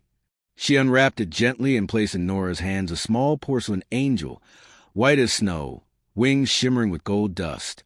Nora held her breath. Would you like to hang it? Ingrid asked. Nora nodded slowly. Together. Ingrid lifted her a little so she could reach a branch near the top. Nora hooked the ornament carefully, hands trembling with emotion. When it settled into place, the lights around it glowed softly, as if welcoming it. Elin whispered behind her, "It looks perfect." And for the first time in her life, Nora added a piece of herself to a family's Christmas. In the afternoon, snow fell heavier, coating the world in white silence. Ingrid suggested they go outside to build snowmen. Elias and Nora worked side by side, rolling large snowballs, shaping them carefully. Magnus helped them stack the pieces while Frost chased flurries and attacked snow piles as if they were intruders. Nora laughed. A bright, clear sound that made Ingrid wipe a tear when she heard it. Inside, Henry prepared hot chocolate for everyone. Nora held her mug with both hands, letting the warmth seep into her fingers. She watched Elin and Ingrid talk at the counter, smiling softly, and something gentle settled in her chest. Later, while the men finished arranging presents under the tree, Ingrid took Nora aside. "You know," she said quietly, "the moment you walked through that door yesterday, I knew." "Knew what?" Nora asked in a whisper. "That you belong here." Nora swallowed. "Do you really think so?" "Oh, sweetheart," Ingrid whispered, pulling her close. "I know so." A tear slipped down Nora's cheek, but it didn't sting. It healed. Evening came with warm lights, a soft dinner, and the kind of peace Nora had never known. After they ate, Elin and Magnus exchanged a look with Ingrid and Henrik. It was time. Elin sat beside Nora on the couch, taking her hands gently. "Sweetheart," she said softly, "we want to tell Grandma and Grandpa something." Nora nodded, heart pounding. Magnus spoke next. "We've started the adoption process." Ingrid and Henrik exchanged emotional glances. Though they had guessed, the confirmation still filled their eyes with tears. "We're so happy," Ingrid whispered. "So proud of you," Henrik added. "All of you." Nora felt Elin squeeze her hands. Magnus touched her shoulder. Elias leaned against her, warm and familiar. Henrik reached out and touched her cheek. "You're part of this family," he said. "Always." Nora's voice cracked. I want that." Elin pulled her close, whispering into her hair. "And it's happening, sweetheart. It's really happening." Nora closed her eyes, letting the warmth surround her like a blanket. Christmas lights twinkled. The fire crackled. Snow fell softly against the window. And as she lay in bed that night, wrapped in a warmth she had almost forgotten, Nora understood something for the very first time. She wasn't looking at life from the outside anymore. She was finally inside it. Chapter 45. A Christmas Made for Her. Nora woke on Christmas morning to the soft glow of golden light slipping beneath the curtains. Outside, snow fell gently, blanketing the world in white silence. Inside, the house was warm, fragrant with cinnamon, cloves, and something sweet baking in the oven. Frost was the first to move, stretching with a big yawn before hopping onto the rug and trotting toward the door. A moment later, a soft knock sounded. "Nora," it was Elin. She pushed the door open with a gentle smile. "Merry Christmas, sweetheart." Nora blinked, her voice still soft with sleep. "Merry Christmas." Elin walked in, her hair tied in a loose morning braid, wearing a cozy cream sweater that matched the warm light of the room. "Breakfast is almost ready. Everyone's waiting. Take your time." Nora nodded and got dressed, choosing the soft red dress Elin had set aside the night before. It felt warm and new and beautiful. When she stepped into the hallway, Elias appeared out of nowhere with a loud, "Nora, come on. Grandma said we can't start without you." She followed him down the stairs, Frost at her heels. The living room looked magical. The tree, tall, golden, shimmering, glowed softly in the corner. Beneath it were dozens of wrapped gifts arranged in neat piles. The fireplace crackled, filling the room with warmth. Henrik stood beside it placing a log, humming an old Swedish carol. Ingrid moved around the kitchen with practiced grace, preparing dishes that made the whole house smell like Christmas itself. Nora felt something settle inside her. This was the warmest Christmas she had ever seen. When she entered, Ingrid clapped her hands gently. There she is, our Christmas star. Nora blushed, unsure how to respond, but Ingrid walked over and kissed her forehead. Merry Christmas, dear girl. Magnus approached too, resting a hand on her shoulder. Merry Christmas, Nora. Elin wrapped her arm gently around her waist. You ready for your first Christmas with us? Nora nodded, breathing a little quicker than usual. Yes. Breakfast was a feast. Saffron buns, gingerbread, ham, cheese, warm bread, fruit, porridge with nuts and cinnamon. Elias ate as if he had never seen food before. Henrik told stories about past Christmases, including the year Magnus accidentally set the tablecloth on fire with a candle. That was one time, Magnus muttered. Elin laughed. One too many. Nora listened, smiling shyly, absorbing every detail, every laugh. She couldn't remember the last time she felt so included. After breakfast, it was time for gifts. Henrik cleared his throat dramatically. All right, everyone. First gift goes to our guest of honor. Nora froze. Elin. Ingrid corrected with a smile. She's not a guest. She's family. Nora's chest tightened. Elias pressed a small box into her hands. Open mine first. She sat on the rug, Frost beside her, and gently unwrapped Elias's gift. Inside was a handmade drawing, a picture of their whole family, including Frost, and in the center, Nora holding a snowflake. I made it myself, Elias said proudly. Do you like it? Nora nodded, voice trembling. I love it. Next came a gift from Ingrid and Henrik, a soft knitted blanket, pale blue with white stars, handmade by Ingrid. So you always stay warm, Ingrid said. Nora hugged it immediately, burying her face in the soft yarn. Magnus handed her a small rectangular box. This one is from Elin and me. Nora opened it carefully. Inside was a silver bracelet, simple and elegant, with a tiny charm shaped like a heart. Her breath caught. It's beautiful, she whispered. Elin kneeled beside her. It's for when the necklace isn't enough. Something to remind you that you belong with us. Nora threw her arms around her, holding tight. Thank you, she whispered into Elin's shoulder. Magnus placed a gentle hand on her back. You deserve this, and more. When all the gifts were opened, Frost proudly carried his new toy, a plush reindeer, around the room, refusing to let anyone touch it. Elias built a fortress out of wrapping paper. Ingrid prepared lunch while humming softly. Nora wandered for a moment to the window, watching the snow fall in soft spirals. She felt full, warm, safe, words she never thought she would ever apply to herself. Elin came beside her, leaning slightly so their shoulders touched. Everything okay? She asked. Nora nodded. It's my first Christmas since Mama died, she whispered. Ellen's breath caught. Her eyes softened. Then I'm honored we get to share this one with you. Nora's eyes watered, and Elin pulled her close, kissing the top of her head. You're home now, Elin murmured. You're truly home. In the afternoon, while they were finishing dessert, Magnus' phone buzzed on the table. He frowned, picked it up, then suddenly straightened his posture. Elin looked up. What is it? Magnus turned the screen so she could see. Nora saw the name, too. Katarina Home, Child Services. Ellen's breath stopped. Should I? Magnus began. Elin nodded quickly. Answer. Magnus put the phone to his ear.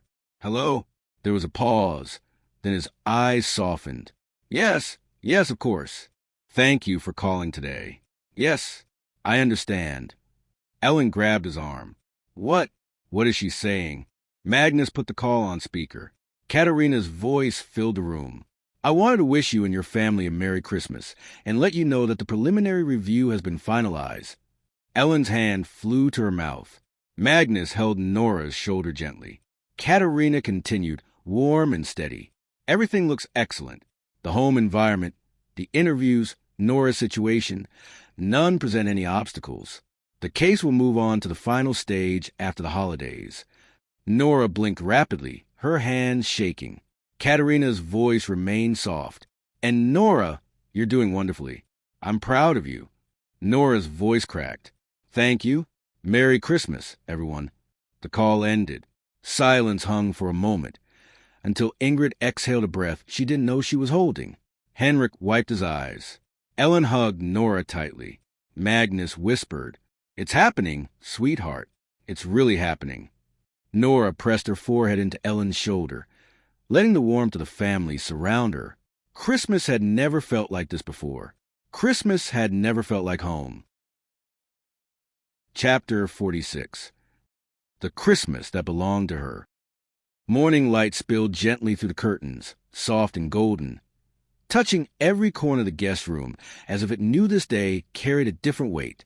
Nora opened her eyes slowly, surrounded by warmth, by quilts that smelled faintly of cinnamon and pine, by a home she had never imagined she could belong to. The house downstairs was already alive. Voices, laughter, distant clattering dishes, and the smell warm, rich, unmistakably festive. For a moment she lay still, letting the sound settle inside her chest, letting it reach places that had been empty for far too long. Then she rose quietly and walked to the window. Outside, snow fell in slow, delicate flakes. Henrik and Magnus were already in the garden, bundled in thick winter jackets, rolling a large ball of snow across the yard. Elias ran around them in circles, shouting instructions nobody followed, while Frost dashed madly through the fresh snow, leaving chaotic paw print behind. Nora smiled without realizing it.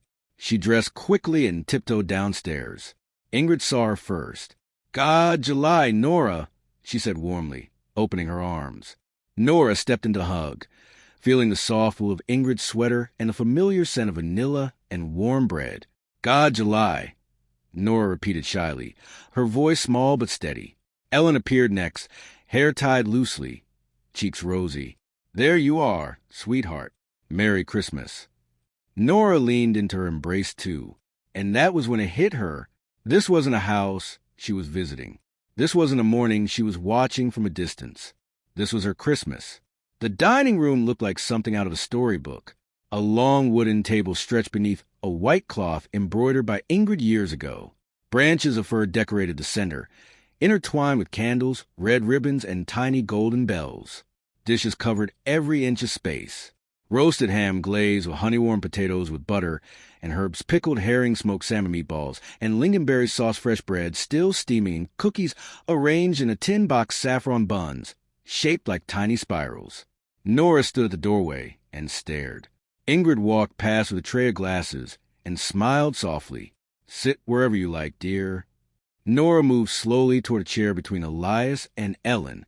Her hands trembled slightly as she sat, not from fear, but from something gentler, anticipation, gratitude, a little disbelief.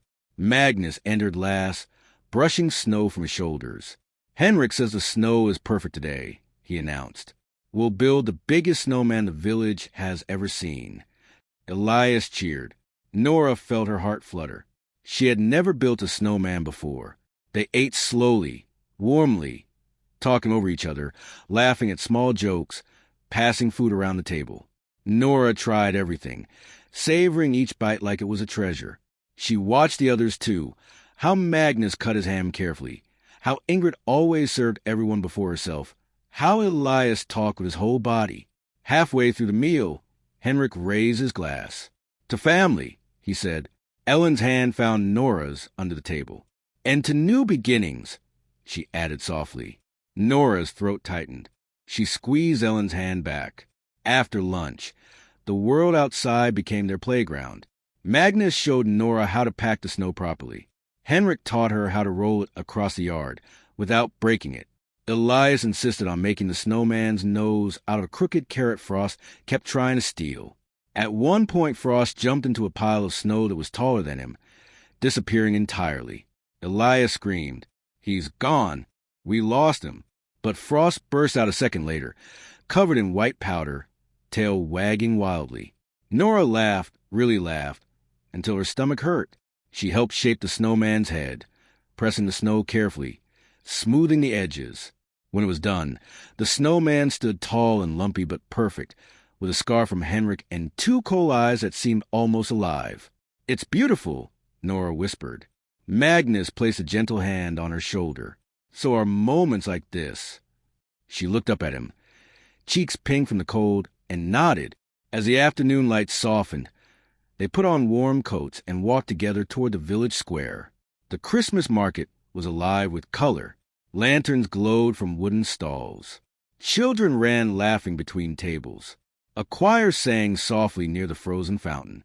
Ingrid bought warm almonds wrapped in a paper cone and handed them to Nora. "Careful, they're hot," she said. Nora held the warm almonds close to her chest first, as if the heat mattered more than the taste. Then she ate one, closing her eyes at the sweetness. Elin bought small ornaments shaped like stars. Elias tried a red candy he instantly regretted. Magnus took pictures of all of them, even Nora, especially Nora. Henrik asked a passerby to take a family photo, all of them standing together under the glowing lights. Ellen's arm around Nora, Magnus steady and warm beside them, Elias making a silly face, Frost sitting proudly at Nora's feet. Nora smiled into the camera. She wasn't pretending. When evening fell, they stepped into a tiny family-run restaurant with wooden walls and soft golden lights. The menu was simple but comforting. Wild mushroom soup, homemade bread, roasted vegetable, slow-cooked beef, with winter spices berry pie warm from the oven. Nora sat between Elin and Ingrid. She felt wrapped in warmth, not only from the food, but from everything around her. Henrik raised his glass again, this time with something sparkling, to health, to peace, and to the little girl who brought more joy than she knows. Everyone clinked their glasses. Nora looked down, overwhelmed, her cheeks warm. The walk back was quiet. Snow fell in soft spirals. Lights glowed behind windows. Frost trotted proudly in front, leading the way like a miniature reindeer. Back at the house, Ingrid made hot tea. Elin helped Nora change into warm pajamas. The children were exhausted. Elias nearly fell asleep standing, and within minutes they were tucked into bed. Before Nora closed her eyes, Elin sat beside her. "Did you have a good Christmas, sweetheart?" Nora nodded slowly, her voice a whisper. "It was the best one since Mama." Elin kissed her forehead. "Sleep now. Tomorrow we go home. We have something important to take care of." "Something for the papers?" Nora asked softly. Elin smiled with her whole heart. "Yes, my love, for the papers." Nora closed her eyes, holding the snowflake necklace gently between her fingers. For the first time, the future didn't scare her. It glowed. Chapter 47. The day hope became real. The morning after Christmas rose slowly over quiet countryside, spreading a pale winter light across the snow-covered fields outside Ingrid and Henrik's home. The house felt softer than the day before, full of that gentle calm that always follows a holiday. Warm cups steaming on the table, muffled footsteps on wooden floors, and a faint smell of pine drifting from the living room. Nora woke to silence, wrapped tightly in her blanket. For a few seconds she stayed still, watching the faint breath she exhaled in the cold air, remembering everything from the day before. The laughter, the market, the snowman, the restaurant, the warmth. Her first Christmas since Mama. A Christmas she had survived and lived. She got dressed quietly and made her way downstairs. Ingrid was already in the kitchen, her soft white hair pinned back, humming a tune while slicing bread. "Good morning, dear," Ingrid whispered warmly. "Good morning," Nora replied, still sleepy. Elin entered moments later, her hair tied loosely, cheeks rosy with the early cold. "Sleep well, sweetheart?" "Yes," Nora said. "It felt like everything was good." Elin kissed her forehead. "I'm glad." Magnus arrived next, carrying 2 small bags. "It's time to pack the car," he said. "We've got a long drive home." Elias came running down the stairs behind him. "I don't want to leave." "We'll come back," Elin assured him. "Soon." They all finished breakfast, saffron buns, warm milk, fresh bread, then gathered their things. Frost paced around the entrance hall, excited by the movement, tail sweeping wildly as if he knew a new day was beginning. Before they left, Ingrid approached Nora with a small velvet pouch. "This is for you," she said gently. Nora blinked, surprised. "For me?" "Open it." Inside was a tiny silver charm shaped like a heart, engraved with a single snowflake. "For your new beginning," Ingrid said softly, "to remind you that you're never alone now." Nora threw her arms around her, holding tight. "Thank you," she whispered. Henrik gave her a warm pat on the back. "You bring light, little one," he said. "Remember that." They climbed into the car, waving from the windows until the house disappeared behind the trees. The drive back to Stockholm was peaceful, snowy landscapes sliding past, the low hum of Christmas radio playing softly, Elias dozing off against Frost, who snored with his head on Nora's lap. Nora stared out the window, her mind drifting. She wasn't afraid of going back. Stockholm wasn't cold and lonely anymore. It was home. When they arrived, the house welcomed them with a familiar glow. Elin turned on the hallway lights. Magnus turned up the heating, and the soft warmth began to spread through each room. Frost trotted inside like he owned the place, sniffing every corner with enthusiasm, tail wagging as though checking that everything was exactly as they had left it. Nora laughed softly and bent down to scratch behind his ears.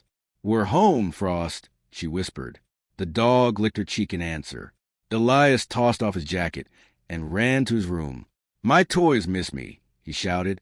Elin watched the children disappear with a warm smile, a smile she didn't try to hide anymore. Then she turned to Magnus. "It's time." Magnus nodded. "Time." Elin knelt in front of Nora. "Sweetheart, Magnus and I need to go out for a little while," she said softly. "It's something very important." Nora's heart fluttered. "It's about the adoption, isn't it?" Elin hesitated for a moment, but she couldn't lie. "Yes," she whispered. "Stay with Elias and Frost. We'll be back soon." Nora nodded, brave and quiet. "I'll wait." Stockholm Social Services building was cold on the outside but peaceful within, decorated with small handmade Christmas crafts, drawings from children, and a modest tree near the reception. Magnus and Elin sat side by side on a wooden bench, their hands intertwined more tightly than either realized. After a few minutes, a woman opened the door. "Mr. and Mrs. Bergström, you can come in." She greeted them warmly. Anna Sundström, the caseworker who had followed Nora's situation from beginning. "I've reviewed everything," Anna said, sitting behind her desk. "Your documents, Nora's papers, the assessment from the Christmas visit with her grandparents, everything is in perfect order." Elin held her breath. Anna continued, "There is only one final step left, the judge's signature." Magnus nodded slowly. "And when will that happen?" "Tomorrow morning." Elin looked up sharply. "Tomorrow?" "Yes. The judge has agreed to sign the approval before New Year's, so Nora can start school on time." A small, involuntary sob escaped Elin.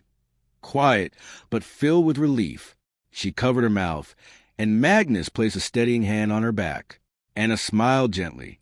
"You've given this child stability, love, safety. That is what matters most."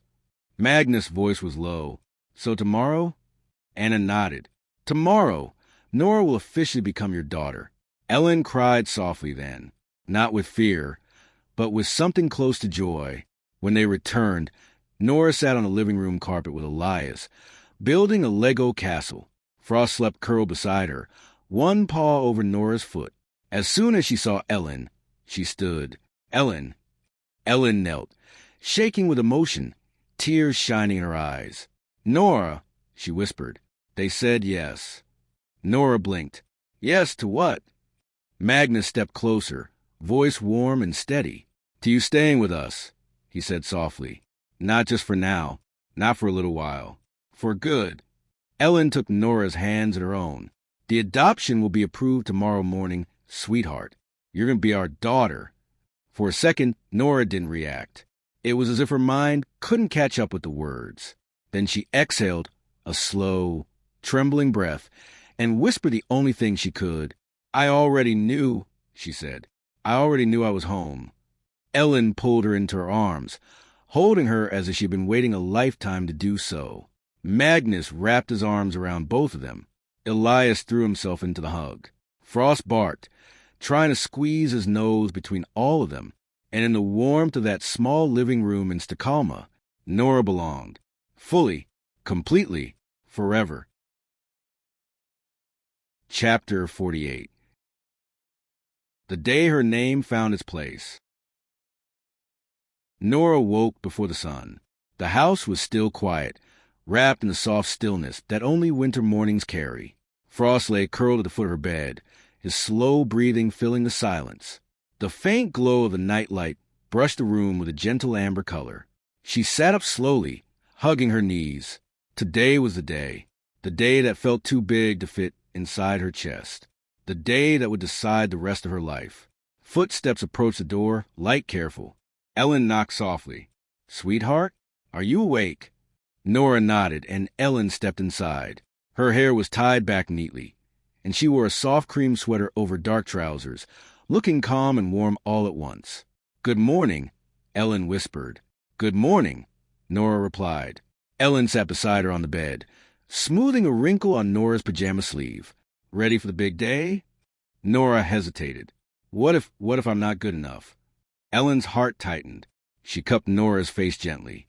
"Oh, sweetheart, you don't have to be anything. You just have to be you." Nora looked down. "And if I say something wrong?" "You won't," Elin whispered. "Just speak from your heart. That's all anyone needs to hear." Nora nodded slowly. "Okay." Magnus was already downstairs when they came down, checking his watch too often, straightening his jacket, fixing his hair even when it didn't need fixing. Elias sat at the kitchen table in pajamas, spooning cereal into his mouth and watching everyone with wide, curious eyes.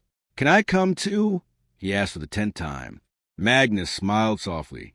"Not this time, buddy. Frost needs a friend at home." Elias looked at Frost. "Right. He gets nervous without me." Frost wagged his tail, unaware of his new responsibility.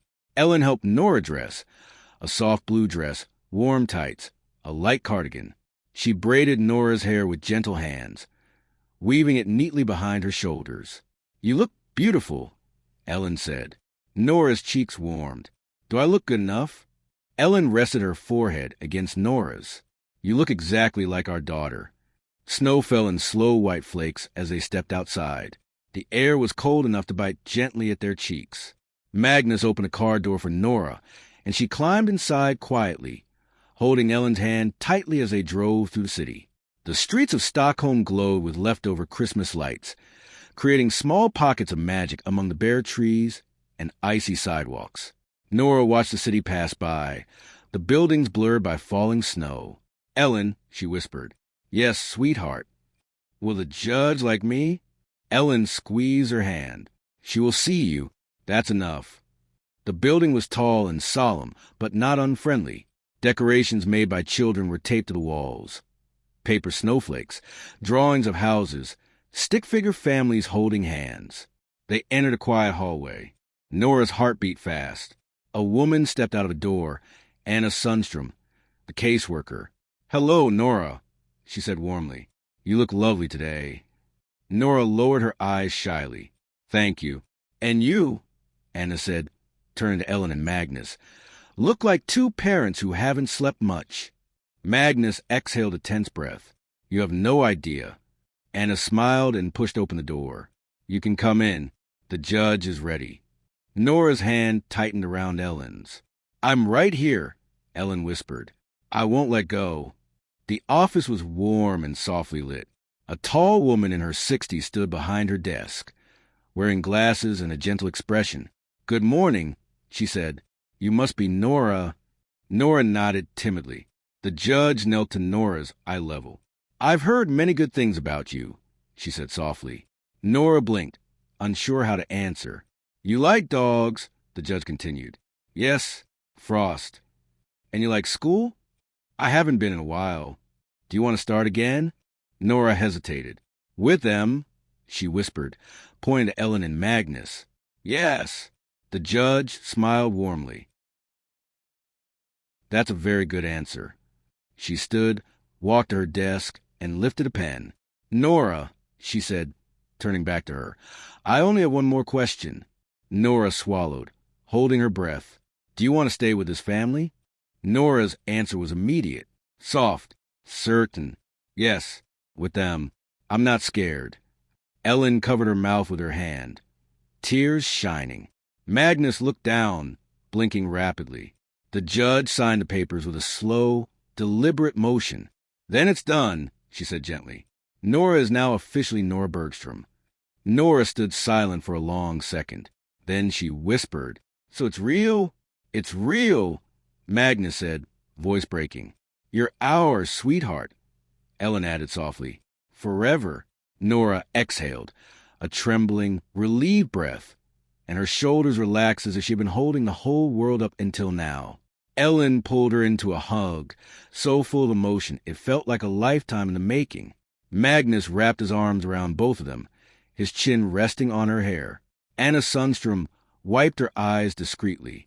"You three," she whispered softly, "are exactly what a family should look like." They walked out into the cold air together, but it felt different now. New. Official. Oh! Magnus suggested a cafe nearby, small and warm, its windows fogged by the heat inside. They sat at a corner table, Nora between them.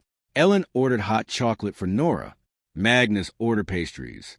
The waiter brought a small plate with a candle on top. "What's that for?" Nora asked. The waiter winked. "Your parents said it was a special day." Parents. Nora froze. The word hit her like a soft embrace. Magnus reached into his pocket and placed a tiny box on the table. "For you," he said. Nora opened it carefully. Inside was a delicate silver bracelet with a small plate engraved. N. Bergström. Nora traced the letters with her finger. "My name," she whispered. "Yes," Elin said gently. "Your name." Nora put the bracelet on. It felt right. Warm. True.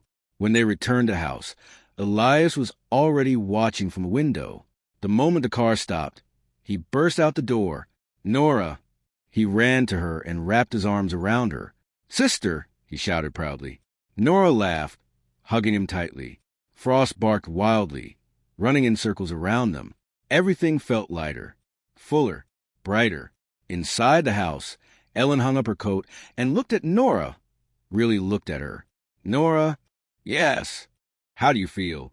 Nora touched her bracelet, then her necklace, then the small charm Ingrid had given her, and she whispered, "I know who I am now." Ellen's eyes filled instantly. "That's all I ever wanted for you." That evening, Nora went to bed with Frost curled her feet, her new bracelet resting warm against her skin.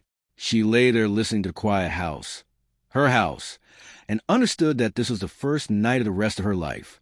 A life with her real family. A life with her real name, Nora Bergström, and she fell asleep smiling. Chapter 49. A house that finally breathed. The morning after the court's decision rose with a clarity Nora had never felt before. The light coming through her window was the same pale winter glow that had always filled the little bedroom. But today it felt warmer, fuller somehow, as if the walls themselves were aware that something important had changed inside them. Frost stretched at the foot of her bed, yawning so loudly she giggled. "Good morning," she whispered. The dog wagged his tail and placed one paw gently on her knee, as if he understood. She got dressed slowly, feeling the soft fabric of her clothes against her skin. Clothes Elin had chosen, washed, folded, and placed lovingly in the drawer. She touched her new bracelet. N. Bergström. It still felt unreal.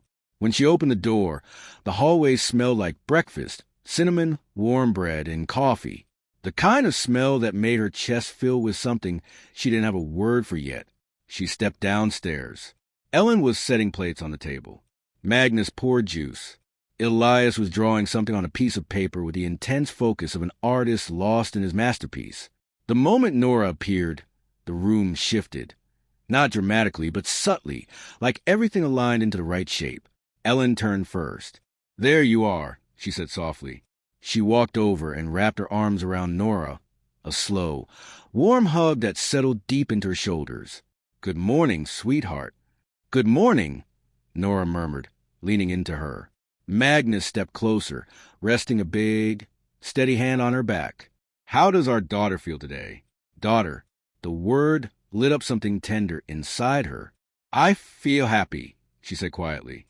Elias, without looking up, added, "I'm drawing us. The whole family. Even Frost." Frost barked on cue. Nora laughed. They ate together toast, berries, warm buns from the bakery down the street. Nora listened to their voices blend around her like gentle music. Magnus planned the day. We go to the school this afternoon to confirm her enrollment. Elin nodded. And tomorrow we buy school supplies. A backpack, notebooks, warm clothes. Nora's heart fluttered. A school, a backpack, books with her name on them. Her name, not her old life's name, not the name whispered on streets. Nora Bergström. She folded her hands tightly. Well, will I get to choose the backpack? Magnus smiled. Of course. And the color? Elias scoffed dramatically. Nora, you're a Bergström. You choose everything now. Elin laughed. Ignore him, sweetheart. Nora smiled behind her cup of warm milk. The rest of the morning unfolded gently. Elin reorganized some drawers in Nora's room, making space for the school things she would soon have. Nora helped fold clothes, though she secretly just liked being in the room with Elin, watching her move with that calm, soft certainty. Magnus repaired a small loose hinge on the living room cabinet. Nora watched him from the couch. Frost curled beside her. She whispered, Do dads always fix things? Magnus looked up, surprised, and smiled. Not all dads, but this one tries. Nora held that answer close. After lunch, they put on warm coats and scarves. Frost stayed with Elias at home while Nora, Elin, and Magnus walked to the small local school. Nora clung gently to Ellen's hand. The building wasn't intimidating. Red bricks, large windows, snow piled neatly beside the walls. Children's drawings covered the hallway inside, bright and cheerful. A woman appeared, the principal, friendly and smiling. You must be Nora. Nora nodded shyly. The woman bent slightly. We're very happy to have you with us. Your class is lovely, and your teacher is wonderful. Nora felt Ellen's hand squeeze hers gently. They toured the school, the classrooms, the library, the gym with its polished floor. Nora stopped in front of the shelf of books. So many, she whispered. You'll get to read all you want, Elin said softly. Something loosened in Nora's heart. Something healed.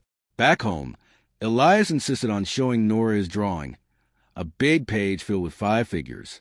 Magnus, with very long legs, Elin, smiling. Holding Nora's hand, Elias himself, waving Frost drawn like a giant squirrel. And Nora, in the center, wearing a dress and a little crown.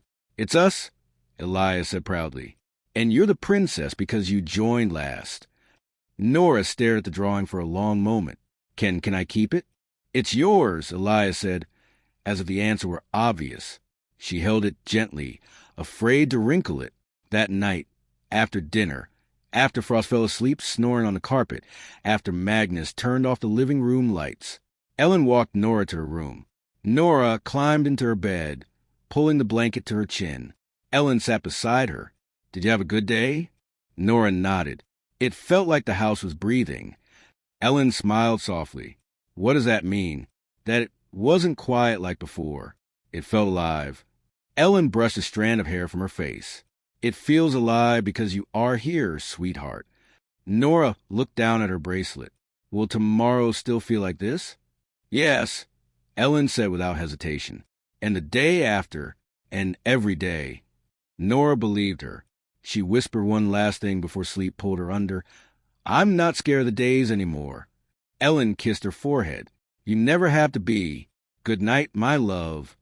Nora closed her eyes. And in the soft darkness of her room, with Frost curled at her feet and her new name around her wrist, she felt something she had wished for every night of her life. Tomorrow was safe, and it belonged to her. Chapter 50. A day built for tomorrow. Morning light filled the Bergström home with a warm glow, brushing over the kitchen tiles, the living room rug, the drawings on the fridge. The house smelled of fresh bread. Magnus had gone out early to the bakery down the street, and the faint sweetness of hot cocoa simmering on the stove.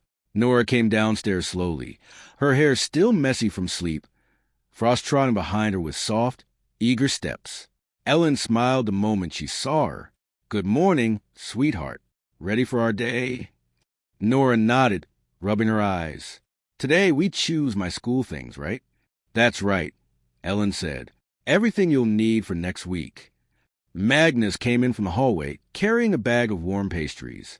And I promised the best chocolate croissants in Stockholm. he announced. Elias cheered. Frost barked. Nora giggled. They all sat together, sharing pastries, passing jam across the table, laughing at Frost's attempts to steal crumbs. There was no rush, no fear, just a gentle, comforting normality.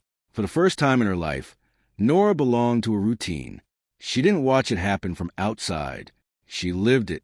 After breakfast, Elin helped Nora put on her new winter coat, a soft blue one with white buttons, and wrapped a warm scarf around her neck. Magnus drove them into the city. Nora watched the snow-covered streets slide past a window, the world quiet and soft after Christmas. Their first stop was a stationery store filled with bright colors. Nora stood still at the entrance, overwhelmed by the rainbow of notebooks, pencil cases, boxes of crayons, stacked folders. "Choose anything you like," Elin told her softly. "Anything." Nora whispered, "Anything." She walked slowly between the aisles, touching covers, lifting pencils, running her fingers over the smooth paper. She chose a sky-blue notebook, a pencil case with tiny constellations, and a set of color markers. "Will these be enough?" she asked timidly. Magnus smiled. "They will be perfect." Next, they went to buy a backpack. Elias helped her choose one. Dark purple, sturdy, with silver stars embroidered on the front. The matching lunchbox made her eyes widen. "Can I really keep this?" she asked. "Yes," Elin said. "It's yours." Nora hugged it to her chest. They went next to a clothing store for warm trousers, socks, sweaters, gloves. Elin knelt beside her as she tried on a dark blue jumper. "How does it feel?" Elin asked. "Soft," Nora replied. "Not scratchy like before." Elin kissed the top of her head. "No more scratchy clothes for you." Nora smiled, shy but glowing. She had clothes now, clothes chosen for her. Not found, not donated randomly. Chosen. Back home, Elin and Nora carried the shopping bags to her room. Frost followed with curious eyes and eager sniffing. Elin moved Nora's small desk closer to the window, placed a new notebook neatly on top, arranged the pencils in a holder, set the little lamp at the perfect angle. "There," she said with satisfaction. "Your study corner." Nora touched the edge of the desk with a trembling hand. "For homework." "For learning," Elin replied. "For everything that comes next." Nora looked at the lamp, the notebook, the tiny constellation pencil case, and whispered, "It looks like a dream." Magnus appeared in the doorway. "It's real," he said softly. "All of it." Nora turned toward them, her bracelet glinting in the soft afternoon light. "Do you think I'll be good at school?" Elin knelt in front of her. "You don't have to be perfect," she whispered. "Just brave. And you already are." That night, after dinner, they played a quiet board game together. Frost lay across Nora's lap, like a warm, heavy blanket. Elias kept accidentally cheating. Magnus pretended not to notice. Elin laughed more than she'd laughed in months. When the game ended, Nora leaned against Ellen's arm. "Will you walk me to the school gate tomorrow?" "Of course," Elin said. "And will you leave after I go inside?" Elin hesitated. "If you want me to." Nora nodded slowly. "I want to be like the other kids." Elin felt her chest tighten, pride and sadness mixing into something beautiful. "You already are," she whispered. Elin tucked her into bed, smoothing the blanket over her legs. Nora looked at the desk, the backpack leaning against the wall, the snow outside her window. "Elin." "Yes, sweetheart." "Tomorrow, do you think Mama will see me?" Elin brushed her hair gently. "I think your Mama sees you every day," she whispered. "And I think she's proud." Nora's eyes softened. "Good," she said quietly. "Because I'm happy." Elin kissed her forehead. "Sleep well, my love. Tomorrow is a big day." Nora nodded, holding Frost close. As she drifted into sleep, she whispered to herself, "Tomorrow, I start my story." Chapter 51. The first step into her new world. Morning arrived softly, almost shyly, as if afraid to disturb what the day meant. A thin layer of snow covered the garden outside the Bergström home, sparkling faintly under the pale winter light. Nora woke with Frost curled beside her, one paw resting across her leg, as if guarding her while she slept. She blinked twice, then remembered what day it was. Her first day of school. Her first real day. As Nora Bergström. She sat up slowly, heart fluttering, not with fear, but with something new, something fragile and hopeful. She dressed carefully, choosing her soft blue sweater and the warm scarf Elin had given her. Then she picked up her backpack, the dark purple one with the tiny silver stars, and hugged it once before slipping it over her shoulders. When she came downstairs, the kitchen felt alive. Elin was at the stove, preparing oatmeal and warm milk. Magnus was packing a small lunchbox. Elias sat at the table, legs swinging impatiently. "Nora," Elias shouted, "you look like a real student." Nora smiled shyly. Magnus turned. "She looks perfect," he said warmly. Elin walked over and fixed the collar of Nora's coat. "You ready, sweetheart?" Nora took a breath. "Yes," but her hands trembled slightly. Elin noticed and held one gently. "It's all right to be nervous," Elin whispered. "New beginnings always feel big." Nora nodded. They ate breakfast together, quietly, but with a warmth that seemed to wrap around the entire room. Frost wandered from chair to chair, sniffing, tail swishing, as if he sensed something important was happening. When they finished, Elias grabbed his coat and ran to the door. "Hurry," he called. "School is waiting." Magnus laughed. "Elin, go with them. I'll take the car later." She nodded, taking Nora's hand, and the three of them, Elin, Nora, and Elias, stepped out into the crisp winter morning. Snow crunched softly under their boots. Nora held Ellen's hand tightly, while Elias ran ahead, kicking small piles of snow with every leap. The world felt huge and bright. Nora's breath made little clouds in front of her face. "Elin," she asked quietly. "Yes, sweetheart." "Do you think they'll like me?" Elin smiled gently. "I think you'll shine, Nora. And people always like when someone shines." Nora looked down at the snow. Shine. She had never imagined the word could belong to her. As they neared the school, other children appeared, chatting, laughing, backpacks bright against the white morning. Parents waved. Teachers greeted students by name. Nora slowed slightly. Her hand tightened around Ellen's. "Are you okay?" Ellen asked softly. Nora nodded, but her voice trembled. "It's just a lot." Elin knelt beside her, eye level. "You don't have to be brave all at once," she whispered. "Just one step at a time." Nora breathed out shakily. Elias came running back. "Come on, Nora. Our class is the best." She smiled. Elias had a way of making everything feel lighter. She took one more step, and then another, until the school gate came into view. Children rushed around them, the sound of winter boots slapping against pavement, laughter echoing, the bell ringing once, then twice. Nora's breath caught. "Elin," she whispered. Elin held both her hands, warm and steady. "Listen to me, sweetheart," she said, voice trembling with emotion. "You are safe. You are loved. And you are exactly where you're supposed to be." Nora nodded slowly. Then she let go of Ellen's hands. Elias grabbed her arm gently. "Come on. I want to show you my desk." Nora hesitated for 1 second. Long enough to look back. Long enough for Elin to see the fear and the courage blending in her eyes. Then Nora stepped forward. 1 step. 2. 3. The crowd swallowed them. Elias and Nora disappearing into a sea of bright coats, small voices, backpacks bouncing with each new step. Elin stood still at the gate, watching, breathing, waiting. Nora turned once, lifted her hand, and waved. A tiny wave, barely visible, but it was enough. Then she disappeared fully among the other children, her purple backpack blending with all the colors around her. Elin squinted, trying to spot her again, her coat, her braid, her steps.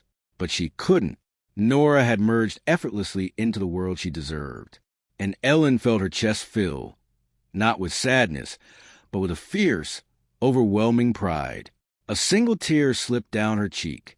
Magnus appeared behind her, placing a warm hand on her shoulder. "She's where she belongs," he whispered. Elin nodded, watching the gate close gently behind the flow of students. "Yes," she whispered back. Then, with a trembling smile, she finally made it. That evening, the snow would fall again. Life would continue. But the world felt different now. Fuller, brighter. Because a little girl who once walked alone had stepped into her future surrounded by love. And she wasn't afraid. Not anymore. Epilogue. After the first bell. The afternoon light fell softly across the Bergström garden, turning the fresh snow into a quiet shimmer of silver and white. Elin stood by the kitchen window, a cup of tea warming her hands, her eyes drifting toward the street every few seconds. She wasn't waiting out of worry. She was waiting out of wonder. The first day of school had begun with trembling hands and a brave little heart. Now, it was time to see how it ended. Frost perked up before she heard anything. Ears lifted, tail wagging, paws tapping excitedly toward the door. Then Elin heard it too. Small footsteps in the snow. Light, quick, happy. The door opened with a soft thud. Nora stepped inside, cheeks rosy from the cold, hair slightly messy, her purple backpack sliding off one shoulder. Frost threw himself at her immediately, licking her hands as she giggled breathlessly. "Elin!" she called, her voice bright. "Elin, I have something to show you." Elin hurried to her. Nora held out a small paper star, cut unevenly, decorated with blue pen strokes, a little wrinkle from the journey home. "I made this," Nora said proudly, "for our class door, and my teacher said I can put on the wall tomorrow. My name is on it, my real name." Elin took the star gently, as if it were made of glass. "Nora Bergström," she whispered, reading the little letters written in careful handwriting. "Yes," Nora said, lifting her chin. "I wrote it myself." Elias burst into the hallway behind her, still full of energy. "She made new friends," he announced. "And she liked gym class. And she wasn't scared at all." Nora nudged him with her elbow, blushing. Maybe a little, but only at first. Elin brushed a strand of hair from her face. "Did you have a good day, sweetheart?" Nora didn't answer immediately. She looked around the house. The warm lights, the framed photographs, the scent of cinnamon lingering from breakfast, Frost circling her excitedly. Then she looked at Elin. Her voice softened. "I had a day that felt like beginning something. My life, maybe." Ellen's chest tightened with a quiet, overwhelming tenderness. Magnus appeared from the living room with a smile. "Welcome home," he said simply.